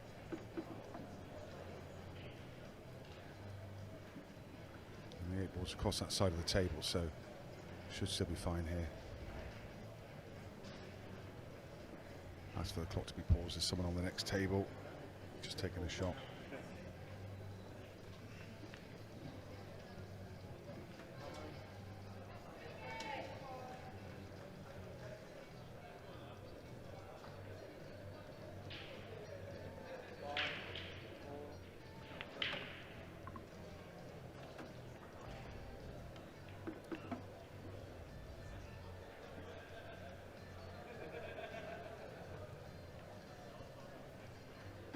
Yeah, played it dead weight. Couldn't afford for the other yellow to follow in, because he'd have had no shot on the 8 ball.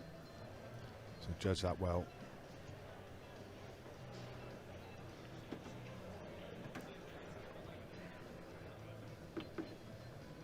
Would have liked another half a roll just to be straight on this.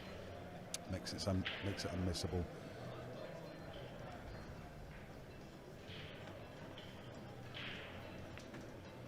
But a nice 8 ball, and does what he needs to do. 5-2.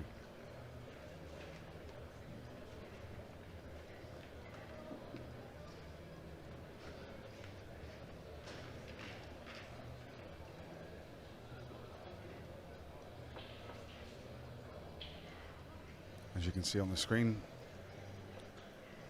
race to 8.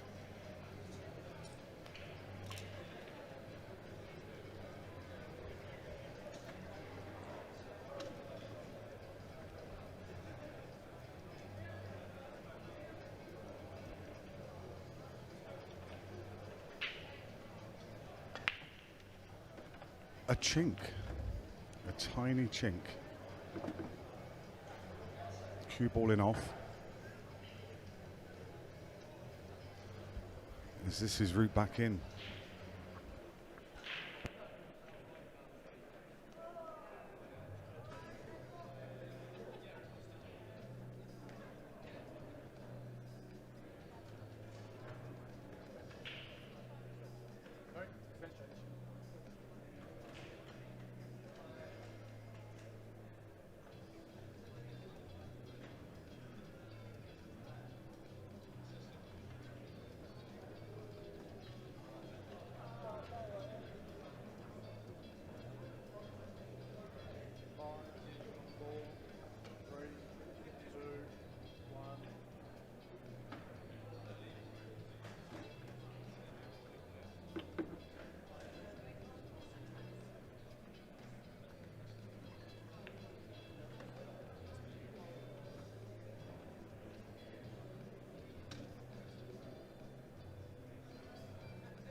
Don't know if you could hear, but the ref was counting down there, and Justin played that shot on 1 second.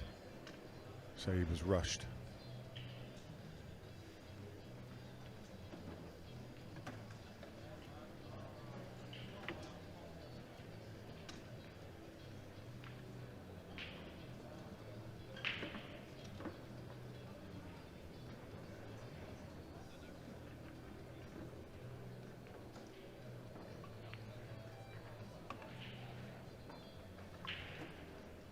Well, this red must pass to bottom right. Doesn't look like it. Looks like that yellow's in the way, doesn't it? It must clearly pass.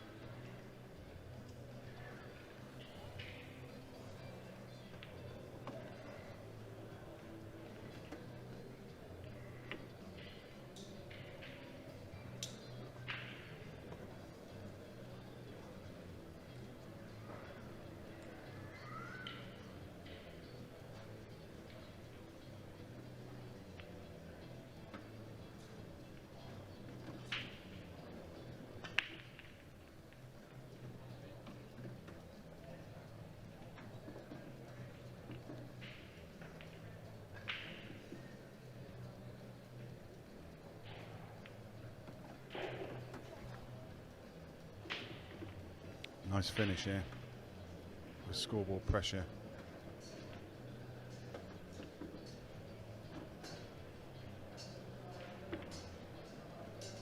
Yeah, very good. 5-3. It's going to break in the next as well.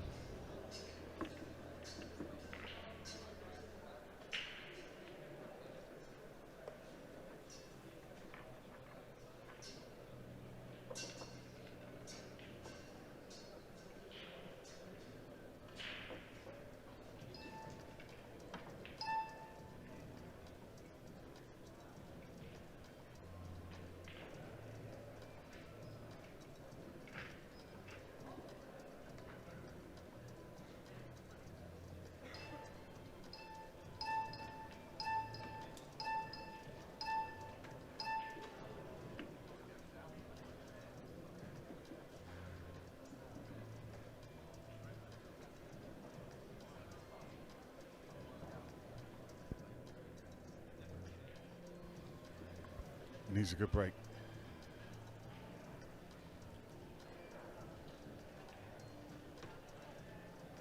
He's won 2 in a row. Needs to make it 3. Keep the pressure on Jaden. Oh, that is just not what he wanted. Dry break there just at the wrong time.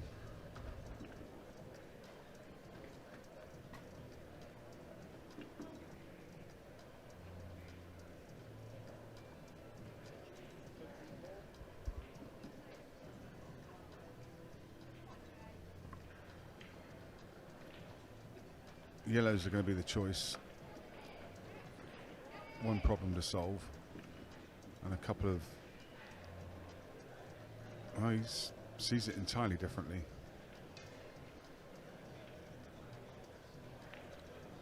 Wow. He sees it entirely differently. I was thinking yellows and use the one on at the top of the table to come down, bump into the little cluster of reds and yellows to release that one. Can't fail to be on one of the yellows to middle, but he saw it differently.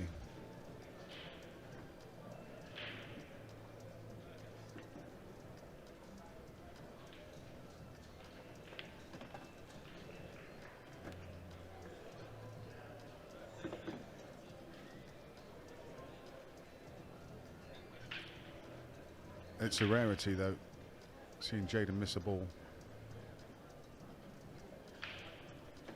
That's such a lovely, subtle little kiss. Just opens up everything. Played it so well.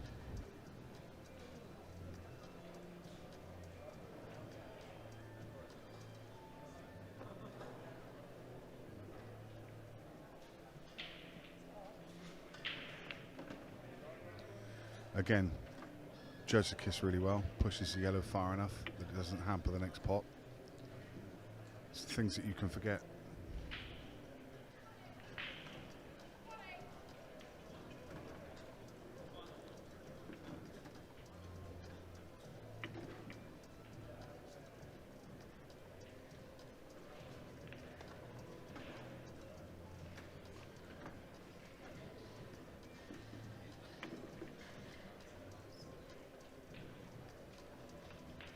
Tell you the score on the other semi-final.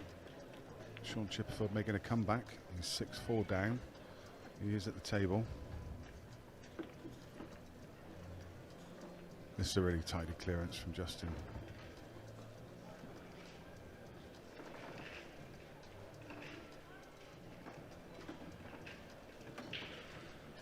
Suddenly this scoreline looks a bit different, doesn't it? We were at 5-1.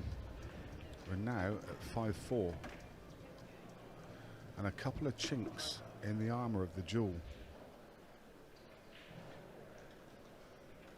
He is off for a bathroom break. In fact, both players are, so have a little break. Be back shortly.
Wow. Wow is all I can say to that. Another dry break from Billingham just as he was getting great splits. Did I jinx him by saying it was a cheat code? There's 2 dry breaks in a row. Oh, what a chance for Justin Astley to come back from 5-1 to 5 each. 2 dry breaks and 1 missed ball from Jaden. Gives Justin another glorious chance. I think he was trying to hold for this ball up the left rail, but he's going to have to reroute. He's looked at this yellow to middle. Surely it passes. It must. Looks like there's loads of room there.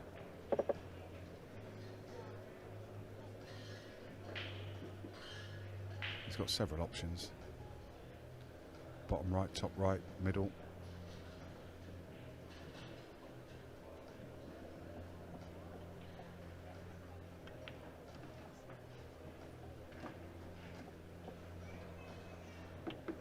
Again, not sure was he trying to get.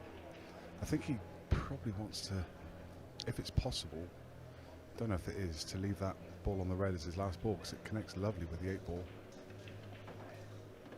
Don't think you can leave it till last though.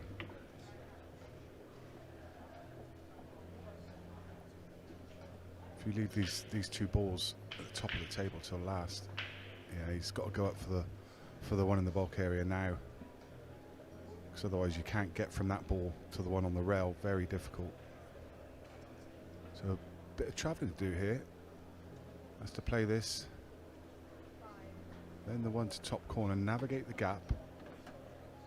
Come back down for the one mid-table. Yeah, you can see he's showing you where he wants to be.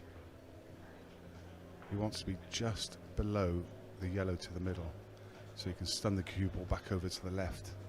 Key to the frame, this very shot. That's not going to get there.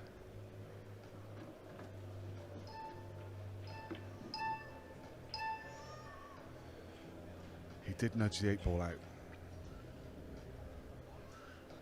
which now means it goes to a couple of pockets.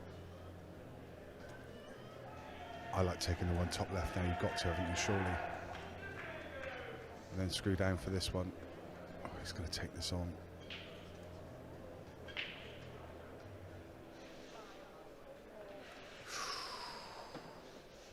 So risky, so risky.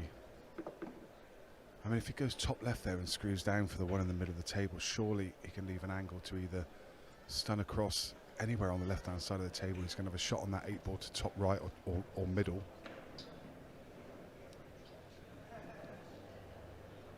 Needs to put off a monster now.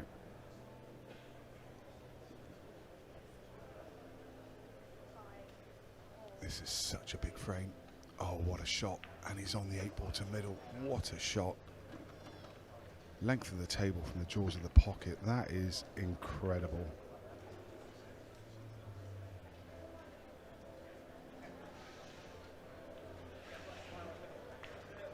Wow. Game on. 5 frames each. Who saw this coming? We were ushering Jaden to the final at 5-1 up. His break was going so well, and then suddenly it's anybody's game. Justin back on serve.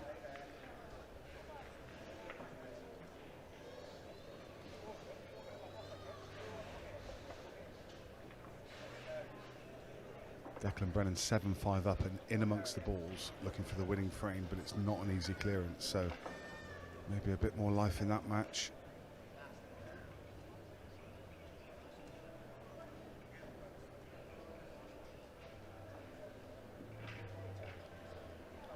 I'll show you that game just for a few seconds while Justin sets up. That's what Declan's faced with. Really thin cut. And he needs to get a ball out. I'll just stick with his shot just for a second. Yeah, he just plays a containing shot. Okay, I'll keep an eye on that one.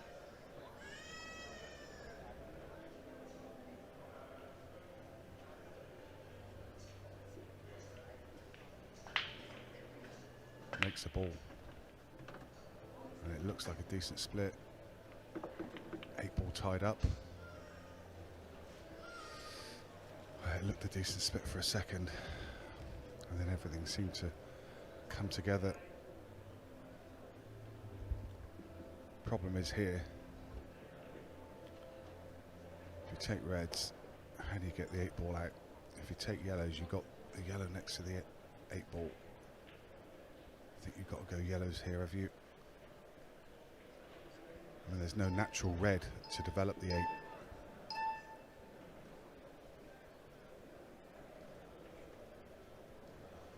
These are the finishes you've got to take out if you want to get to a final.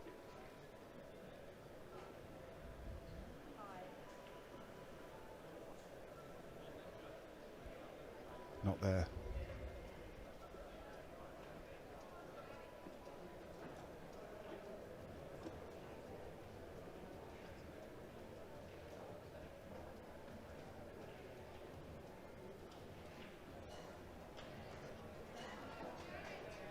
You can pop the ball to bottom right and leave an angle on the one to bottom left to screw up into the problem, but again, he's going to take yellows.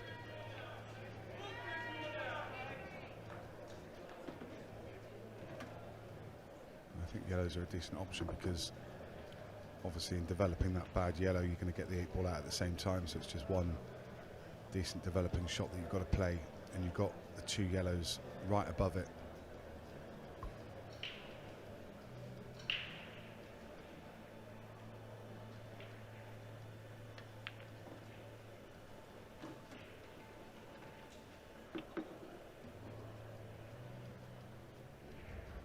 Kind of begs the question,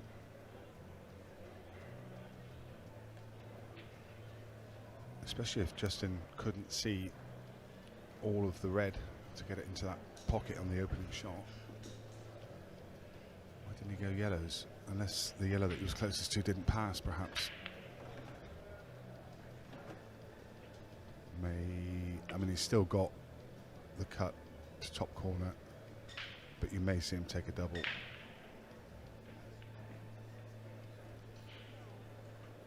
He's looking at playing the cut and leaving an angle, I think, to come over and develop these 2.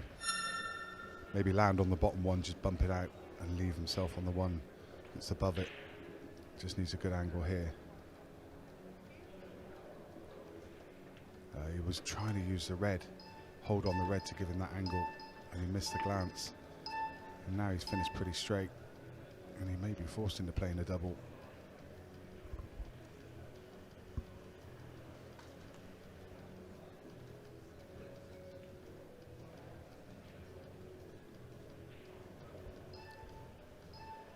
Can pot the top one of the 2. You can get the potting angle of it, so you can stun down. He still had an, he forced an angle to move them. Now is it a big pocket at the bottom of the table? Past that red, looks like it, doesn't it? You can certainly squeeze a ball past it, and if you miss on cushion side, the red's going to act as a guide.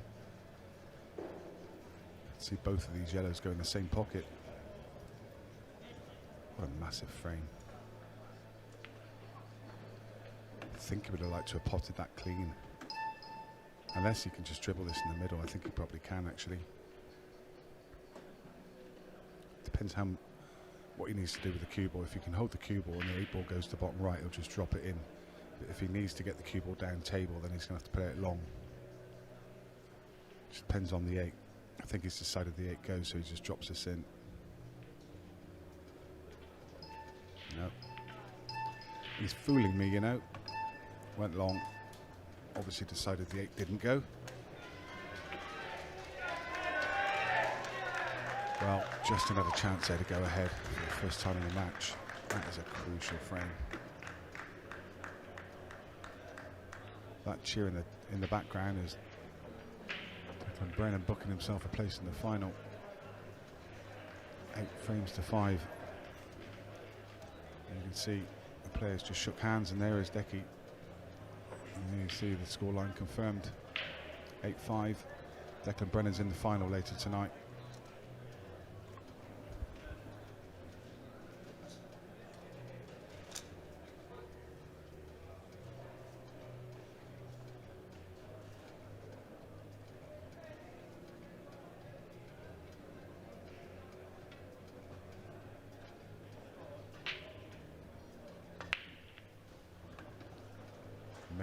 a ball this time.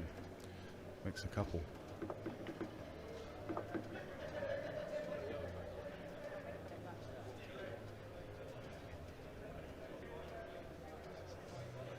The 8-ball went down and Jaden just asked Donna to replace it just because of all the balls around. The last thing he wants to do is try and place this intricately and foul. So I asked the ref to do it, well within his rights to do so too, and I don't blame him. Last thing you want to do is make a mess of that and foul just at the wrong time, especially at this point in the match.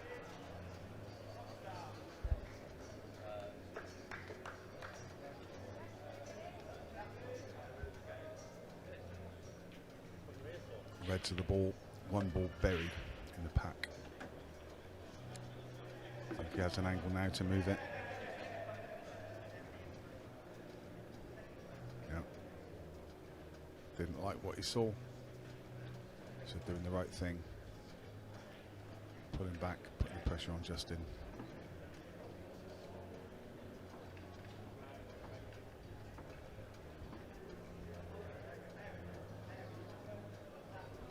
Justin's got a fairly simple one cushion escape off the bottom cushion into the yellows, but doesn't want to play that because it just puts Jaden straight back in amongst the balls. So he's playing this much tougher escape, but that does give Jaden ball in hand.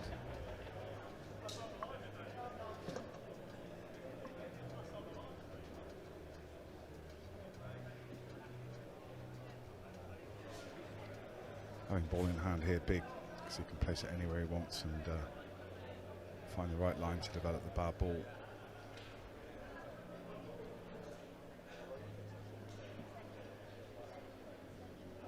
I like this, take this red off the table, because obviously the one below it not accessible as long as that red's there.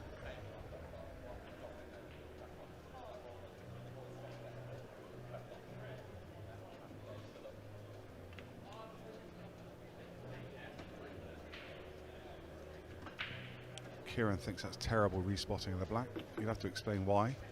I know it's not on the black spot, but the black spot's not accessible, so it goes in a direct line behind to where it is accessible.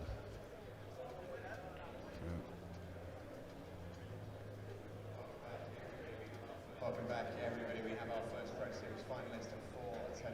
His name is Declan. 8-5 win over Sean Chipperfield. Congratulations, Deck, into the Pro Series final. That's no good. Pro Series final here in a little while, I think, which must be pretty exciting.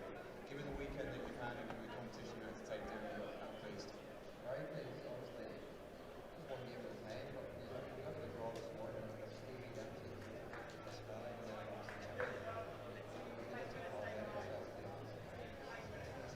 Have to play containing shot again.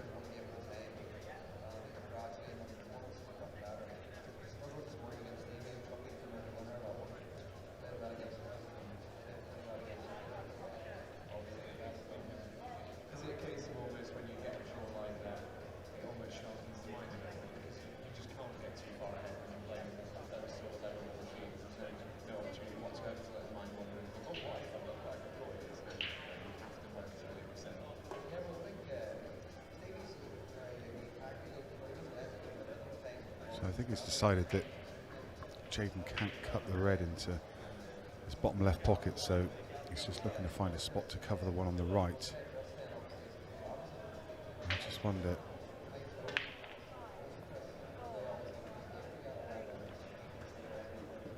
He's picked out a pot there. Good spot. And a great pot.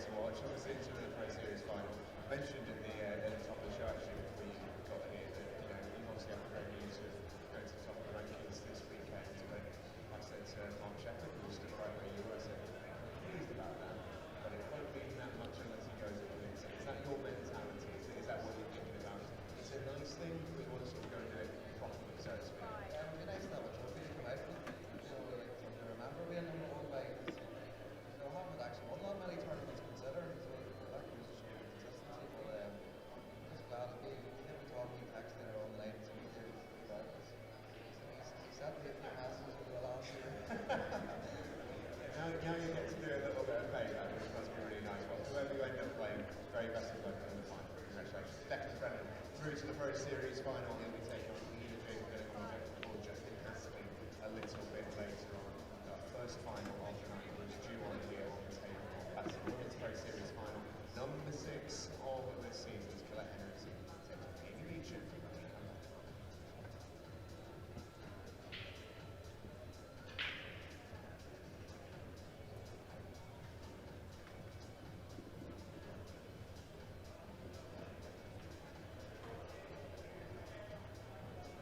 Big shot this one. Gets the pot. He just needed a bit more thicker contact on the red just to push the yellow out. Didn't get through it. No. Does he have to cut this back into the middle and send the cue ball into the red? You trust in the luck. Or again, is he looking at containing? 5, 4, 3, 2, 1. That's a really good shot. Yeah, tap on the table from Jaden.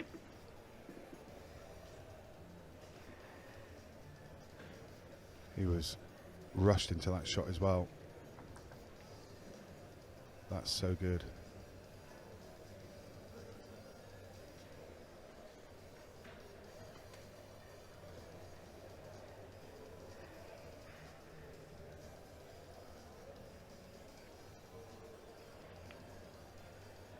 And it should win in the frame.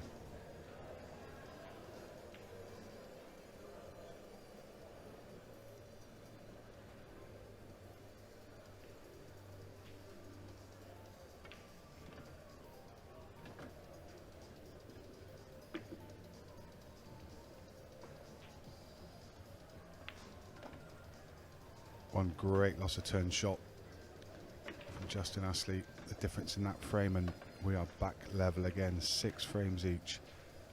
Astley will break in frame 13. Now, if you didn't already know it, we have a game on our hands with everything to play for to make a final of a pro event. Will be Justin Astley's first. Jaden Billingham will be 6 on the bounce.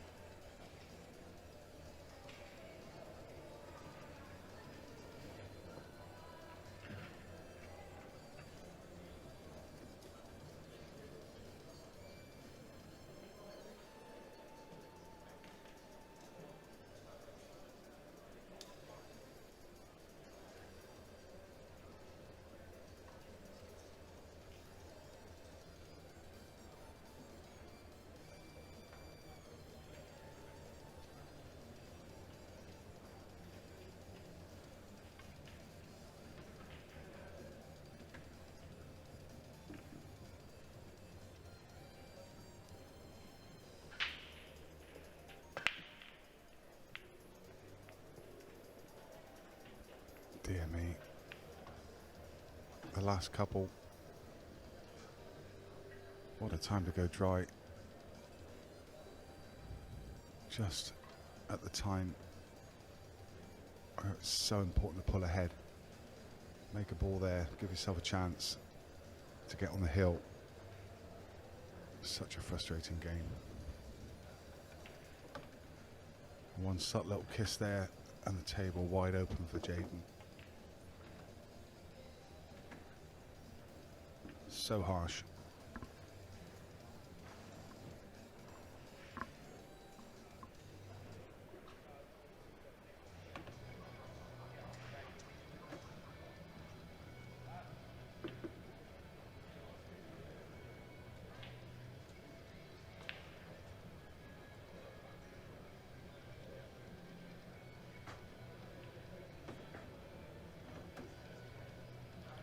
Great game as well, isn't it?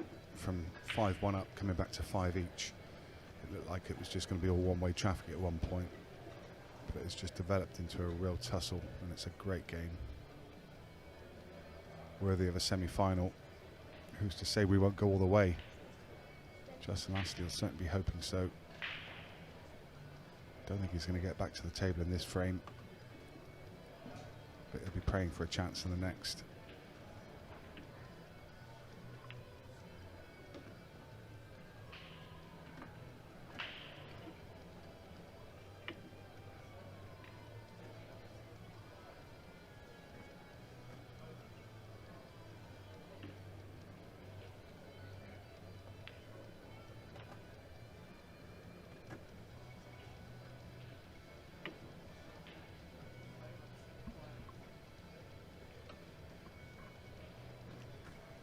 Ladies Pro Event 6 finals just got underway. Colette Henriksen against Amy Beauchamp.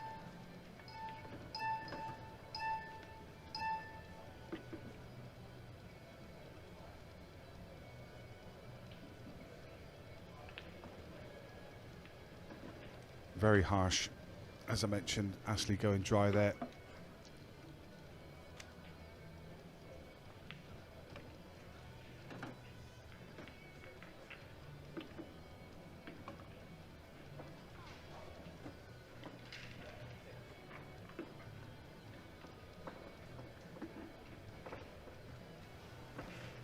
Some company on commentary. Stephen Jameson's joined me. How are you, sir? I just thought you looked a little lonely all over here, Nick. It's been a great game. Jaden 5-1 up. Yeah, I mean, I came over to watch it, to be honest with you, and I thought, well, seeing as though I'm here, I might as well pick up a microphone. Yeah. Been sort of I've been doing other bits and pieces, you know, as you know, but I've been following this scoreline. Jaden well clear, and Justin's pegged him back. Yeah, but Justin's gone dry off the last off of his last 2 breaks, which has been the difference. He had a chance to go 6-5 up, went dry, and then pulled back the next frame with a really nice clearance. And then at 6 each, dry broke again, reverse clearance from Jaden, and this is the result. Oh, look at that smile on the face of Jaden Billingham. He's made a ball, but look at these. Yeah, Justin will very much like what he sees. Well, Justin will like what he sees in the sense that at least he knows he's going to stay in the chair a little bit longer. Like he's in this frame, but at some point he's going to have to win it as well, and it's a difficult one to win for either colour set. Wherever you go, not surprised to see Jaden pull back. It's be a big test, that maturity that we speak so highly about with Jaden. Is he going to try and almost bait Justin into taking on a bit of a flyer? Justin played a fabulous loss at turn to win that frame to go 6 each, and it was one of those frames that could have gone either way, but he played such a good shot, put Jaden under pressure, which got him level again. Well, he's going. I don't know if he is, though. Well, he's got yellows, that much we can say, yeah. I think, you know, I think it was important to establish himself a colour set there, more than actually taking on the finish. Yeah, and 6 yellows versus 3 reds. Yeah. You're pretty pleased with that, aren't you? Yeah, yeah. Laying a trap here. Oh, can he squeeze through that gap?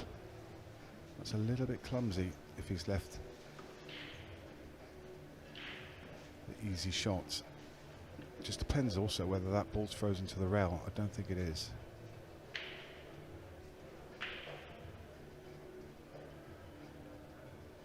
Yeah, he should have taken this. Doesn't want that to drop. No way. Does not want that to drop. How on earth? Well, fast forward a few months and it isn't, put it that way. But yeah, absolutely. Yeah. The pocket just sucks it in. Yeah. It's like Scar hanging onto the cliff in The Lion King. As you say, that's not going in a couple of months. So he gets to play the shot that he wanted to play originally, but with 1 less red on the table, less than ideal. And if those you don't know about the changes coming imminently to the Rasson Apollos, we are currently playing on the Rasson Apollo 2s here at the Ultimate Pool Series. I have been told that you can keep your eyes peeled across Ultimate Pool social media channels imminently for the launch of the new table, new and improved from the original Apollo 1s. And what's going to come as part of that is a pocket enhancement kit, I believe they're calling. Yeah. So instead of adjusting the tops and having 2 different tops, you're going to have a chance to adjust the slates with that's a good hit from Jaden, but Justin now has to get these. So Jaden's laid down the gauntlet. But yeah, you've had a look at these over the course of the weekend, and Nick, I think I'm right in thinking the little kits, and actually I think it's a really clever idea, to be honest with you. It's it's very clever. I was talking to Zach Leonard about it the other day, and I said, you know, what is the modification? I said, you know, is it shims that go in to make the pockets tighter? And he said no, because if you use a shim, it gives you no consistency. Every table is going to play differently because you just can't, you know, you won't have a consistent shim. So what it does, it extends the length of the entry into the pocket, essentially. On the corners, it extends it by 10 mil, and on the middles, it extends it with the cloth at about 4 mil. So where you can look up the right-hand side of the table now, and you can see the pocket like coming out into the table, it takes it back, and you won't see that. You won't see that pocket coming out. So the ball that just dropped for Jaden, not possible. Yeah, it wouldn't be close, I don't think. Yeah. Key shot coming up here. Has to get this. Has to get it. Has to get the yellows out too. Wow. Oh, I don't know if he's going to be happy with that. It's not terrible. The yellow will go up the rail. I think it passes the 8-ball, and it will go.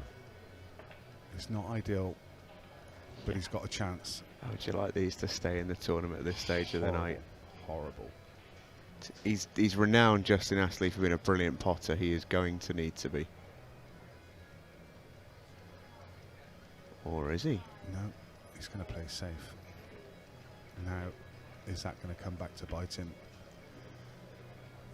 He's asked a question, and maybe I was wrong. Maybe that yellow didn't pass the 8, because I was thinking if you can get it up there, even if it's over the pocket, you take away that pocket for the 8-ball. But there's not a lot of hiding places for Jaden. He'll really want to hide the one to the top right. It's not easy to. Or is he going to go? He certainly is. There's your answer. What wow. about this, though? I mean, how do you play this and get on the 8-ball? I think we're just about to find out. Pot it. Screw across the table. Bring the cue ball back over. Don't get hampered by these 2 yellows, or do you play it natural and leave a double on the 8-ball? I think it has to be the double. Is he looking top right here? Or maybe, and then he's moving the 8-ball. Oh, he's made the 8. Oh. He's made the 8. We go 7-all. Wowee. Had a feeling somehow it was going to go 7 each. Just one of those games. And Justin Astley's going to break for the match. Justin came through a hill earlier today against Phil Harrison. He's had one today already. I think Jaden's been nowhere near. Well, Justin Astley's done well to get Jaden Billingham to Hill. That's how unbelievable Jaden's been playing all weekend long. Well, from 5-1 down as well. Oh, absolutely. You know, he'd have snapped your hand off for 7-7 at that stage. Yeah. What did you mention, Nick, a moment ago? 2 dry breaks in his last 2. Oh, don't. That would be cruel. That would be Crueler than Jaden making the 8-ball there. Oh, yeah. It's a cruel game, a semi-final. What about this then? To book yourself in your first final as a pro. Crunch. Oh my goodness. Drop. What a chance. Not that I'm biased to Justin. I just thought he deserved the ball there. He deserves a chance. He hit them 2 early brilliantly. dry breaks, yeah. He'll want a red. I'm almost certain. If his yellows is a little bit of work. Oh, he could just get that one to the middle. Yeah. This should be Justin Astley in the final. This is a great chance. This is hold yourself together time. Yeah. Yeah. This is all about holding your nerve. I think he's gone a fraction far though. Yeah. Wanted to be low on this. A little bit of a shot to play here. Bounce off the top cushion. With side. Use the yellow as a bumper. Oh, I don't think he likes it at all, does he? He's looking down the table now, but I don't think the options are any better down there. I think he has to take this on. This is the finish there. If this was 2-2 in the match, you fancy Justin to take these pretty much 100 times out of 100. Yeah. But in a decider to go to a final, all of a sudden it's a different ball game. Reroute for Justin. How much is he feeling the nerves? Needs that to travel, and does. Just gets far enough, but if he plays the red he's closest to, he's going to be cannoning into the other one. Can't screw back off the cushion because you bring the middle into play unless you play it long. He's going to play it long, I think. Yes, indeed. Wow. But again, quite a big angle. He wanted to be fairly straight here so he could just run through to the side cushion. So he has to play a little cannon here. How do you like this? And you can't, you've got to be careful where that yellow goes. Yellow could go up and cover the red. Yeah, this is edgy. It really, I've always thought every time I watch Justin, he's a really, really composed player. This is as edgy as I've ever seen him. See, it means something. He's got a worse angle now than he had earlier. Yeah. But at least the fact that he's quite high on it probably gives him more of a chance than the one that he has right at the start of the frame where he's a little straighter and you really had to force it. There is some angle here, but has to load this up the side. Look at him, far left side of the ball. Checks down, but doesn't really check much. Oh, how do you like this? Oh my gosh. Queuing over the yellow. He's straight over it as well to get to the potting angle. I feel sick for him. Just from our vantage point in the comms box here, see Jaden's face as he's watching this. He is interested. Helps that Justin's a very tall man. Got the pot. Got the pot. Well, this is it. Here's a tester. This will if there was ever a shot to test your nerves, it's the length of the table, straight 8 ball to get yourself in your first final. If ever there was a test. Got it. Got it and played it with confidence, and what a shot. What a fantastic match. Justin Astley books his place in the final and he stops Jaden Billingham getting to his 6th final on the straight. And I think even he wouldn't have seen that coming at 5-1 down. He would have hoped. For sure. It's an unbelievable result that for Justin Astley. And you have to say, massive congratulations. For Jaden, he'll be disappointed, but how disappointed can you be with the weekend that he's had? A title and a semi-final. He's been absolutely spectacular. But what a result that is for Justin Astley, who wins it 8 frames to 7 after being 4-0 and I think then 5-1 down as well. Brilliant result for Justin, and he goes into a final against Declan Brennan later on table 1. What a game. More action coming straight up here. We've got a final, well, finals all the way now. Next up, it's the final from the Disability Series. Looking forward to the challenges, Nick, I can tell you. Schedule's moved. Disability Series already happened, so I believe you'll have some top challenges on there next. Great stuff. Thanks for letting me know. That's all right. See you all Plenty soon. more to come. Cheers.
Right, so it's not going on his YouTube channel.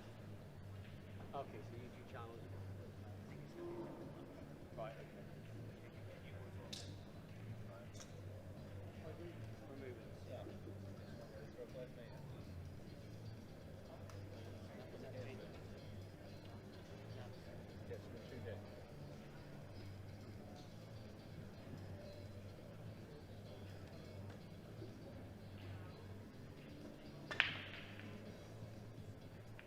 Has that been changed yet? Or has it been changed? Oh, I've just been told that we're on table 4 now. You just told me to go to the YouTube channel. Sam just come over and said, it's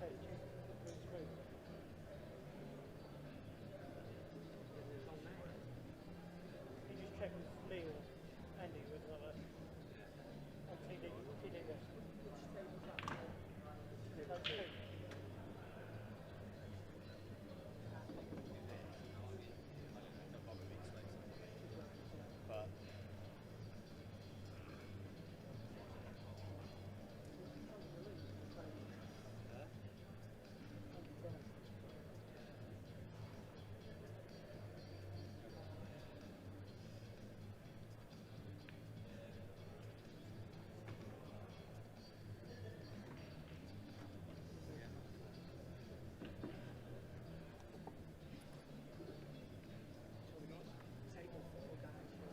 yeah, okay.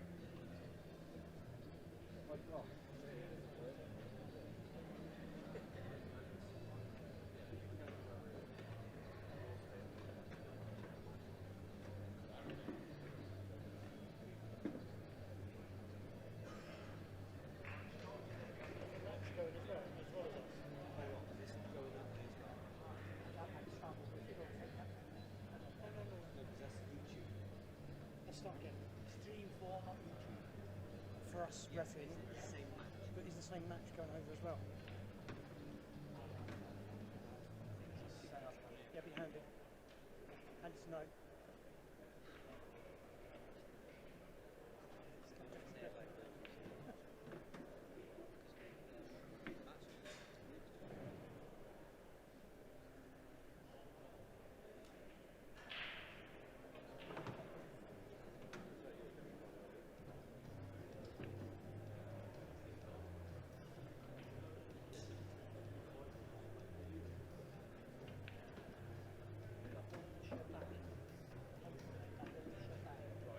So it's moved the it's still called on here, yeah.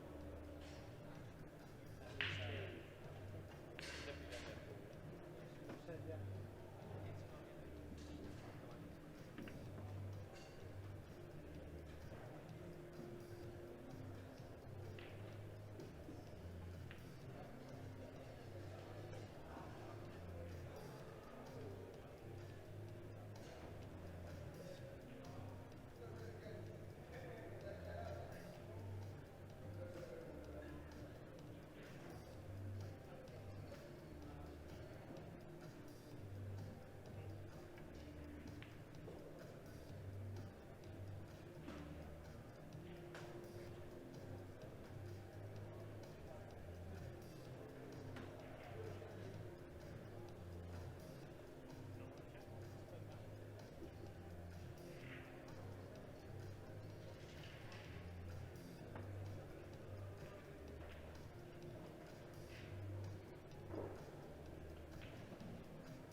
If you're waiting for the next match up here on the YouTube stream, it's going to be the Challenger Elite Final. But we are just waiting for that one to catch up, I can tell you. So as soon as we have it, we'll be ready to get things underway, but it's still looking likely to be about 10 minutes or so. So, as a little treat, because I'm nice, take a look at what we've got coming up for you. This is table 1 until we get the challenger elite ready, as Amy Beecham takes on Colette Henriksen in the Women's Pro Series 6 final. Enjoy.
And then she pulls out that pot. I mean, that's got to be the story of the game, hasn't it? Yep. She's thrown in a couple of silly misses, but she's played some really good stuff in between. And I think she's aware that that's an issue sometimes with her game. Like, sometimes she does just take her eye off the easy ones. But as long as you carry on potting the difficult ones, you're going to give yourself chances at least. She's got another fairly tricky shot, which also goes begging. Yeah, she's left a real chance now this time for Colette, though.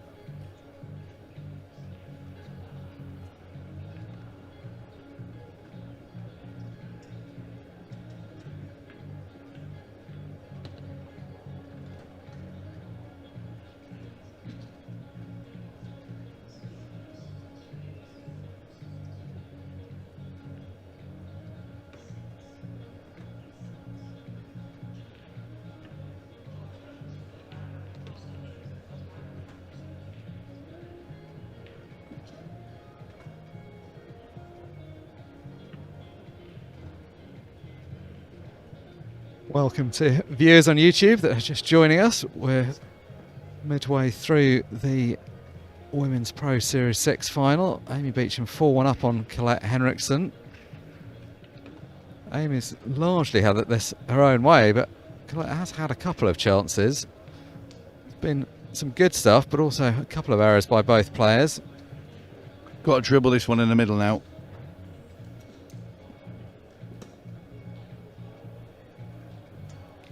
I think with this, when she pots this, she's going to leave the cue ball stuck to those two reds and be bridging over the top of them.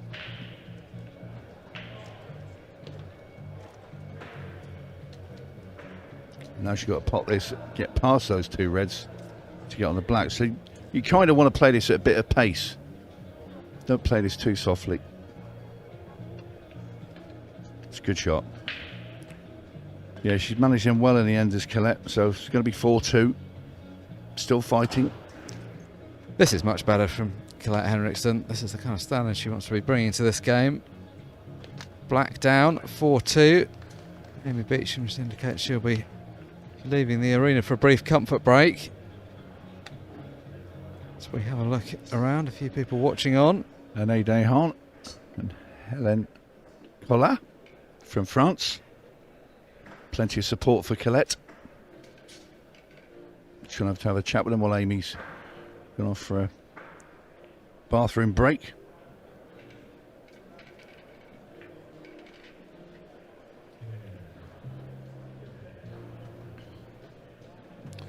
And there she is having a chat with her French teammates and friends.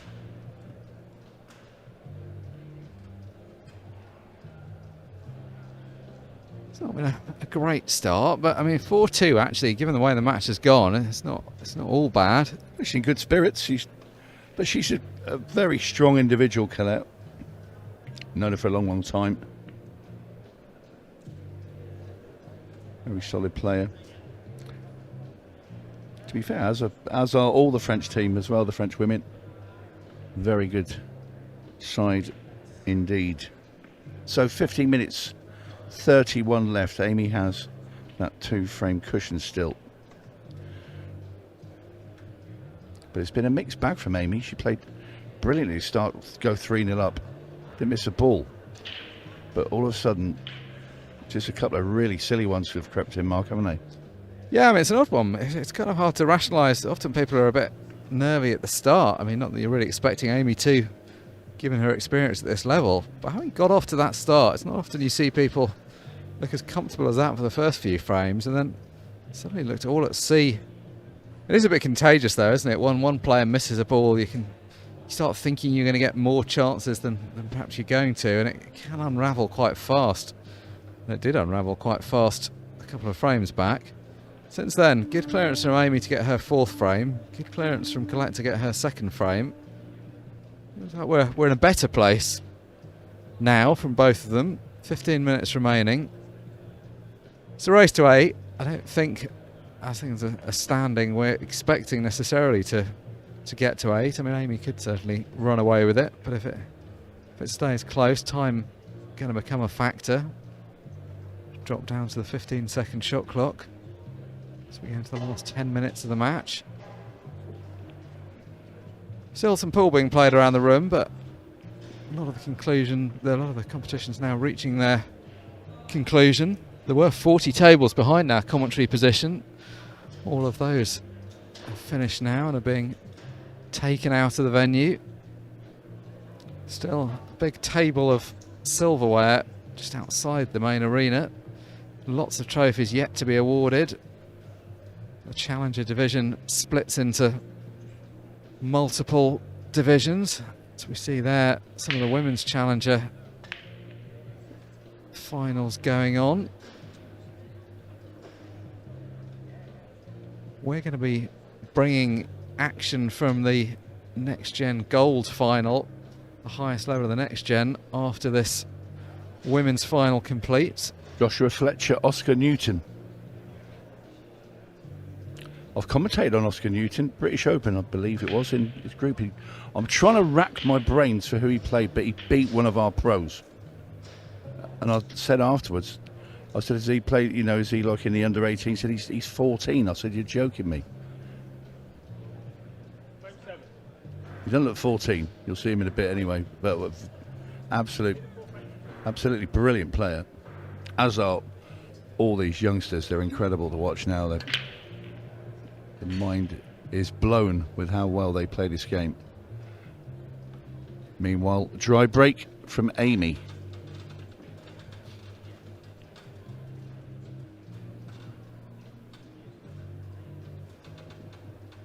The engine has stalled at the moment for Amy Beecham. Bit of a mess up at the top of the table though.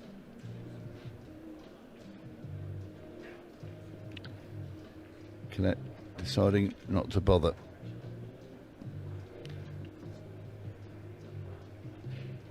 Not panicking at 2 behind. It's under 15 minutes left. But if they're tapping balls about here in the next 7 or 8 minutes are gone, then that will be a difference in Colette's approach.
Well, another frame that's got a little bit messy. All the ball's in a long line at the top of the table.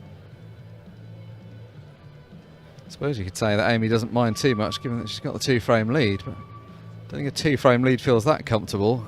It's comfortable enough when you've got 3 minutes remaining, but not when you've got 13 minutes remaining. This is going to become quite a big frame, because if Colette could nick it 4-3, suddenly it's anyone's game. Whereas if Amy gets it, and particularly if we use up a lot of time in the process, that could be as good as getting over the winning line.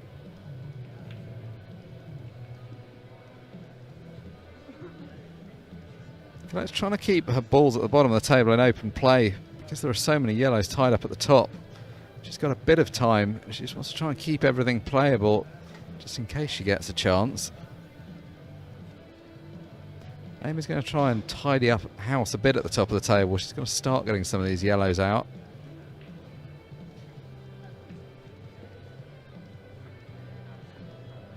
Going about that Oscar Newton thing, my brain is telling me, and I'll probably be corrected, I'm probably wrong, it was Dave McNamara in the first group match. He didn't get through the group, so it was obviously tough at the British Open. And that was just back in my mind. So I was very impressed with him. Probably get a message now off Dave saying, no, he didn't beat me. Anyway, Colette Henriksen. Not much to go out here. Just going to play another containing shot. No.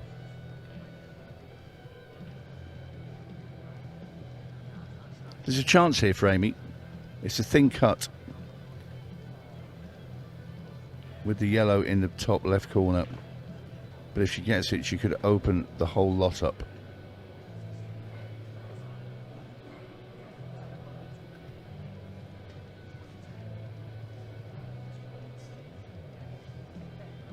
I was right. Our stato next to me here, Mr. Mark Shepherd, has pumped up the... Where did you find all that? Did you just carry that around in your pocket? He did beat David McNamara. There we are. Memory still works. It's a bonus. Yeah, we're cheating slightly with ultimate full live scoring. But yeah, it was in a tricky group. Lost to Callum Singleton. Yours is on your phone in your pocket. Mine's just all locked up here. There you go. We'll be asking you a few more quiz questions later on, Tony, during the final. Great.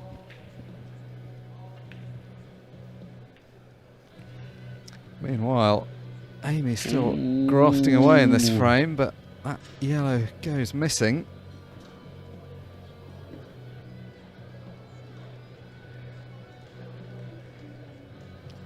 It started at such a rapid pace, this match. Well, Amy started at a rapid pace. 3-0 up very quickly in about 10 minutes, and then it's just sort of Colette's battled back. That's not gone well at all for Colette. She was trying to cover that pocket and get the red, the pocket side of the yellow, and instead she's just knocked a second red safe. Now Amy's in a much better position in this frame. Well, she needs to rally herself a bit because she's got a great opportunity here to put a stranglehold on this final.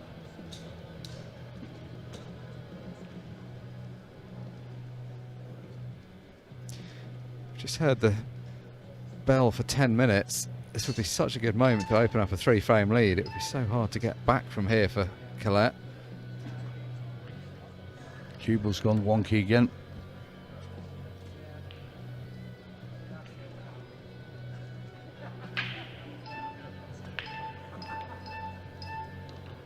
Good pot, but again, lost the cue ball.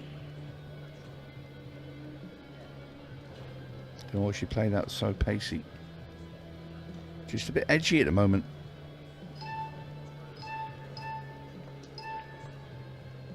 It is very surprising, given how settled she looked at the beginning, that it's played out the way it has.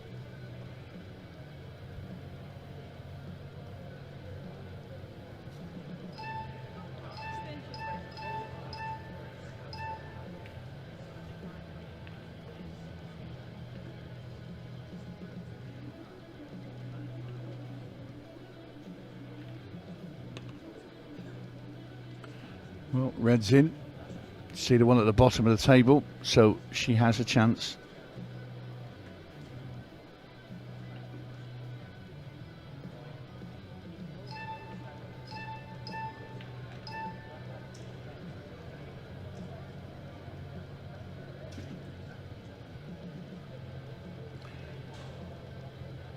Landed in a funny place here because she can just clip this red into the middle bag.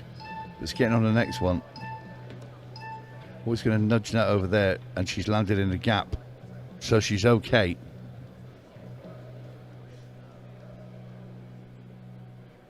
This is big for Colette Henriksen. If she can get back to 4-3 here, this game is right back on.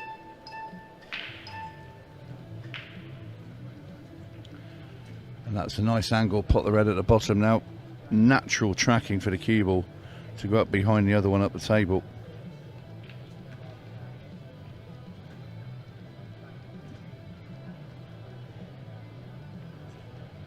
Well, at 3-0 we thought this is going to be pretty much a one-sided final, didn't we? Amazing that she cues at the top of the cue ball there, and then when she pulls back and then executes the shot, she changes and hits below the middle. Yeah, you see a handful of players do that. I could never do that. I think you've got to aim at the bit that you're planning to hit, but works for some people. So, Colette Henriksen does get one back. That was a frame that was really swinging around. It went on a long time. We were talking about the time when the clock was at 13 minutes. That was some 6 minutes back. Back then we were saying that it was time for quite a few more frames, but now 7 minutes remaining, 4-3. But what could have been? Could have been 5-2 to Amy Beecham, and that would have pretty much had things locked up.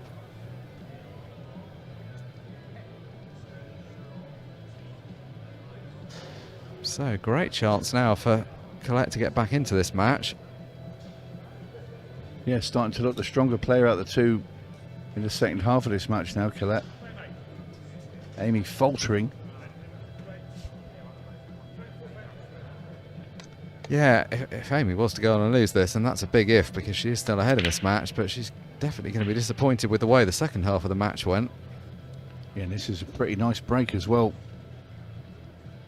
Couple of little problems to be solved, but it's a lot more open than the last rack of balls when they're all stuck at the top. I like yellows.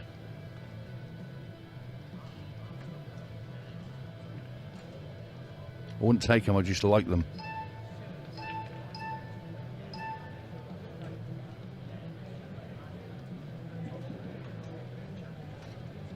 Big frame this. I mean, what a body blow this would be for Amy if Colette could find a way to get back onto level terms.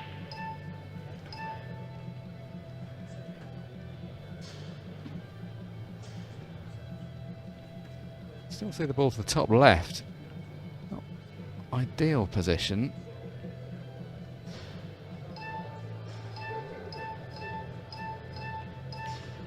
Oh, and that's a nervy miss. It wasn't the one you expected to miss. You felt like it was going to be the ball at the top right that was the difficult one to land on. You know, I think they're both a bit edgy now. Well, the thing is, it's just such a good chance for both of them because the other one isn't playing that well. They're both thinking, well, why is this match not here for the taking? And it is there for the taking for both of them, but it's hard to regroup when you've both missed balls. Oh, is that short as well? No, it's going to drop in.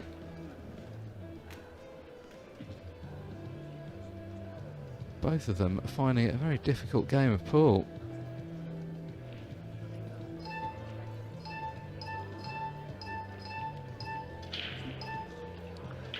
Big shot, but just look at the result. Glued to that red ball.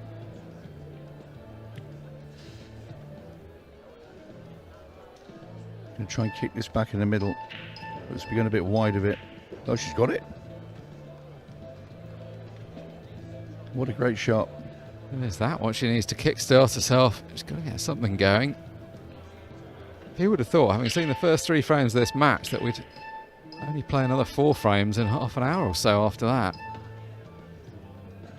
Started off very fluent and ended up very scrappy. Got to take the yellow at the top. Pump it in, bit of left-hand side. You come high side of that left middle off that cushion. It is a dangerous shot as well. Don't get it right, you could go in off in the middle and in the bottom corner. She's gone into the black. No, no, no. Got into that way too much. Looking to come over onto the left side cushion, as you say. And now, full ball snooker.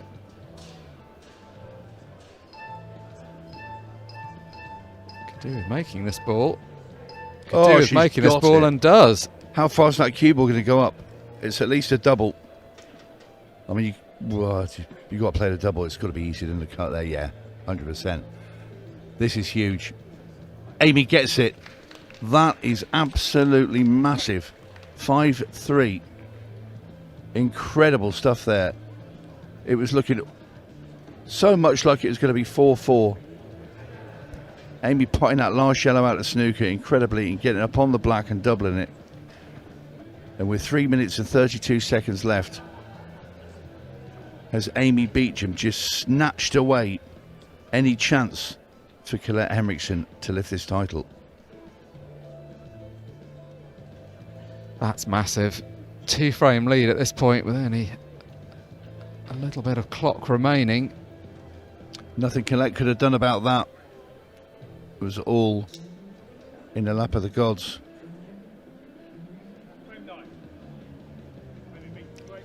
Amy to break as well. She gets the ball here, she can start manipulating the clock. She has got a ball as well. No easy starter though, so it might be a safety shot going to be played next from Amy.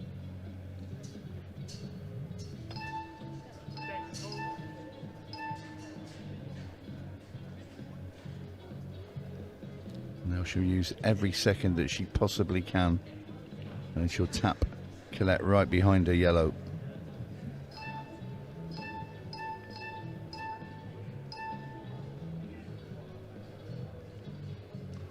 And now Colette Henriksen has a time problem. 2 minutes 50 remaining. She's got to win a minimum of 2 frames in that time. She's on yellows. The fact the red went in doesn't make any difference.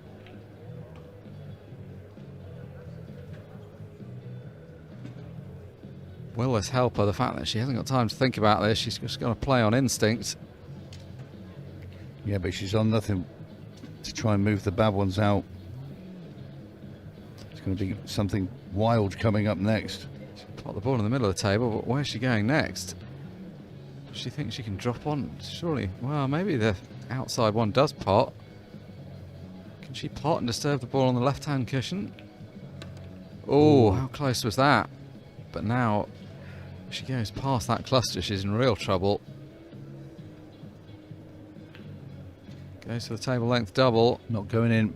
And now Amy will know pretty much that the title is hers. She can play another decent safety here.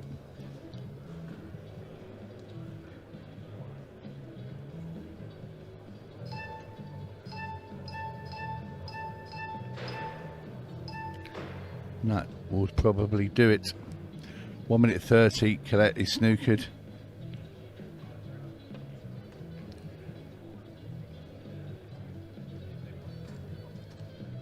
Amy now has open water in front of her. Choice of balls. If she can pot one now, well, it's over anyway.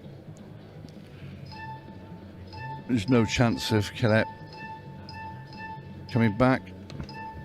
And it's just now seeing out the clock, and Amy is going to take down this second Women's Pro event with ultimate pull. 50 seconds remaining. It's not going to make any difference. It's going to be a handshake from Colette Henriksen. No, not yet. She's going to have one last go at these.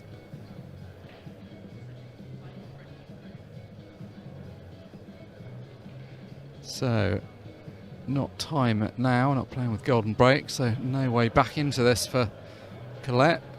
So Amy going to have one last go at a clearance. Has just about got time for a quick buzzer beater. Doesn't have to, but for a little bit of fun to finish this off. She must be relieved.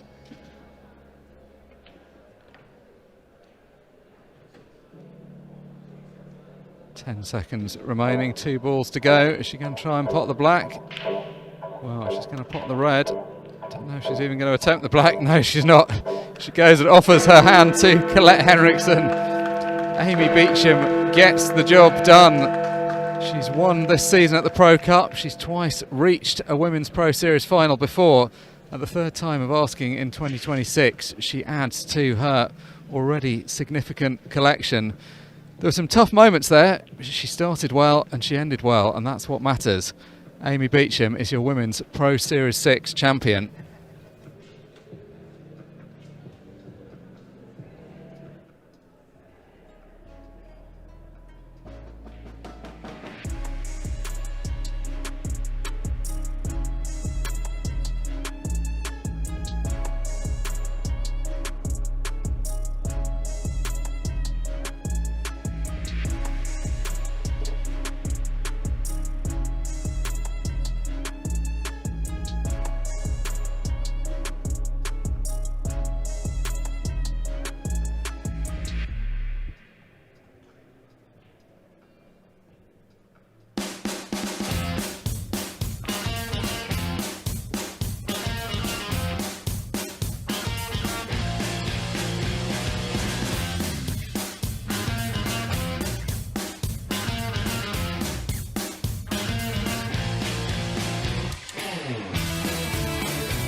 Introducing the all-new Ultimate Pool Pro 15 pool balls powered by Dynaspheres.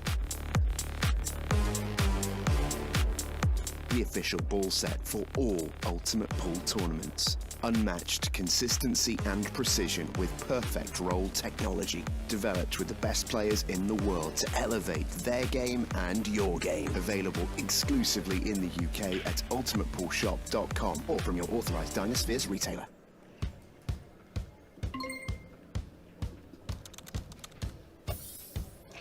Hi, I'm at work right now, but I've just found out my heating's gone. Any chance you can come over and help? Consider it done.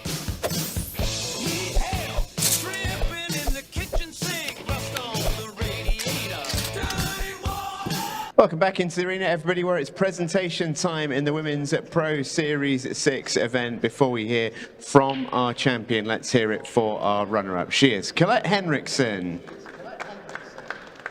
Well played, Colette.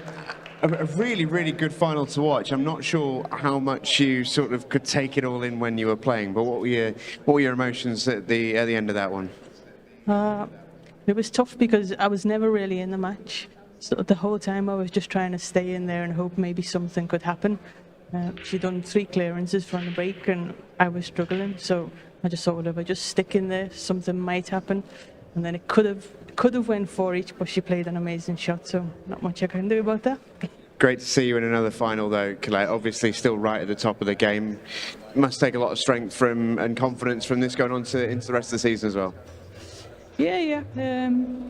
Haven't played too bad all weekend, so we'll see what happens in December. The weather will be a lot colder, so should be easier conditions. So we'll see how that goes. Best of luck for that, Colette. We will see you then. Best of luck. Colette Henriksen, your runner-up in the Women's Pro Series 6. And now let's give it up for your champion on home turf. She is Amy Beecham. Home victory.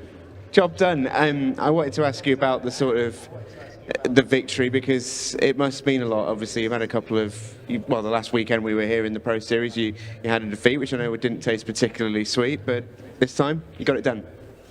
Yeah, it's nice to win, and I felt a lot more like there was still some getting old and throwing a lot more quick ones in, but I felt a lot more myself out here this time, which is a positive sign for the rest.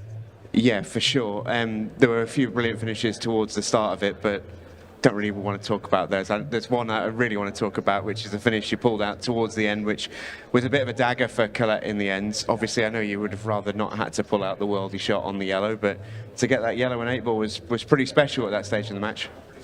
Yeah, I mean, I landed so straight on this one, I thought I'd probably going to sneak myself, so I had to try and come round. I've got into it too much, which is so easy to do on these tables. But in a weird way, sometimes there's plenty of times it's the other way around where you should think I'm nailing this, but your confidence goes. But then occasionally you think, do you know what, I fancy this. And obviously I was lucky to land on a double, but then I was convinced I was going to miss the double, which is why I reacted a bit there. Well, it feels sweet to make it. It's nice to see. I know yesterday, for example, didn't go your way. The result against Ade, she was amazing for you. I know you're really chasing to get yourself back to the top of those rankings, and it was a motivating factor. So, how sweet's the win in that regard as you continue the hunt? Yeah, I mean, I only really think about rankings during the season because I hate being last in the draw. Because if there's a delay, you're the one that feels it the worst. But really, my focus is always just trying to win tournaments. Because if you do that, rankings take care of themselves. For sure, and I got to ask you as well. Recent move to the home of Loughborough. Yeah. Must be nice to be able to walk home after an event with a trophy in tow. I might leave the trophy here. Don't really like carrying things. Yeah, look, I love Nottingham. Notts will always have a massive place in my heart, but I love it here too. The people so far at the club, they've been great to me, and this venue I think is brilliant. I hope every event's here. Likewise. Amy, let's get you a trophy. Congratulations, mate. Enjoy the moment. Going to bring in the MD of 36 Vegas, Bell, to make the presentations for your Women's Pro Series 6 champion. Give it up for the one and only Amy Beecham.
Introducing the all-new Ultimate Pool Pro 15 pool balls powered by Dynaspheres. The official ball set for all Ultimate Pool tournaments. Unmatched consistency and precision with perfect roll technology. Developed with the best players in the world to elevate their game and your game. Available exclusively in the UK at ultimatepoolshop.com or from your authorised Dynaspheres retailer.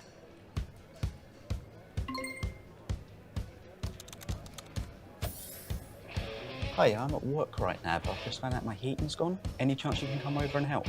Consider it done.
and Joshua Fletcher.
All right then, everyone, we are away with the Next Gen Gold final.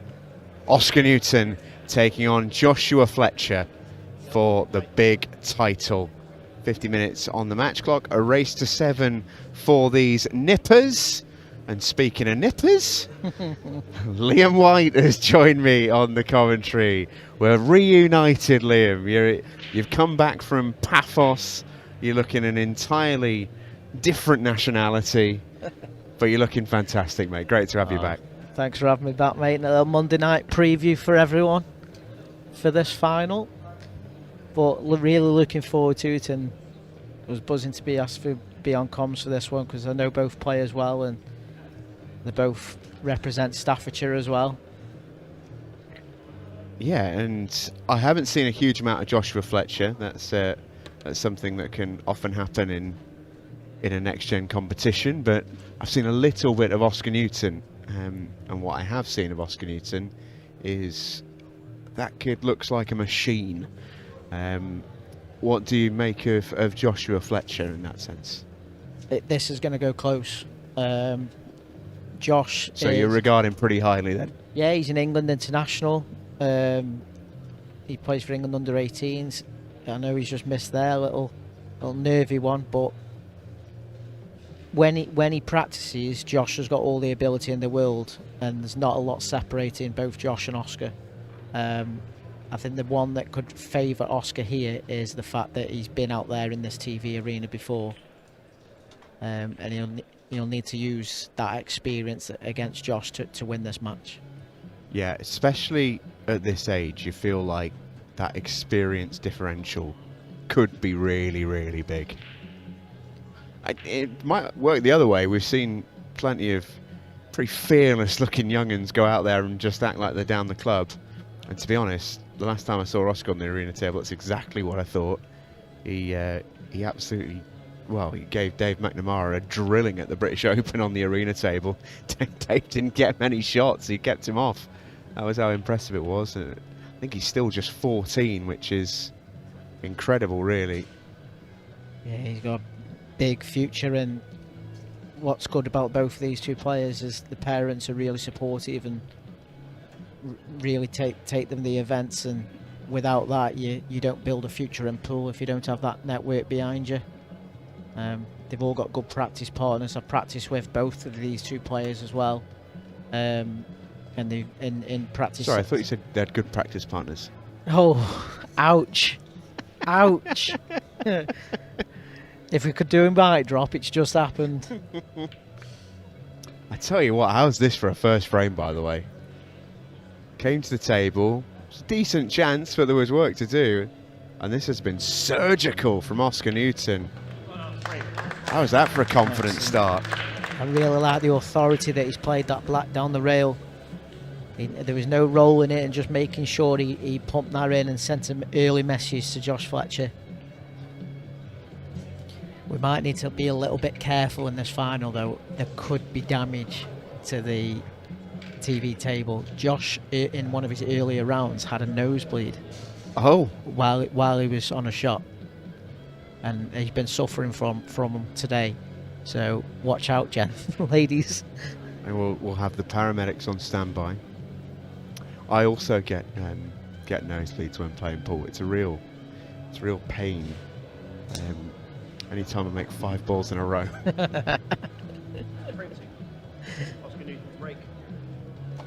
So it's Oscar to break off in frame number 2. If you're watching us on YouTube on the Table 2 free stream, very good evening to you. You're getting a bit of a treat as there's a delay to the Challenger match that's scheduled for Table 2. So we're showing you Table 1 in the meantime. And you're getting an exhibition here. I mean, Liam, this is where I defer to you. You're the breaking expert. You can't break much better than that, can you? No, front ball break, as we like to see. And park that cue ball. Good split. Good opportunity on reds. Doesn't want to... Needs to play this down the rail, and he doesn't really want to have to go into the one on the left centre. Interesting to see, can he pop the one to the left centre later on in the finish without needing to do a cannon? If not, I'd be suggesting to pull back here.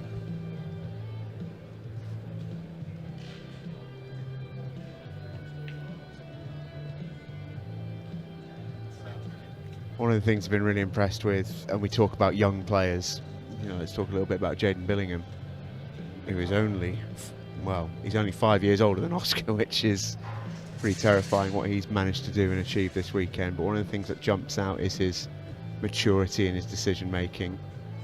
And Oscar strikes me as someone who's cut from that same kind of cloth. He's a good match player. He doesn't just fly at everything. Yeah, and that's the beauty with the Next Gen series. It allows players to sort of build up that winning mentality. And Jaden certainly building on that, and he just looks relentless as he comes to tournaments. I know he lost in the semi-final earlier, but that was down to a good finish from Justin Astley in the decider.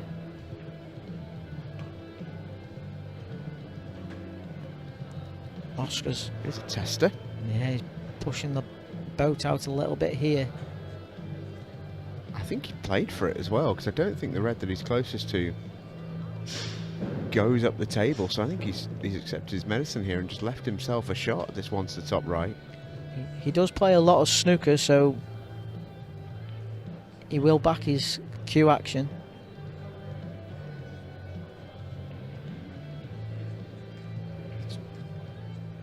He's trying to stun off the rail and just bump the cue ball into the yellow that's in the centre of the table.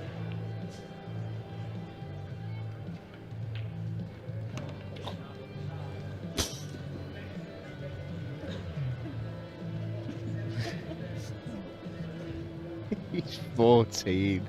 It's unreal. On a main arena stage. Second frame. Forgive him for having a couple of nerves. What a finish this is. It's just no fear, isn't it? He's going to flick this in with a trace of right hand spin, I think. It went clean.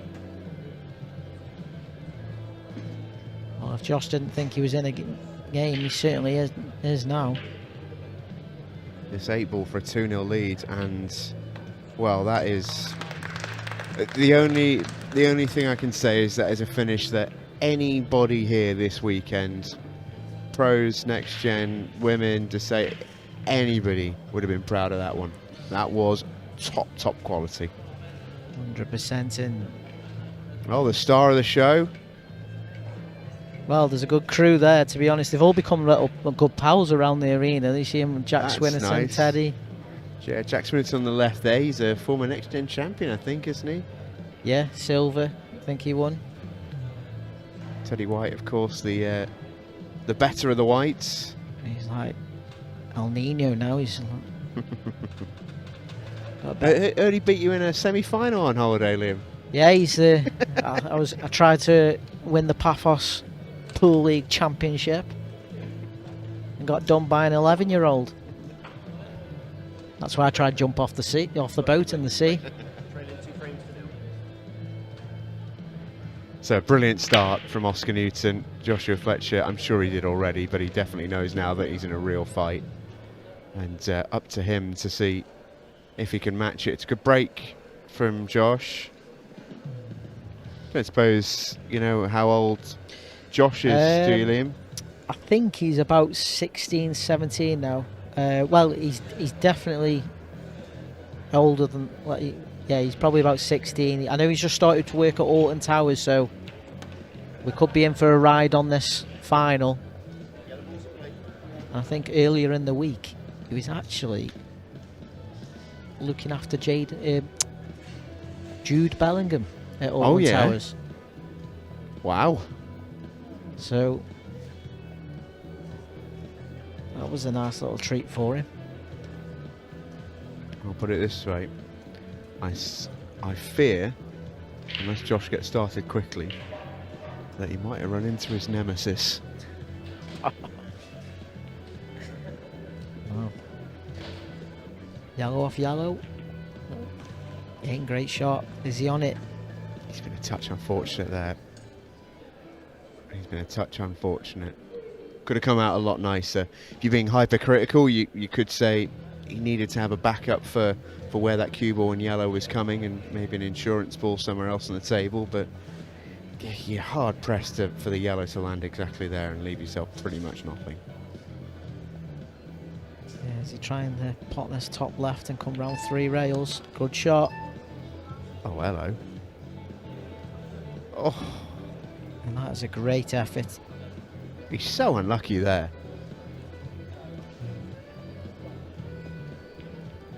He is a very good cueist, says Josh.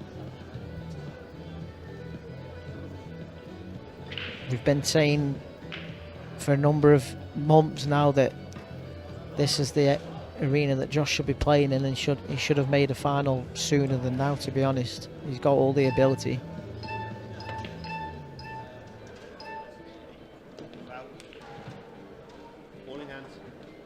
Oscar Newton, odds on at this stage to go 3-0 in front.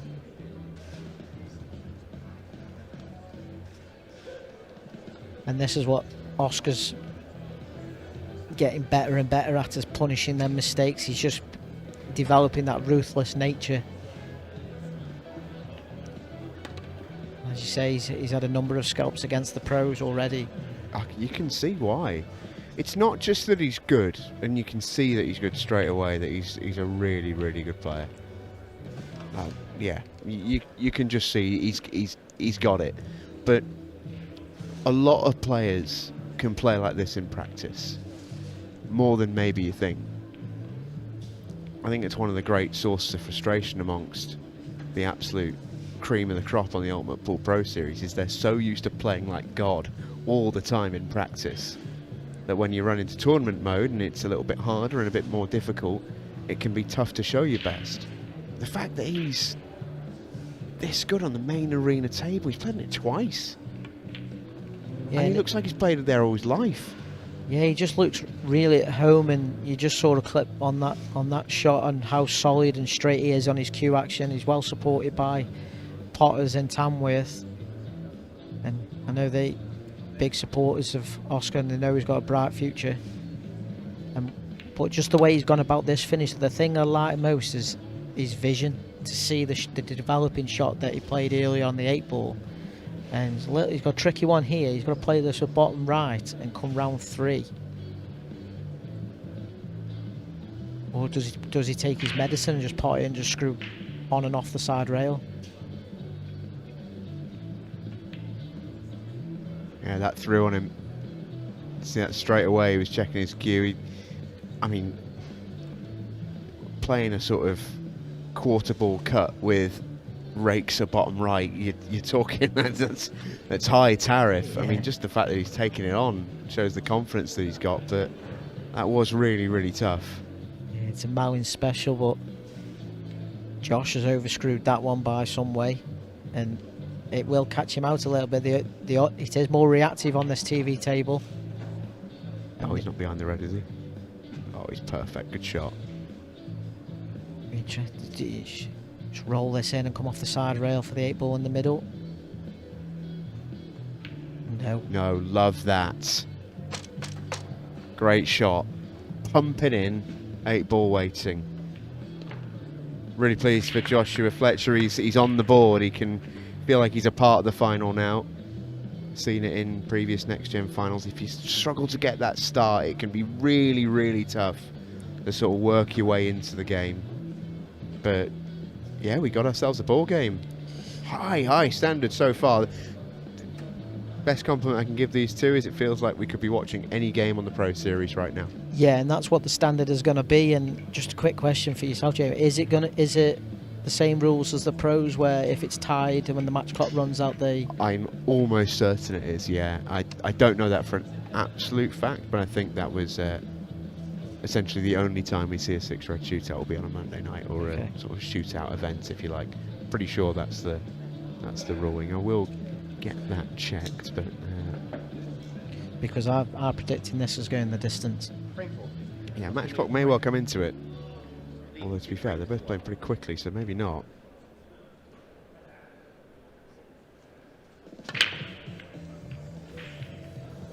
It's another good connection, but has he got a ball? Yes, last one rolling. He has. It's almost like a pop.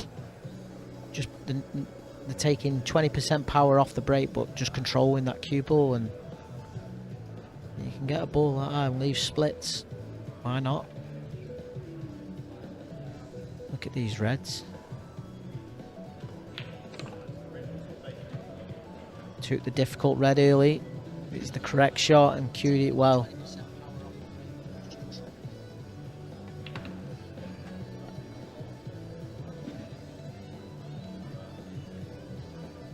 This is all about picking the correct route, and so far so good for Oscar.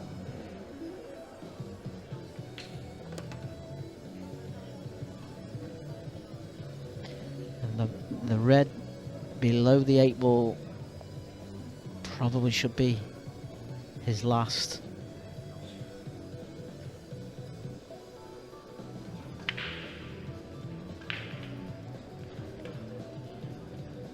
So he wants to land low on the red to be able to come off the side rail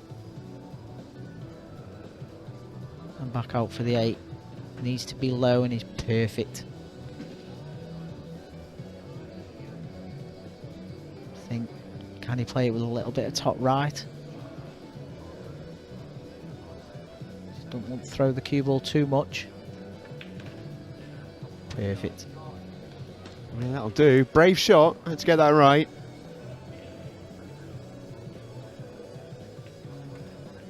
And in goes the 8 ball for Oscar Newton. 3-1. I think we are in for a treat here, and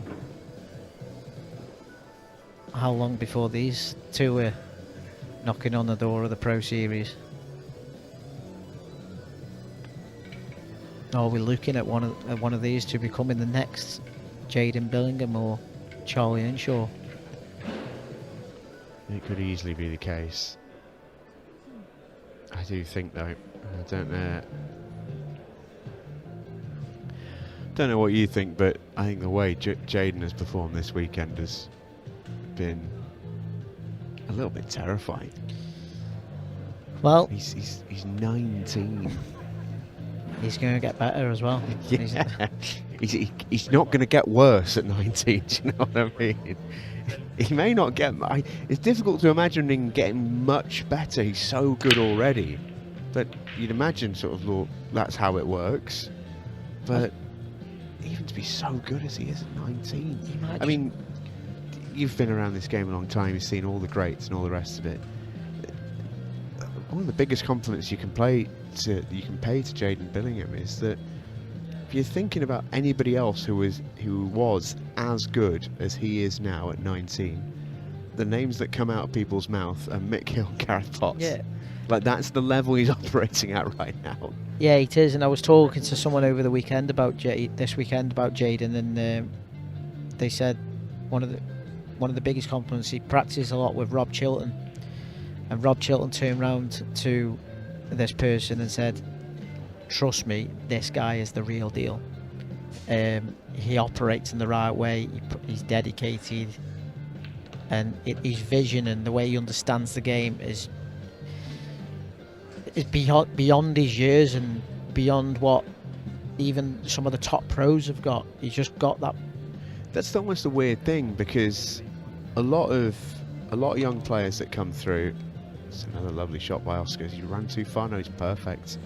A lot of the young players that will come through, I'll use the example of Tom Jones, you know, someone who won through the Challenger Series and is now a Pro Series champion, brilliant player, one of the best players in the world. But he came through with bags and bags of natural ability. He was a potter, he was a shot maker, he just had all the shots and he had to figure it out sometimes. What brought him to the next level was adding that element of the real game. But it feels like, actually, if you wanted to improve anything of Jaden's, and I'm not using this as a criticism, by the way, I don't think you really improve his mentor or his game knowledge or his patterns. You could probably work on his, I don't know, like, don't miss balls and stuff like that. Like, that's a good place to be, because that's technical. You can work and improve on that. Yeah, 100%. And as we see there with Oscar, Jaden should be watching this, because I'll tell you what, the way Oscar's playing, he's going to fear no one. And at 14, we've already seen 2 or 3 run-outs from him. And he just looks at... Some players just take to it with ease out there. Do you know what it reminds me of? You'll appreciate this reference. Reminds me of watching, like, Max Dowman play for Arsenal last year. He even looks a little bit like him. Yeah, where he just sort of slots in alongside in an arena that's not built for him. You know, he slots in on a Premier League pitch. It just looks like he's just meant to be there. And that's exactly what Oscar... He looks like he's played there all his life. Yeah. And he actually does look very like Max Dowman. Is it him? Mikel Arteta, get on the phone. It's a 4-1 lead for Oscar Newton. He's deserved it. Could be 5-0 as well. So he made an error for the one frame that Joshua then went and took down. He's unlucky if that's dry. Yeah.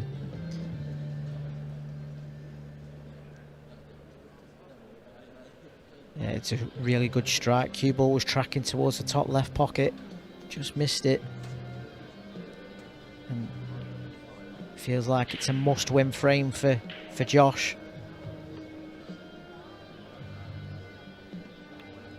Who, to be honest, had not done a whole lot wrong himself. I think he just ran into it. Oscar Newton on form.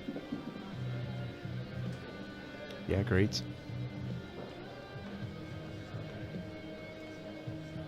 Just gotta be careful with the cue ball as he goes through this finish, because the red that goes to the left centre between the 2 yellows, that's the awkward one to get on.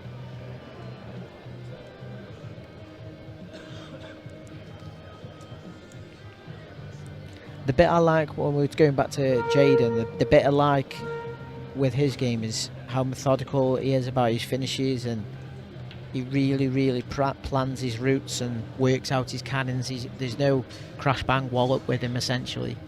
Everything's controlled, and like I was even speaking to Teddy earlier, that's something he needs to study himself and watch these players, how they are so precise with their cue ball. If you want to go up to that next level, that's what you've got to be. And as we see, Josh has just slightly lost the cue ball there. This is now a difficult shot. He's got to really play a cue ball here. There is a line, but this is tough. It's a narrow window he's got to hit. He's got to really elevate the cue and just stun down the middle of the table. He's looking at landing somewhere in the bottom right, potentially for that red to the left centre. Oh, this is why it's a reroute. Don't mind it. Good shot. Oh, he's got far enough. He's short. He is short. He's a little bit Liam White. Yeah, he just died that one in a touch, didn't he? And it's such an easily done thing on this sort of table, which plays so fast. He's probably thinking, well, I'm playing this ball 6-7 feet. There's no way I'll possibly be short on it. It's another reroute. Can he get the gap? Can he get the gap? Great shot. What a shot. That's so good from Joshua Fletcher. Said this red is going to be the tricky one. Does the 8 ball go in the same middle pocket to make it easier? I think it does. Just got to concentrate on the pot. Yeah, I think it does. Just saw it again from the overhead. I'm pretty sure it goes. Great shot. Amazing finish. Really good finish. Really good finish. Oh, next gen. Next gen. This isn't next gen, this is Pro Series. Yeah, this is an outstanding standard. This is the gap that he had to find. There's not a lot of room here. Get a nice little flick, but you deserve that. Big shout out as well, by the way, to Samuel B, to Abby O'Brien, to Stardust Gaming, and to Poppy Blossom. Welcome to the Ultimate Live membership. Hope you're enjoying your experience here. If you're watching us on the free stream on YouTube, the Table 2 stream, we're still waiting for that Challenger final to go on, which probably means one of the semis has run long. You're currently getting the Next Gen Gold final for the main table action, and you can watch that. Well, we'll give you the whole thing. Why not? You can watch it in the company of me and Liam White. We've got Pro Series legends in the comms box. If you've got any questions for Liam or indeed for me, feel free to fire them in the comments, and we'll get to as many as we can. Keep them clean. Good break by Josh there. Great break. Really got hold of it. And just looking at these two, I'm sorry, but the future's bright in Staffordshire. Yeah.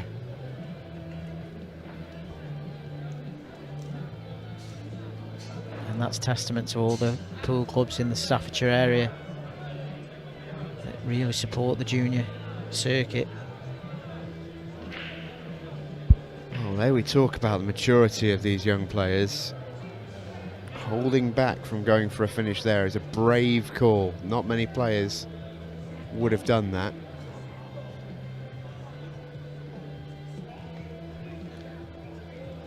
It's funny, I was seeing the messages in the junior WhatsApp group just before the final, and they've both had a nice message from Rob, who's the county manager, wishing them both all the best and telling them to play in good spirits, no fighting.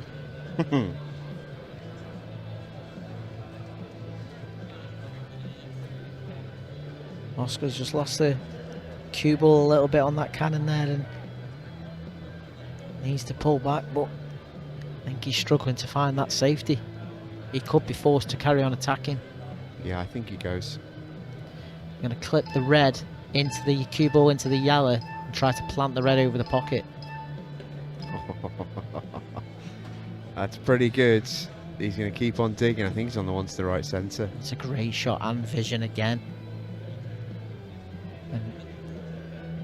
Yeah, I mean, that's so good.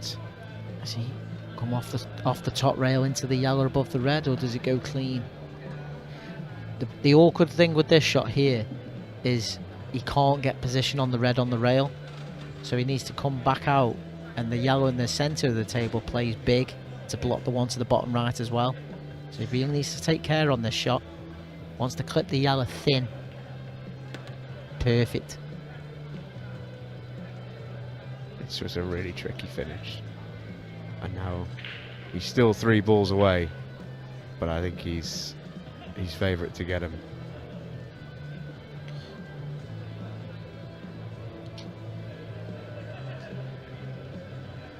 Tricky cueing. Promise. This is better than some pro matches we've seen this weekend. I can tell you for a fact it's better than some pro matches we've seen this weekend. This standard has been insane. Oh, just ridiculous. Just ridiculous. I'm finding myself laughing. I'm just enjoying the experience of watching these two. They're both playing so well. That's 5-2 to Oscar Newton, and that is a fantastic finish. Got a feel for Josh because he let Oscar go at those, and he thought, you know what, if you get them, fair play. And well, listen, fair play. Yeah, and I think that's what Josh has got to tell himself. For me, he's played the percentage shot, and not always going to get it right, but this is just coming. He's just coming up against an Oscar Newton who's completely and utterly in the zone.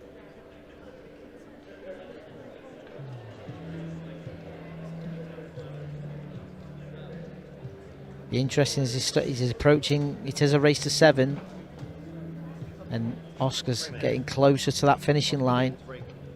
Leading 5 frames to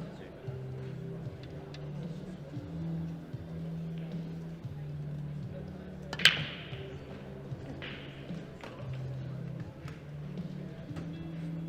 It's a great break. I think Oscar, did he previously lose in the final of a Next Gen? I feel like he's been to a Next Gen final, yeah. Let's see if I can run the numbers for you, Mr. White. I think it was last season.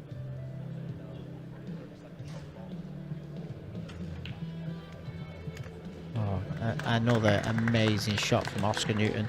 Yes, it was. You're absolutely correct. Just in the final to Jack Watson late in 2025. But I mean, what you're watching here is, well, levels. This was faultless, absolutely faultless.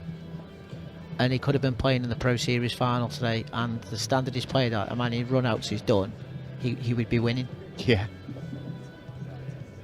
And he's 14. Yeah, don't adjust your sets, folks. If you're expecting the Men's Pro Series final between Declan Brennan and Justin Astley, this isn't it.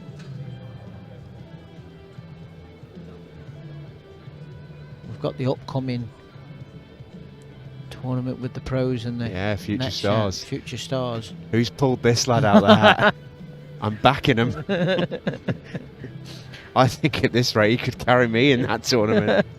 I'm thinking of letting Teddy team up with him. Yeah, this kid's, I was about to say he's the definition of a future star, but I mean the way he's playing, he's a star already. He is absolutely brilliant.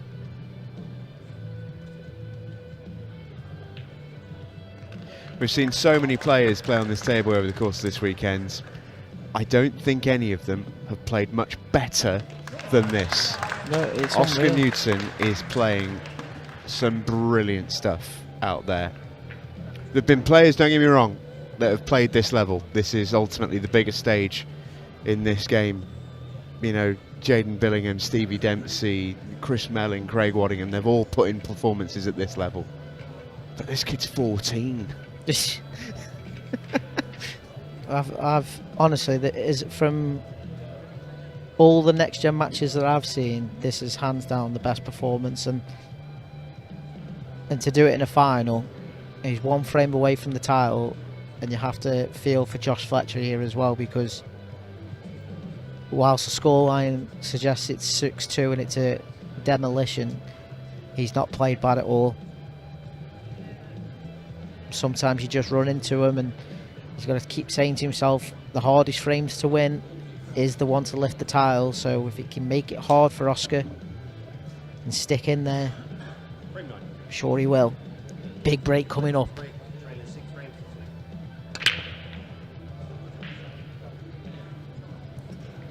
And he's dry, and this is the first opportunity for Oscar Newton to claim the title. First glance, they are all available.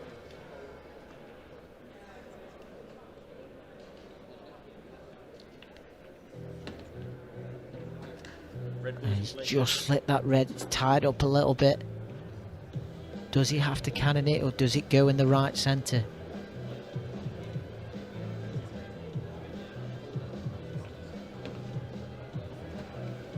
He's found his pattern early, and it's not just the way he's getting the finishes, it's the pace as well, and how quickly he's seeing the pattern. Their composure's mad, to be honest with you. Just absolutely mad. Just fearless. Completely fearless. And if he gets these and wins 7-2, it is as good a performance as we've seen on this table all weekend from anybody. This is a tricky finish. Really tricky. But if you're playing as well as Oscar Newton is, why wouldn't you go for them? If he gets one really good shot here, I think he gets out, and it's probably off this next one. Yeah, he needs to pot this to the left centre, left-hand spin. Check the cue ball into the gap of the two yellows, and he played it perfectly again.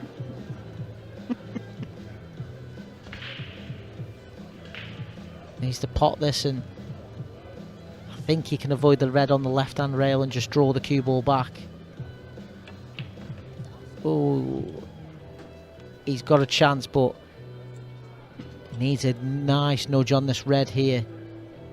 Get the pot and flick the top of the red, and you will have a shot. You have to hit the top of the red.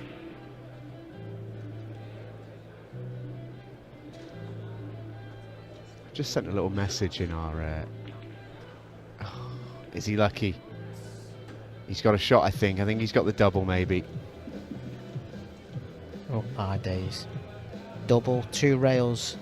Cue ball sneaks behind the yellow, and he's on the 8 ball to the left centre. Woohoo! This would be silly. Surely not. Surely not. I thought he got the flick there. I just sent a message a moment ago in our in one of our many WhatsApp groups which exist as part of our Ultimate Pool fraternity. And I was just describing to them who weren't watching the game how well Oscar's playing. I just said he's playing like God. And Tony Holgate replied with, he'd give God a 2 star.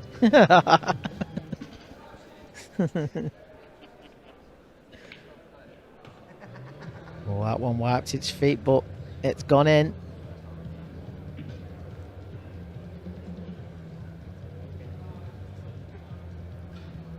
Legendary of the commentary box is Tony Holgate. Has he been doing any? Was it Spanish or French? He was doing German the other week. Don't get us going on that again. It's been too long a weekend. Great Lovely shot. Lovely shot. And this is the thing.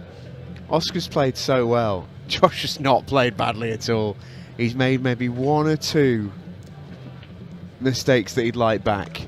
But he's played in 8 frames. You're allowed to do that. But what he's run into is, you know, just a ridiculous performance from this young man. I mean, who actually looks annoyed that he's wasted his first opportunity at match point. And it wasn't easy. It was that flick on the red that he needed to avoid as they draw the cue ball back. But Josh has done what great players need to do and punish that mistake. Keep himself in the match. And it's going to be Oscar Newton to break. I think he seemed a little bit frustrated there, but needs to tell himself how well he's playing.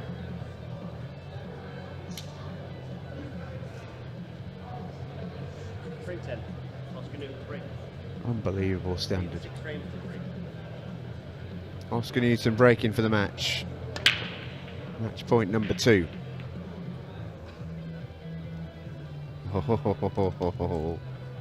Now then. Have the tables turned. Put a little bit more into that one. And as we see, Josh is already elected for reds. Just wants to bump into the yellow. Yep, good shot.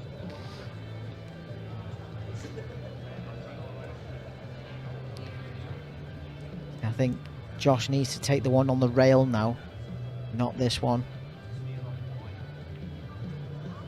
The problem for Josh later in this finish is he's going to use the red on the rail, and it's hard to get the natural angle for the next red to go for the 8 ball because of where that yellow is. So he's played these well. So much so, I almost think you're basically aiming to be straight on this red, aren't you, on the side rail? And in that sense, I like the way he's gone about it. He's a fraction short. See, if he lands low on this red, you're not guaranteed position on the 8 ball. He attempted to reroute and take the one to the bottom left now. No, he's going bottom right first. Perfect. Yeah, don't worry. We might as well put the mics down at this stage for these two lads. They're fine. It's just no fear, and like that could easily go wrong, but he's played it with such control. Purpose as well. You know, so many players would play that with a little bit of trepidation. They'd be trying to nip it and work something, but he's like, no, I've seen my line. I stun it and play it with confidence, play it hard the pocket, get my cannon, and I get the next ball, I'm out. Love it. Yeah, for me, both of these are winners. The standard they've played at deserves both of them to lift the trophy in a way. I do not disagree. I do not disagree at all. It's been a pleasure to watch these two. Really has. Big shout out to a couple more joiners as well to our Ultimate Live membership. Kurt Vincent Ford, Billy Newton, maybe a relation. If you are, congratulations. You've got a star in the family. Yeah.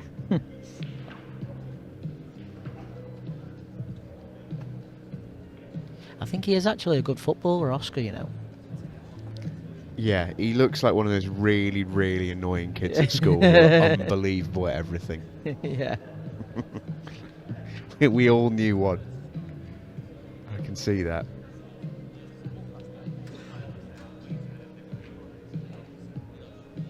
I like how focused Josh has been. He's not having to wander around, he's just in his own little bubble. I think both players can honestly be so proud of their performance.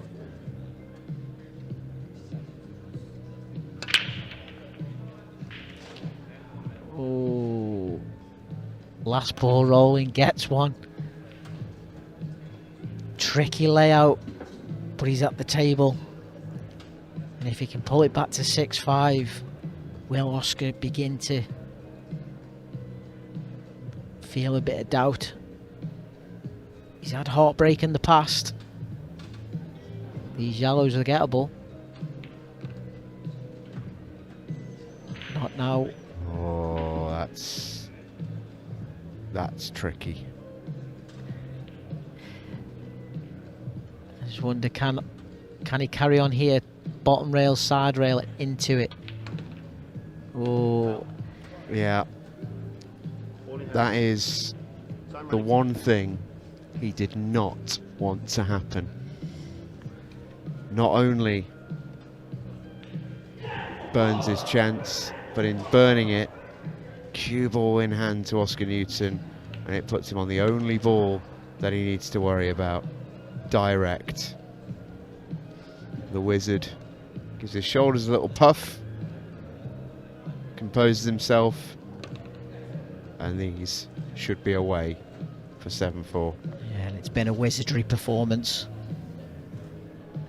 for sure. Another clever shot from Oscar. Has he nudged it too far? I think he's okay.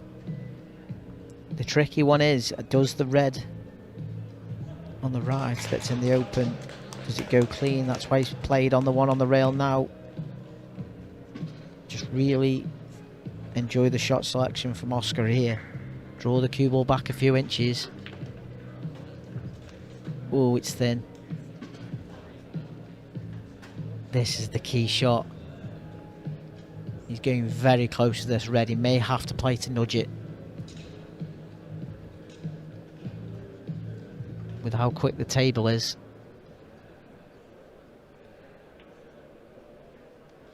And there's your first sign of nerves.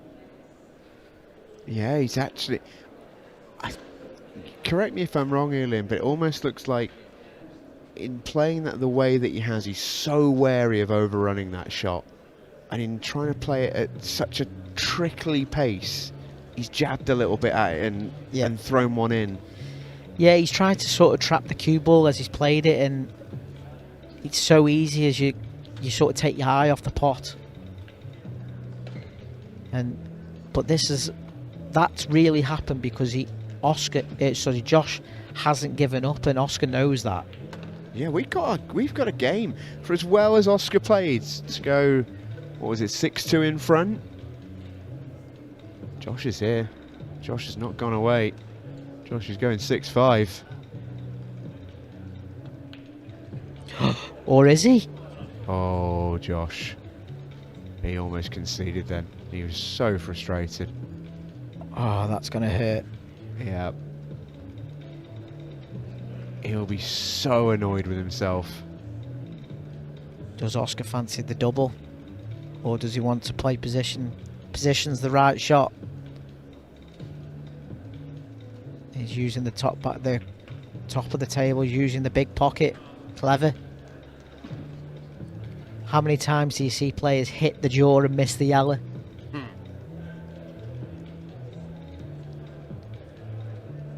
Play into the side rail.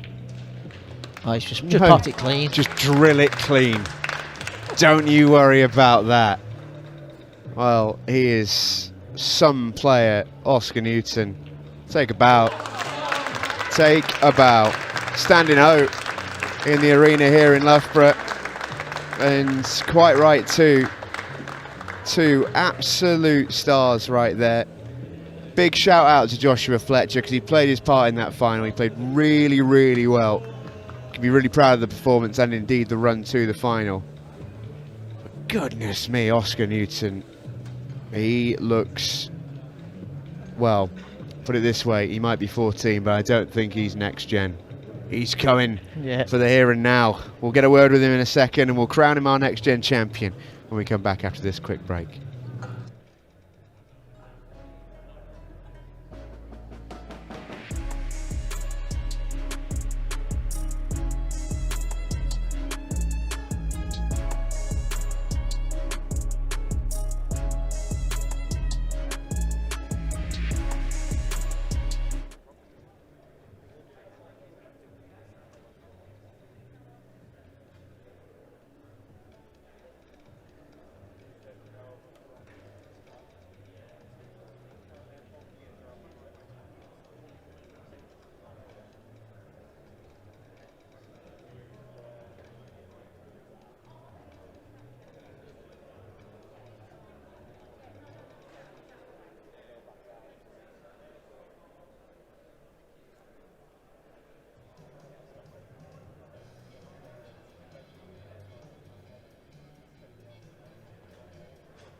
was one of the best matches I've watched all weekend long on Next Gen, showing that they're not going to be Next Gen for much longer. Before we speak with Oscar, let's put our hands together for Joshua Fletcher, who was absolutely awesome in that final. But let's get a word with our Next Gen champion. He is Oscar Newton. Well played, young man. That was pretty awesome to watch, to be honest. Absolutely a pleasure to commentate on. How good does that feel? Yeah, it feels amazing. I'm buzzing to get a win. Honestly, I've been to a final before, just fell short of Jack Watson, but yeah, I'm happy. I'm buzzing. Yeah, and I mean, not just getting the win, which obviously is mission one whenever you're out here, but to play as well as you did, especially from the start, where we often talk about you need a bit of time to settle in, get the pace of the table down. You played 10 out of 10 right from the start. That's not supposed to happen. Yeah, I don't know how. It just happens. Yeah, felt good. Yeah, you've obviously had a little bit of experience on the TV table. Well, good evening and welcome back. That's been quite the break on table 2, but hopefully you enjoyed the action from the main arena table. What a final that was from the Next Gen. Absolutely fantastic. And what we've been doing is waiting for the second semi-final to finish so we could line up this final for you. This is the final of Challenger Elite, and it's played out between Joe Sison and Mitchell Grinstead. Two players have already made finals this season, and it's Nick Finn on commentary.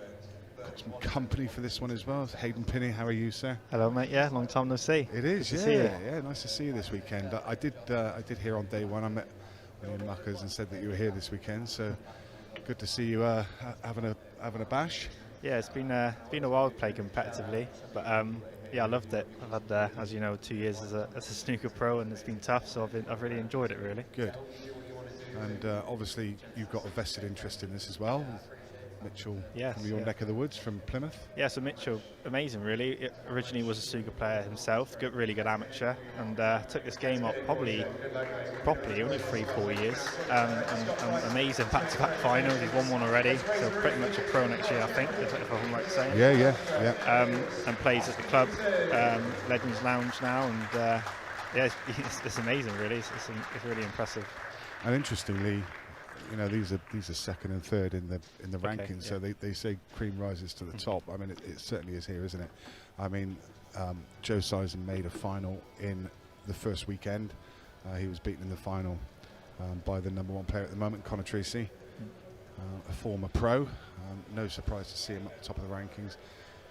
As you mentioned, Mitchell, he won. I think he beat Terry Orr in the final of the second weekend. And here he is again in yet another final. I mean, the consistency is incredible because, let's be honest, this field is absolutely packed with talent. So, and Mitchell, incidentally, as well, was 4-2 down in his semi-final and got it back to a decider, won the decider. Yeah, he's the biggest credit I can give to Mitch, and which he's shown in the snooker, is he's amazing temperament. And you'll never beat Mitch until you literally get 6 frames. So he's never going to flap. He's a really solid player, and he's shown a lot of bottle the last few months. So he caused himself a bit of an issue there. He's gone for the loss of turn shot up in the top left and hasn't taken it, but he's not left anything either.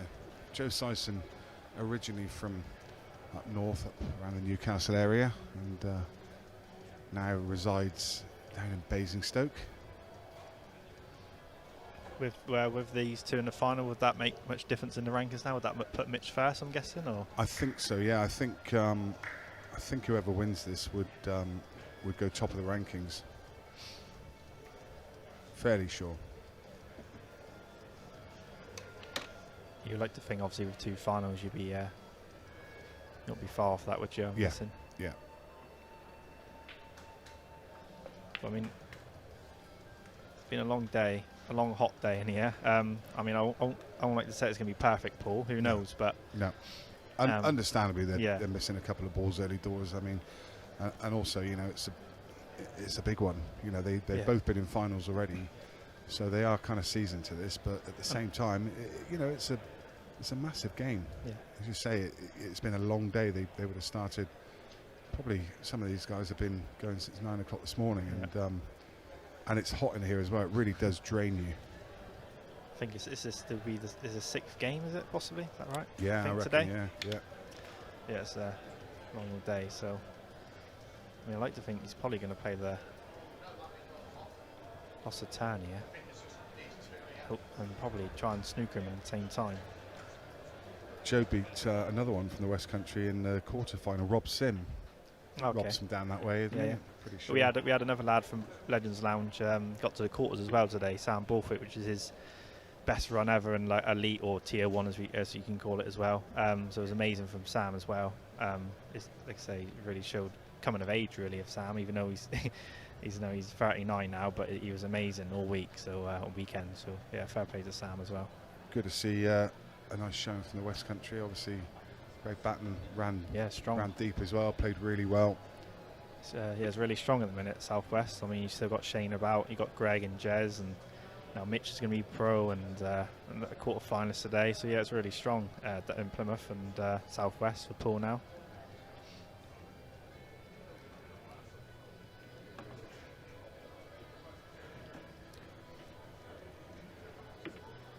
Play 2 big shots now. Looking at the double. So they're just resetting things over on the main arena table, and the final will be starting shortly between Declan Brennan and Justin Astley. Declan Brennan, the new Ultimate Pool #1, taking over from Tom Cousins today. And he'll play Justin Astley. Should be a cracking game. But we'll be sticking with the action all the way here. So Justin beat the little man at the moment, and Jaden the last round, which is amazing when by looks of it. Jaden seems 5-1 down as well. First time I've seen Jaden play live, and amazing player, like for his age. It's incredible. Good to see, isn't it?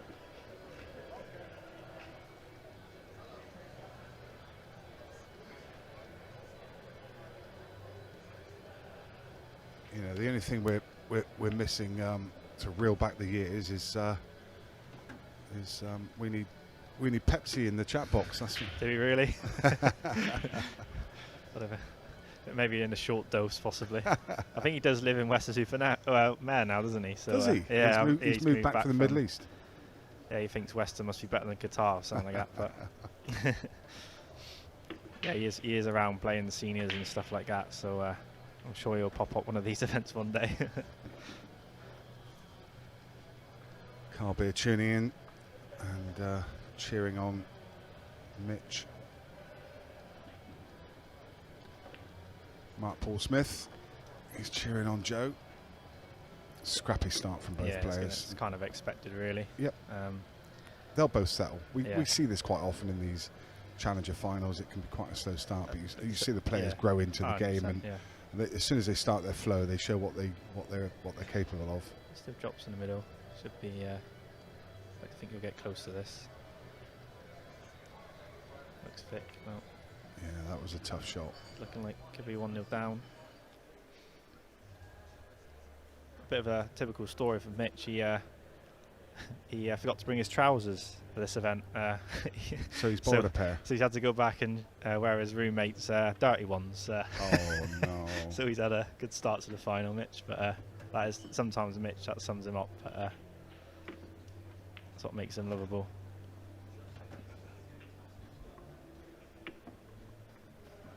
Jess Tucker says, "What's that bum Hayden doing on comms?" It's nice, isn't it? Yeah. Being jealous. Paul Hall Junkie, yes, this is the elite final, elite challenger. Joe Size and Mitchell Grinstead, as you can see. Joe takes that first frame. As we said, a little bit scrappy, but it happens. And, I'm a little bit of a novice for these rankings. So how many go up from the elite rankings? What's the criteria, would you know? Or? It used to be 16, then it went to 8, and I'm not sure this season. I'm not sure. It depends really. But it depends whether they're looking at increasing the numbers in the pros. So I'm not actually sure if it's 8 or 16 this year. I think these two have already booked their spot. Yeah, I'm pretty sure. And they're not going to be knocked out of the top 8.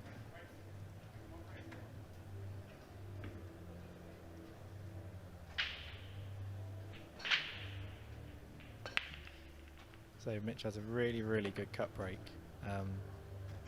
generates so much power in the cut break, Mitch, so rarely ever goes dry. You'll love to go reds here, but the first ball isn't easy. And if you heard back-to-back breaks going off, that was because we broke on this table just at the same time that Declan Brennan was starting the Pro Series final over on the main arena table. Is this would this be Justin's first final? It is Justin's first final, yeah. And sorry, it wasn't just starting. Actually, it was the second frame. Justin's won the first frame. That one passed me by, and he's in the balls in the second frame as well. I mean, what a moment for him. He was great when he was on the Challenger, when we saw him in the finals. I mean, he's just such a quality player. If you look at him, he's just a consummate professional. The way he handles himself around the table, the way he cues, you know, the way he approaches each shot. It's got such great cue action, so not that surprising to see him running this deep, but there's another miss for Mitch. He was looking a little bit tired last round. I thought throwing in a few more mistakes he would. He managed to sort of fall over the line against Scott Carpenter. It was another. I'm trying to think where Scott was from. I'm pretty sure he's from Dorset area. I could be wrong. Paul Bournemouth, that area, I think. He plays quite a lot in Hampshire. So it was good to see Scott again, from County Day. So yeah, so he's certainly looking a little bit tired last round. He did ask for a nap, but I don't think he'll be able to get one. So hopefully he finds a bit of energy, else the game could get away from him. Yeah, race to 7, doesn't want to fall too far behind. Joe in here with a very good chance to go 2-0.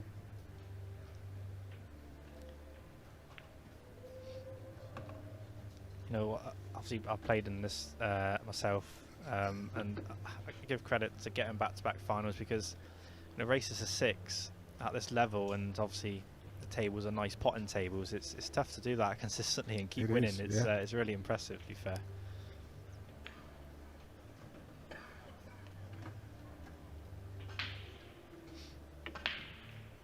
He's taken them well so far, just needs to be careful here. Yeah, it's just the last red to black is only going to be there. Yeah. Just needs a good angle here. Uses a yellow nicely. And actually moving that yellow may have just created a bit of space to get back up table, but I'm not sure he'll use that line. Yes, lovely angle now. That's perfect. In fact, the yellow that he kicked across there creates a bit of a blocker now, but he should be able to get a cushion first and around it. Just judge the pace off the cushion. Okay. Very nice.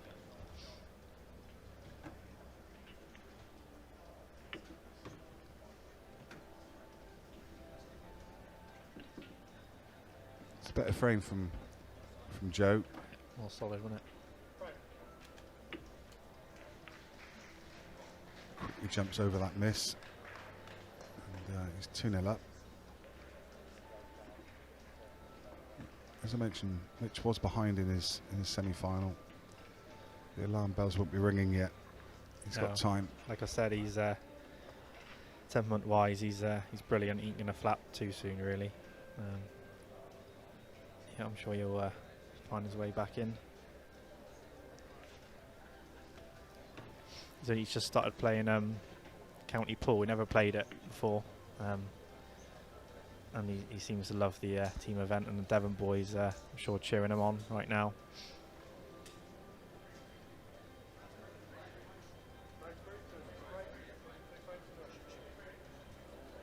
Frame 3, Joe Sison breaking off.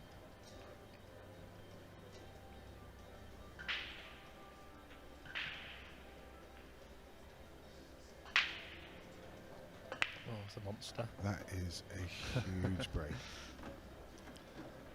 And if alarm bells weren't ringing for Mitchell before, then just be a little bit now, just because you know he needs to get his first frame on the board to settle himself down. That's always a massive key. Just get yourself going. The reds aren't too bad. It's just his first shot. Yeah, it's just those. It's probably the most important shot of the clearance here. This one here. It's all about. Depends if he's going to play the ones on the cushion straight away or come down. you'll be going into this other red here.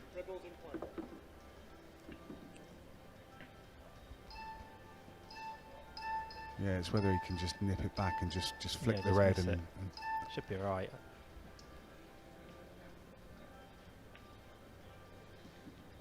even if he flicks it and just brings it off the cushion Yeah. slightly, it just makes it more accessible. Yeah, that's fine. a good shot. Used the whole pocket, wriggled in, but very good. Decent angle just to play a little soft stun shot to mid-table. Such a grippy cloth, this. Yeah, how really nice they are. Nice angle here. Stun across the face of the 8 ball. Just to the right-hand side above the middle pocket. 8 ball's accessible. Well, he's looking at the middle as well, that's fine. You can run it through into the gap of the 2 yellows to take it to middle. Yeah, I think he's going to have to... He is screwing it now, Yeah, he's screwing it for the same pocket. Yeah, he was just having a look to see whether that was there, but... Careful. Oh, my goodness me. You only get played to be that close to the middle. Wow. Heart would have been in his mouth just for a split second.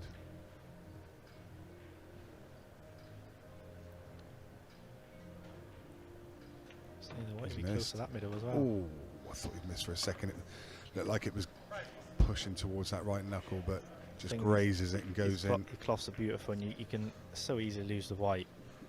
And like I say, he's almost shown that twice, so but he's managed to get over there. A couple of wiggles in, pots, but the alarm bell slowly creeping in, but Mitch needs a good little break dish here, hopefully. Just Tucker's asked a question, which you may be able to answer actually. If you buy someone's spot, do you automatically get put into their tier, or do they work it so you go into a tier that matches your level? I did mine through Ultimate Pool, so they literally just said there's spaces in the Gold, Silver, or Elite and Premier, so it wasn't any names or nothing. Just paid the fee and I was in. I'm assuming there's always spots. I don't know. I haven't made my mind up about the last event yet, but if there is spaces and snooker allows it, I'll probably be the last one as well, hopefully. Not getting any easier for Mitch. And, No, it's a dry break, and what an advantage to go yellows here, if he's got one. yeah. Can he see anything here where he's got the ball above the red that may cut to middle? He may be able to... The top one cuts. Yeah. It's a tricky one. May get 2 in 1. Got a chance of both. That looks good. It's in control straight away on this. Yeah, I mean, look at the red. Yeah, next to the black. Next to the 8 ball. I mean, that gives you such an advantage being on yellows here.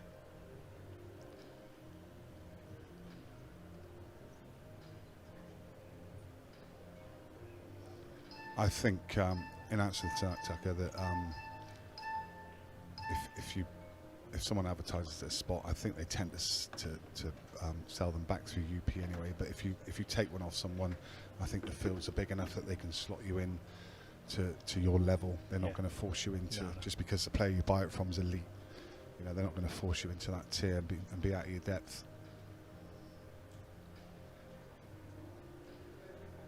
You can take liberties here in terms of what he does. Quite erratic, but it's Yeah, not but too bad still, is it? It was sort of a... That's what I mean. He can take liberties because where that red is at the top of the table. But actually, now I wonder. There's a cross double on it if you land on the cushion, top cushion. Yeah. There was But also, like, is it worth the risk of going top cushion and flicking it out just because the 2 yellows tied up on the right hand side? It's probably still too risky because I think the yellows are a bit too wide open, and also, you know, you've got a ball up there that you can develop those 2. So.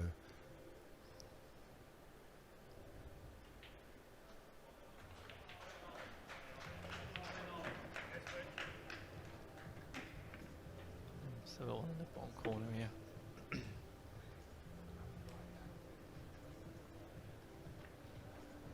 The pair for the winner, I'm not absolutely certain, but I think I want to say it's 7,000. I believe it's 6.5. Only because 6.5. obviously he won the last Oh, one, there you so go. I know. Right. I think it's 6.5 and 3 possibly. Okay. So Mitch hasn't had a bad month, has he, to be fair? No, and the players often do a deal beforehand anyway. Possibly, I don't know yeah, if they possibly. have, but no, I don't know. You know, they just level out the playing field a little bit.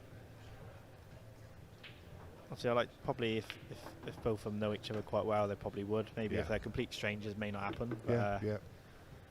And a lot of time, people sort of fancy themselves sometimes winning, and they think, well, no, I fancy getting the big bit, you know. Now is he going to take the shot on? It's Yeah, so risky. I think he's going to leave the double last. Yeah. It's quite a close cannon. Oh, it looks like he's leaving And the angle. I mean, it wouldn't be a bad double to play either, because even if it just goes over the pocket, Yeah. then it blocks those three Exactly, yeah. yellows. But this is so risky. He's getting close to the black here. Yeah, I didn't like that.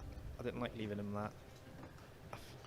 I was with you. I think there's more value in. Yeah, I think just back yourself for the double, really. Yeah. And as I say, if you play it pocket weight, even if Yeah. it just blocks the pocket, 100%, yeah. Joe's got a big ass there Yeah. to develop those yellows at the top of the table. And like I say, I know you can snooker him, but it would have been I like know, a one but- cushion escape. Yeah, It wouldn't exactly, have been. yeah. I mean, how do you not pot the 8 ball here? He's trying dead weight. Just. Yeah, I don't know if he's got maybe tiredness, a bit of brain fog, but yeah, I'm really surprised he's trying to knock it out.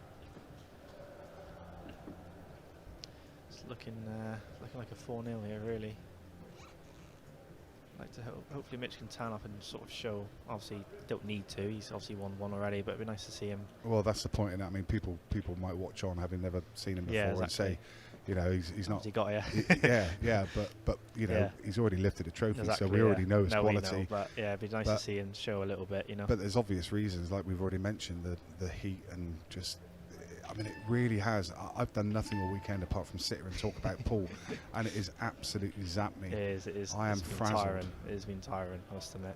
I like to think the event in December will be a bit nicer. Yeah, let's hope we haven't got a heat wave in December. The coolest part of the building was the bar, funny enough. So yeah. He's going to come high on this, and yeah, he's a bit tricky. Yeah, Betwixt and between, is he's going to have to take this to middle, but then he has to control the cue ball. You may sort of see it as a free shot because Mitch probably going to clear. We'll see what he does. He may just play safe again.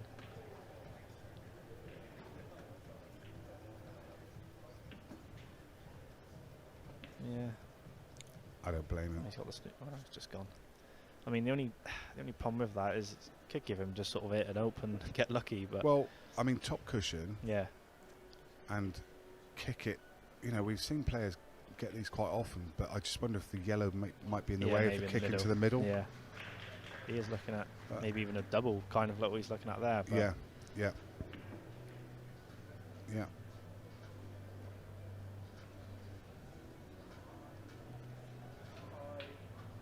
Oh, look. The black end would have been interesting. Yeah, it's not going for him here really, but no. And the problem is for him that the longer it goes on like this, the harder it becomes, isn't it? You know, because then, you know, I mean, he glanced up a second ago and sort of puffed his cheeks. This is not the way I wanted this final to go, and then it's in your head, you know. Yeah. And every time you come to the table, all you see is problems rather than opportunities. 100%, yeah, the game comes harder, sadly. Yeah, we've all been there. Yeah, sounds like me this week, really. I was actually put into second favourite, believe it or not. But I got qualified for the group fly-in, and I think I peaked too soon. I went 5-top to Rob Charman, who's obviously a great player from Cornwall, and we all sort of fell off and lost 6-5, so that a little bit. But I'm still enjoying myself. That's the main thing. And supported the Plymouth Devon lads. So.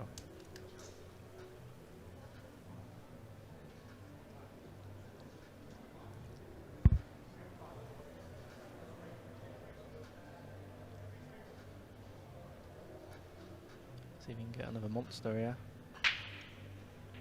Did him as well. Still managed to pop one.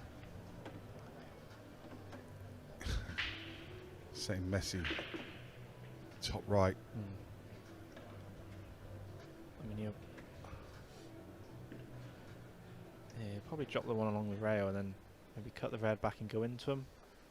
If he's looking to go attacking here. Yeah, I think at 4-0 up, he's just probably loose off a little bit and go for it a bit more. He's got an angle here to knock him out. And he's naturally very attacking as well. Yeah.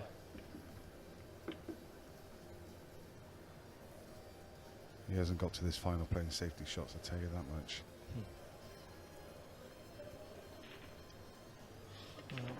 Caught the wrong ball, he was looking to catch the other one.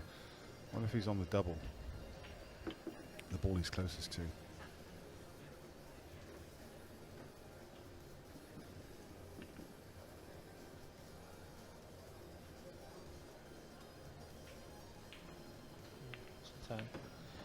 Just fair enough. I mean, it would be a pretty impressive clearance on yellows here.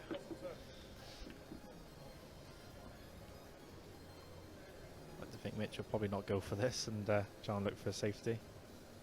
Maybe try and somehow get behind the yellow on the top right. Maybe clip off it or get behind it somehow.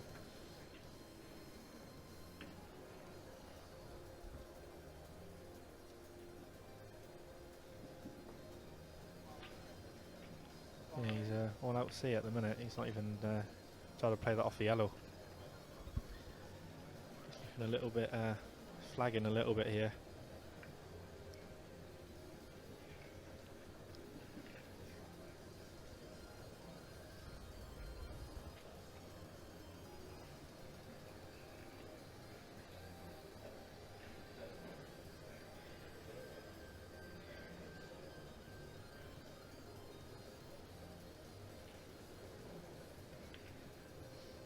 Well, gives Mitch a bit of a sniff.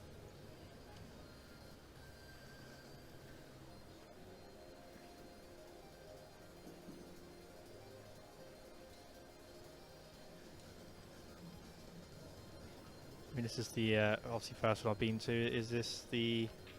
Have you much you like this venue? Is it one of your favourite? I know obviously heat hasn't helped, but yeah, I mean, if it had aircon in, I think it would be the perfect venue. But but it's definitely. I think it's the best venue we've played in. I mean, Wigan, Bolton, and this one. I think they're all great, but but this is something else. Yeah, I think a few of the lads I'm with, I think they seem to rate Wigan really well. I've been there a couple of times for some of the snooker qualifiers, and I guess the only thing I would say about this venue, a couple of downsides to it is obviously the heat, which I've harped on about all weekend, but also it's because it's on a university campus like Bolton and Wigan. They've got shopping parks around them, and there's loads of restaurants and Chopsticks and Five Guys and all that kind of stuff close by. Yeah, and there's loads of choice of food. There's a whole complex there, but there's nothing really here. They do feel like you kind of, if you're here, you're kind of stuck here. If you got more than one game, Yeah.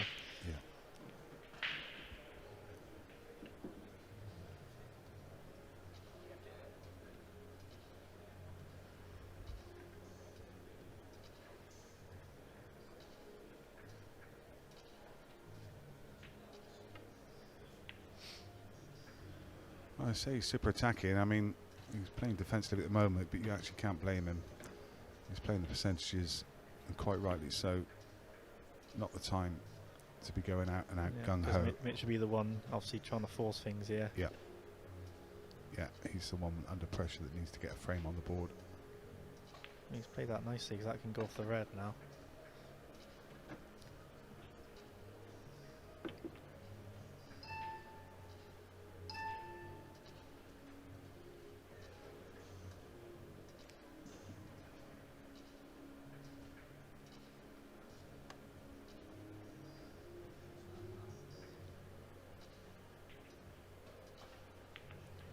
That's unlucky. I mean, he may still be able to cut it back, but then how do you get on the last yellow?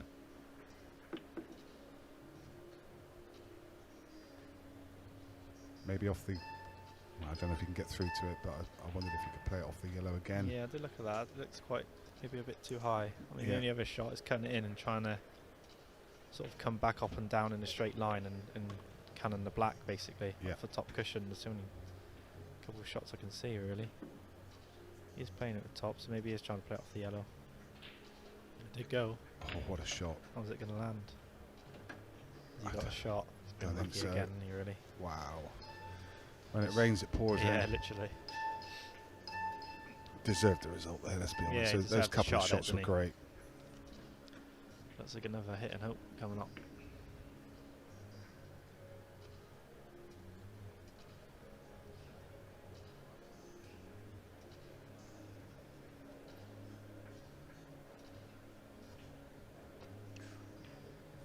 effort, but say he's swimming against the tide a little bit at the minute.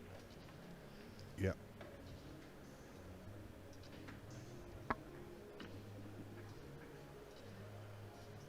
Pro Series 6 final, Justin Ashley 3-2 up against Declan Brennan.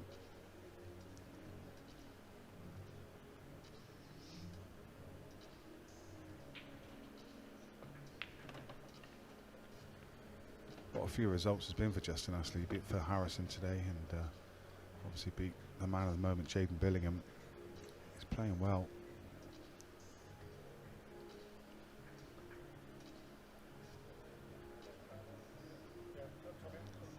He's asking for what he has for a spider, but maybe not. Extension out.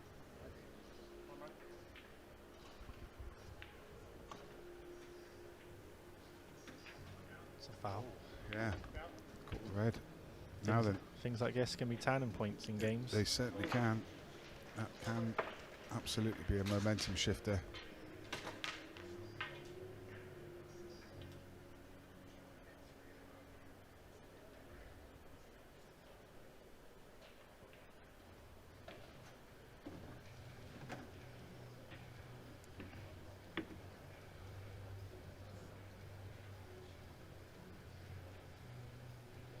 Wowee. Oh God. Oh. That would have summed up the way he started there. Goodness He me. needed that. He needed that badly.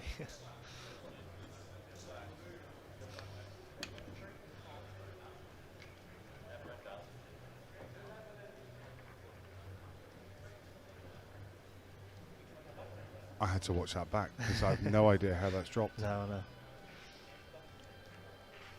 So like I say, they are potting tables. I don't know.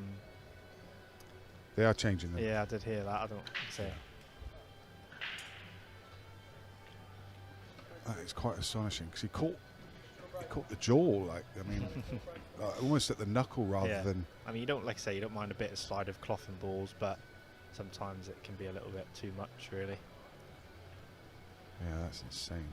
Sometimes you see it because like the ball's spinning. Yeah, but exactly. It wasn't there. But there you go. That's his. It's incredible. Get break, but I'm lacking a bunch down here, but. But he needed something. He needed something to happen like that just to get him going. And you could see a different player now. Could have asked for a better layout here, but. I mean, he obviously can use that yellow to go into him, but he obviously will need a bit of luck to land on something. Needs to go into this with a bit of pace as well. You can't play this. You can't play this gently. You just need to get stuck into it. Not guaranteed to be on a ball after this, so needs to touch a fortune. Yeah, won't get much. Still on a yellow, but. I mean, that yellow may be accessible now, but maybe. I don't know how you pot this and hold it at the top of the table. I mean, it might be able to pot it. Hold on the 8-ball, perhaps. I don't think the angle's there for that.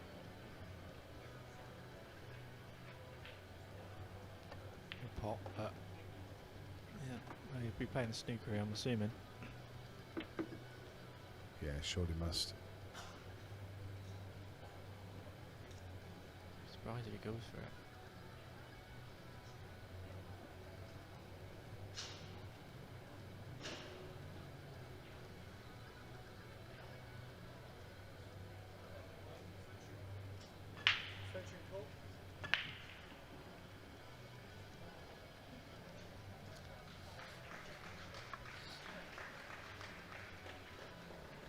Justin Ashley now 4-2 up in that final.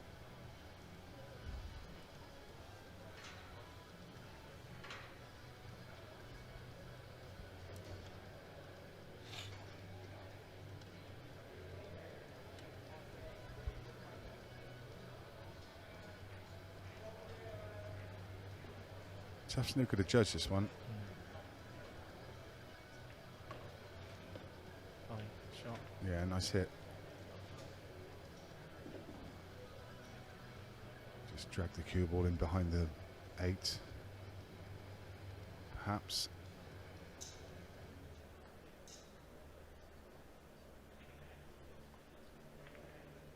He stuck it out. Might have left one to middle. He has.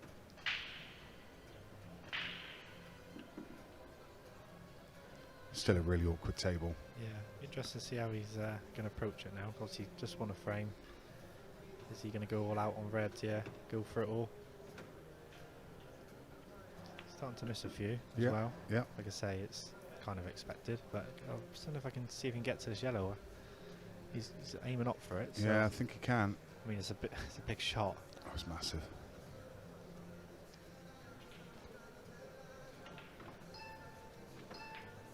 Yeah. Brilliant. That's so well cued. Out of the pocket. So with that bit of snooker background, ain't going to be too phased of the yellows like that, but still amazing cueing.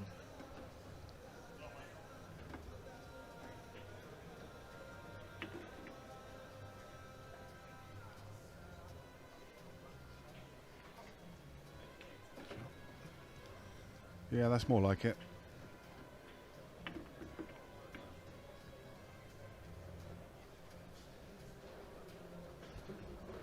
Four two. Like I say, that foul from Joe is, like I say, it can change, you know. Yeah. Yeah, 4-2 is a whole different game. Now the pressure's on Joe. Okay, he's still in the lead by 2 frames, but he's breaking in the next, and you know the game can swing so easily. If he goes dry in the next frame, it could be 4 each.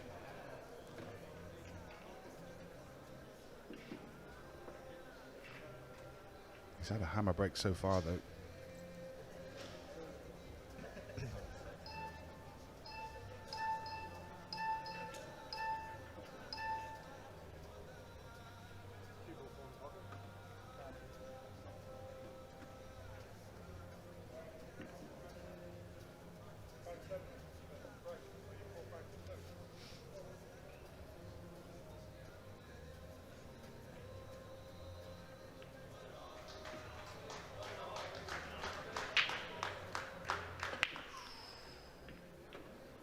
Cue ball was heading straight towards the pocket and got kicked out. And he's a lovely angle on his red. He can knock his hardest ball out here straight away. Yeah.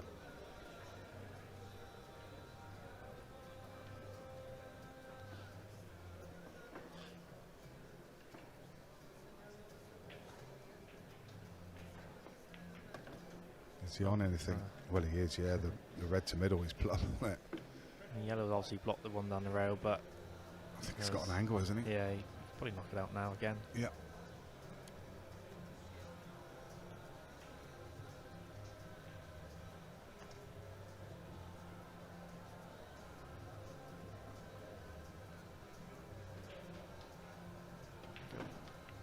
He's blocked the other one now. Yeah. And we'll see on here, maybe the 3-ball plant. I mean, I know the yellow and red aren't dead set, but No, could be can made. make it.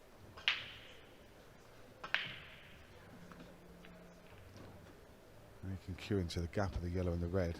So cueing's not too bad. So he's tucking up.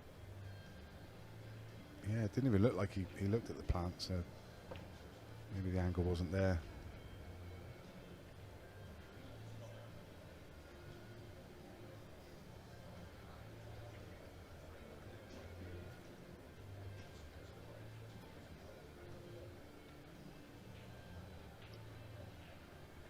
Looking to maybe get to the left-hand side of the table, play a yellow off the red. Oh, the plant Oh, he did it as a double. It's unlucky really, but he's got the cover for the time being.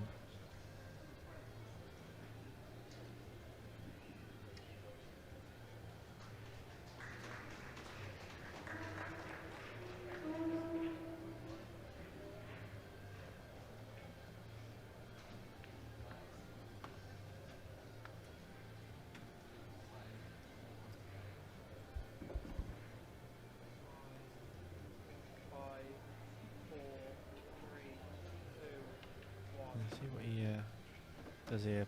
Probably a loss of time, I'm assuming.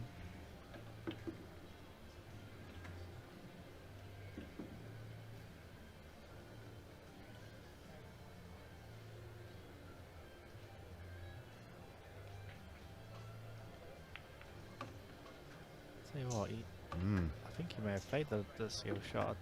Obviously, the way he's acted, he has. So it's a Yeah, great shot. that's a fantastic shot. Only reason I question it, obviously, because it nudged the other yellow out the way as well. So I Yeah. don't know.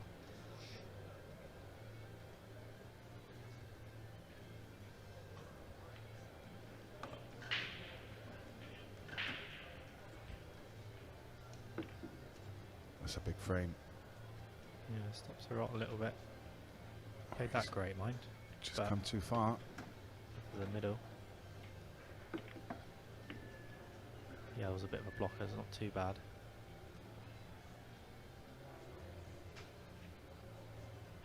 It's fine. Yeah, good recovery. And as I say, that's a big frame. Because Mitchell was coming back hard and fast.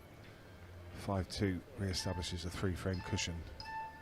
And Mitchell's off to the toilet. So A few people's asked, that hasn't known, but they the elite or whatever the challengers, they don't play with a clock or tournament. Obviously, the final they do as well. So they've been on a shot clock, so they're on a shot clock yeah. right the way throughout on this table. So yeah, no, I mean, yeah. Oh, in so the yeah, challenger the they don't. and the because, challenger, yeah. Only on these tables. Final, so yeah. all the other ones they don't. Is it just a shot clock, or is it match clock as well? Is it just a shot clock? I think this one's just a shot clock. I'm pretty sure. Yeah. So obviously it's a little bit different, but I mean they're not slow players, so it should be fine. Obviously. We're going to take a quick break from comms while the players are at the arena. We'll be back as soon as things start.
So Mitch is back with a good break. Gone for yellows.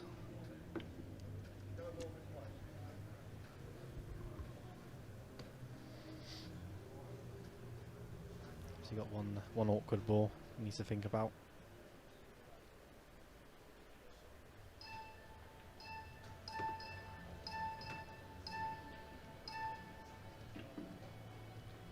Goes after it straight away, Yeah, and that's a good shot. lovely shot. He's got the ball to middle. A nice angle, just drop down on the one at this end of the table, and then work his way back up.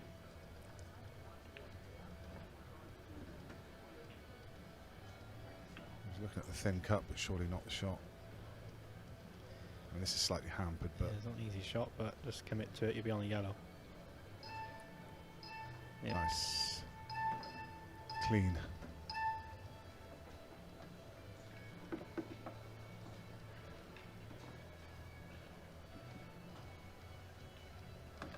Thought he could have screwed that and just come out to sort of more the centre of the table there, really. I'm with you. Don't understand that. A little kiss, and he's left it straight. Not much he can do with the cue ball here. And with the red over the top right pocket, he's very limited. He needed an angle to get back out to centre table, and you're absolutely right. It's unlike him. Yeah.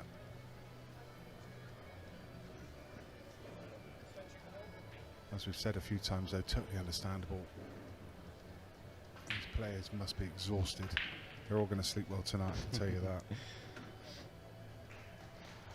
He can play both hands, Mitch, as well, so to play that great, to be fair. It's so good, left-handed. That's brilliant. Into the cushion first. Brilliant. And Dick Brennan turned things around on the main table. He was 5-4 ahead, and Justin Astley's just levelled things up at 5 each. That's another good shot.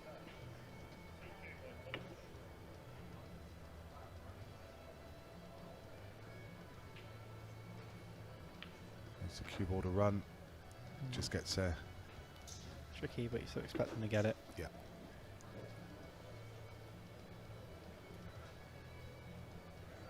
It's fine, it was a good finish. That Yeah, was. this is better from him, isn't it? He's starting to flow now. You're starting to see more of what Mitchell Grinstead's really about.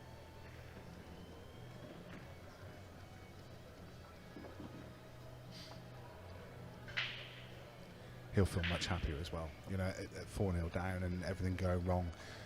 We said it, you know, it'd be in his head, and he's thinking, what is going on here? Been playing great all weekend, and finally, you know, get to the final, and I'm doing this. But now he'll really feel like he's in this match, and it's the same for Joe again. If Joe makes a mistake, goes dry, then, you know, it could be 2 frames and it could be 5 each.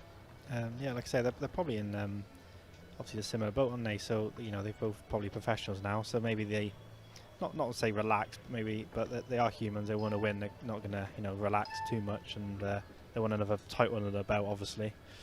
But they've probably got their target they both wanted at the start of the season.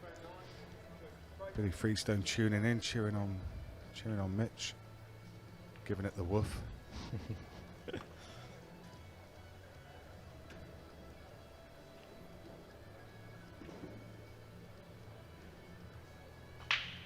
Yeah, they've exploded well. Deserved the ball and got one. That's a really good break again. Again, it never seems to be a simple layout. It's No, still there's work always, to do. Say you probably go yellows slightly. Well, yeah, it looks like he is going yellows, but they're both not. You can make a case for either. He never let his cue go there. He's No, he's yeah, just that's right. decelerated on the shot.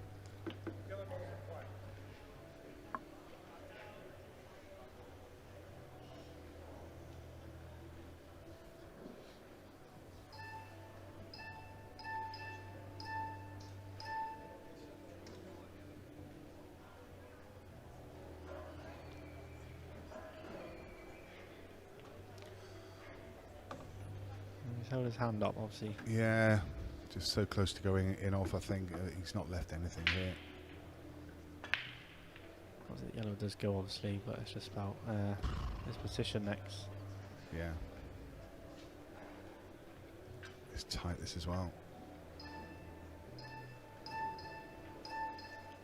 Yeah, it was tight. Ooh. say, surely can't drop after flicking the yellow.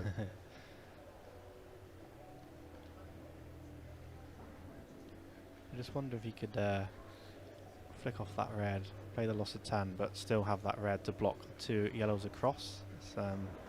But you know, he's just thinking trying to get that ball out the way straight away, but he's going to play the snooker,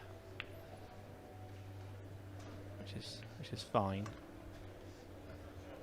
I think the red may have come to his rescue there, because I think Yeah, he left the edge of the yellow. But you still let the finger at the yellow here. One cushion, maybe a bit of swerve. But I'm with you. I quite like that option. You know, those 2 yellows. I mean, he's going to move them now, but yeah, that loss of turn, Yeah, whilst those 2 yellows are on the cushion there, it's a decent option.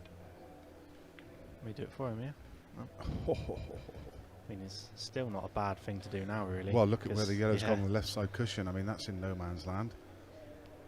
You know, play the loss of turn. He's got 3 balls on the rail. Yeah.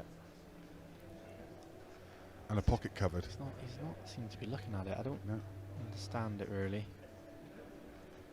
He is quite switched on with the whole loss of turns. I'm a bit.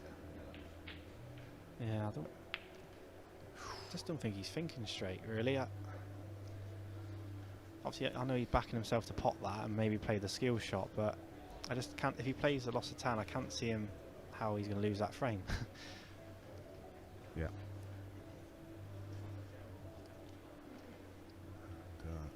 I mean, now he's left Joe a 3-ball plan, which Joe's going to take on this shot fine. If he gets this, and probably the frame. No, he's missed that, but he's still in control. But he's still got the option to play it. Yeah, isn't he? He's looking at this red and seeing if it squeezes past the yellow, or is he on the one to middle? So he'll probably play this, and he's obviously going to try and play the skill shot, then, isn't he? Or combination shot, should we call But it? they're so close to each other. I mean, I think he's left it too late to play the loss of 10 now, if that makes sense. I feel like a couple of shots ago was really important to play it, but it seems like now, just looking there at the double and maybe sending the cue ball up into the yellow, and you know, kind of play that. Yeah. You know, so if he plays a double now, sends the cue ball into the yellow, pots the yellow over the pocket. You know, obviously the yellow onto red, pots the ball over the pocket. Then actually, he's carved himself out a pretty decent chance. Well, a very good chance. He looks. I think the shot's on. Yeah. The way he's acting, I think he may have come a little bit straight on the double, but possibly, yeah. I mean, you may hopefully get to see you getting back on that shot. I mean, I keep going back to it. He didn't need to be in this position.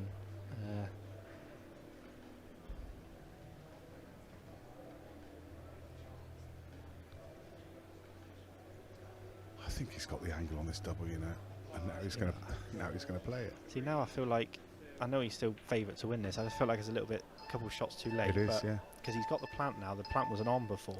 Well, you may have to make this plant. So yeah, I mean, if he does lose this frame, it'd be one of the frames you'll watch back possibly and think, well, what could I have done different there? But we'll see how this plans out.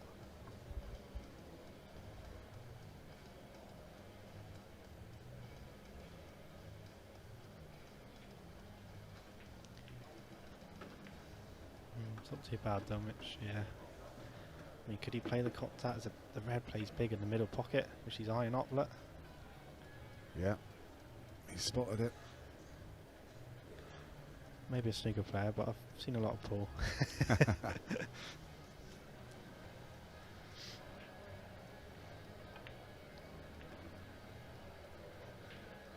Looks close.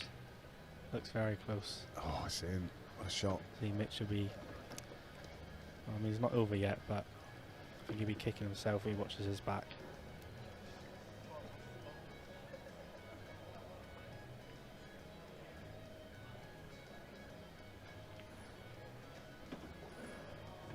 This has been a good finish. Still needs to get the 8-ball.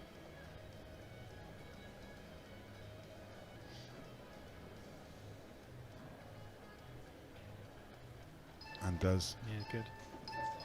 Yeah, I think that's big loss that Mitch. I really think he could have played that frame a bit better. Yeah, yeah, and at 5-4 with Mitch breaking, then he's very much in the game. Yeah. 6'3", Joe's on the hill. Just needs one more. Everything to do for Mitch.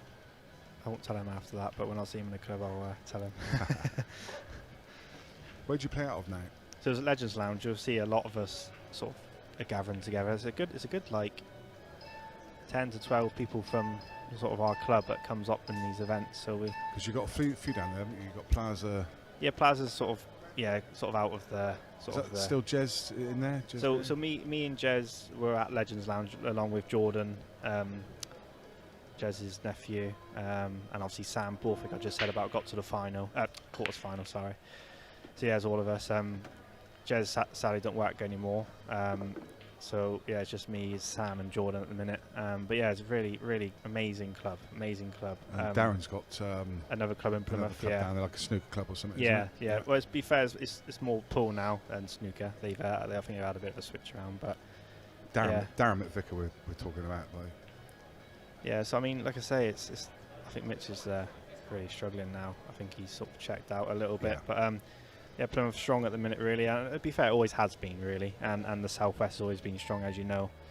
And it's still thriving down there, which is good. Let's say our club's amazing. Couple of Rasslin Supremes and Star Tables and all that jazz. So about 15 dartboards, and they sponsor me and a couple of the other lads here. So yeah, it's really, at the minute it's really looking healthy, you know.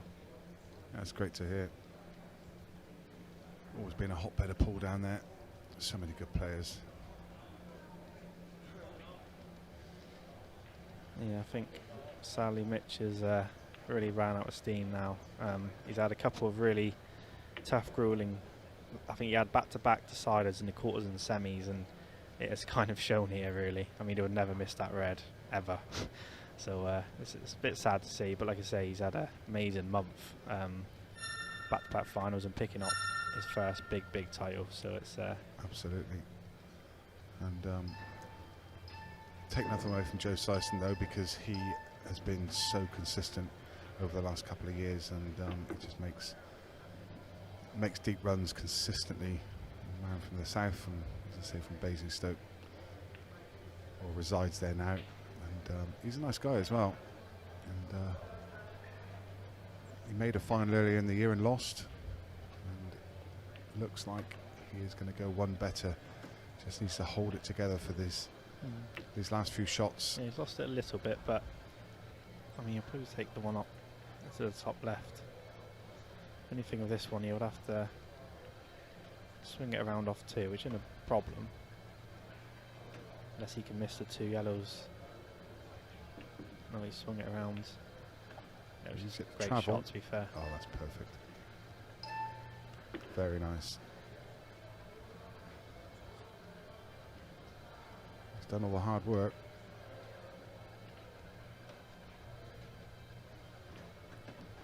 And Joe Syson will be absolutely A little bit again, but it's still fine. Over the moon to go one better than he did. He's got good support there, so I'm sure it'll be a big cheer now.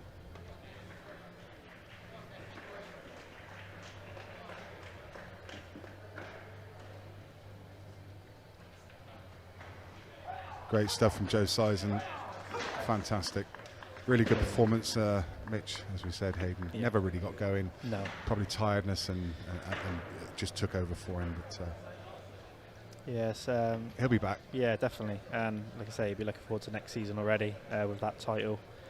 Yeah, he's that wasn't really Mitch, sadly, but like I say, he's won one already, which is amazing. Back-to-back finals, which not many people could say, you know. So it's brilliant. And we look forward to seeing him in the pro ranks next year. And that concludes the action from this table.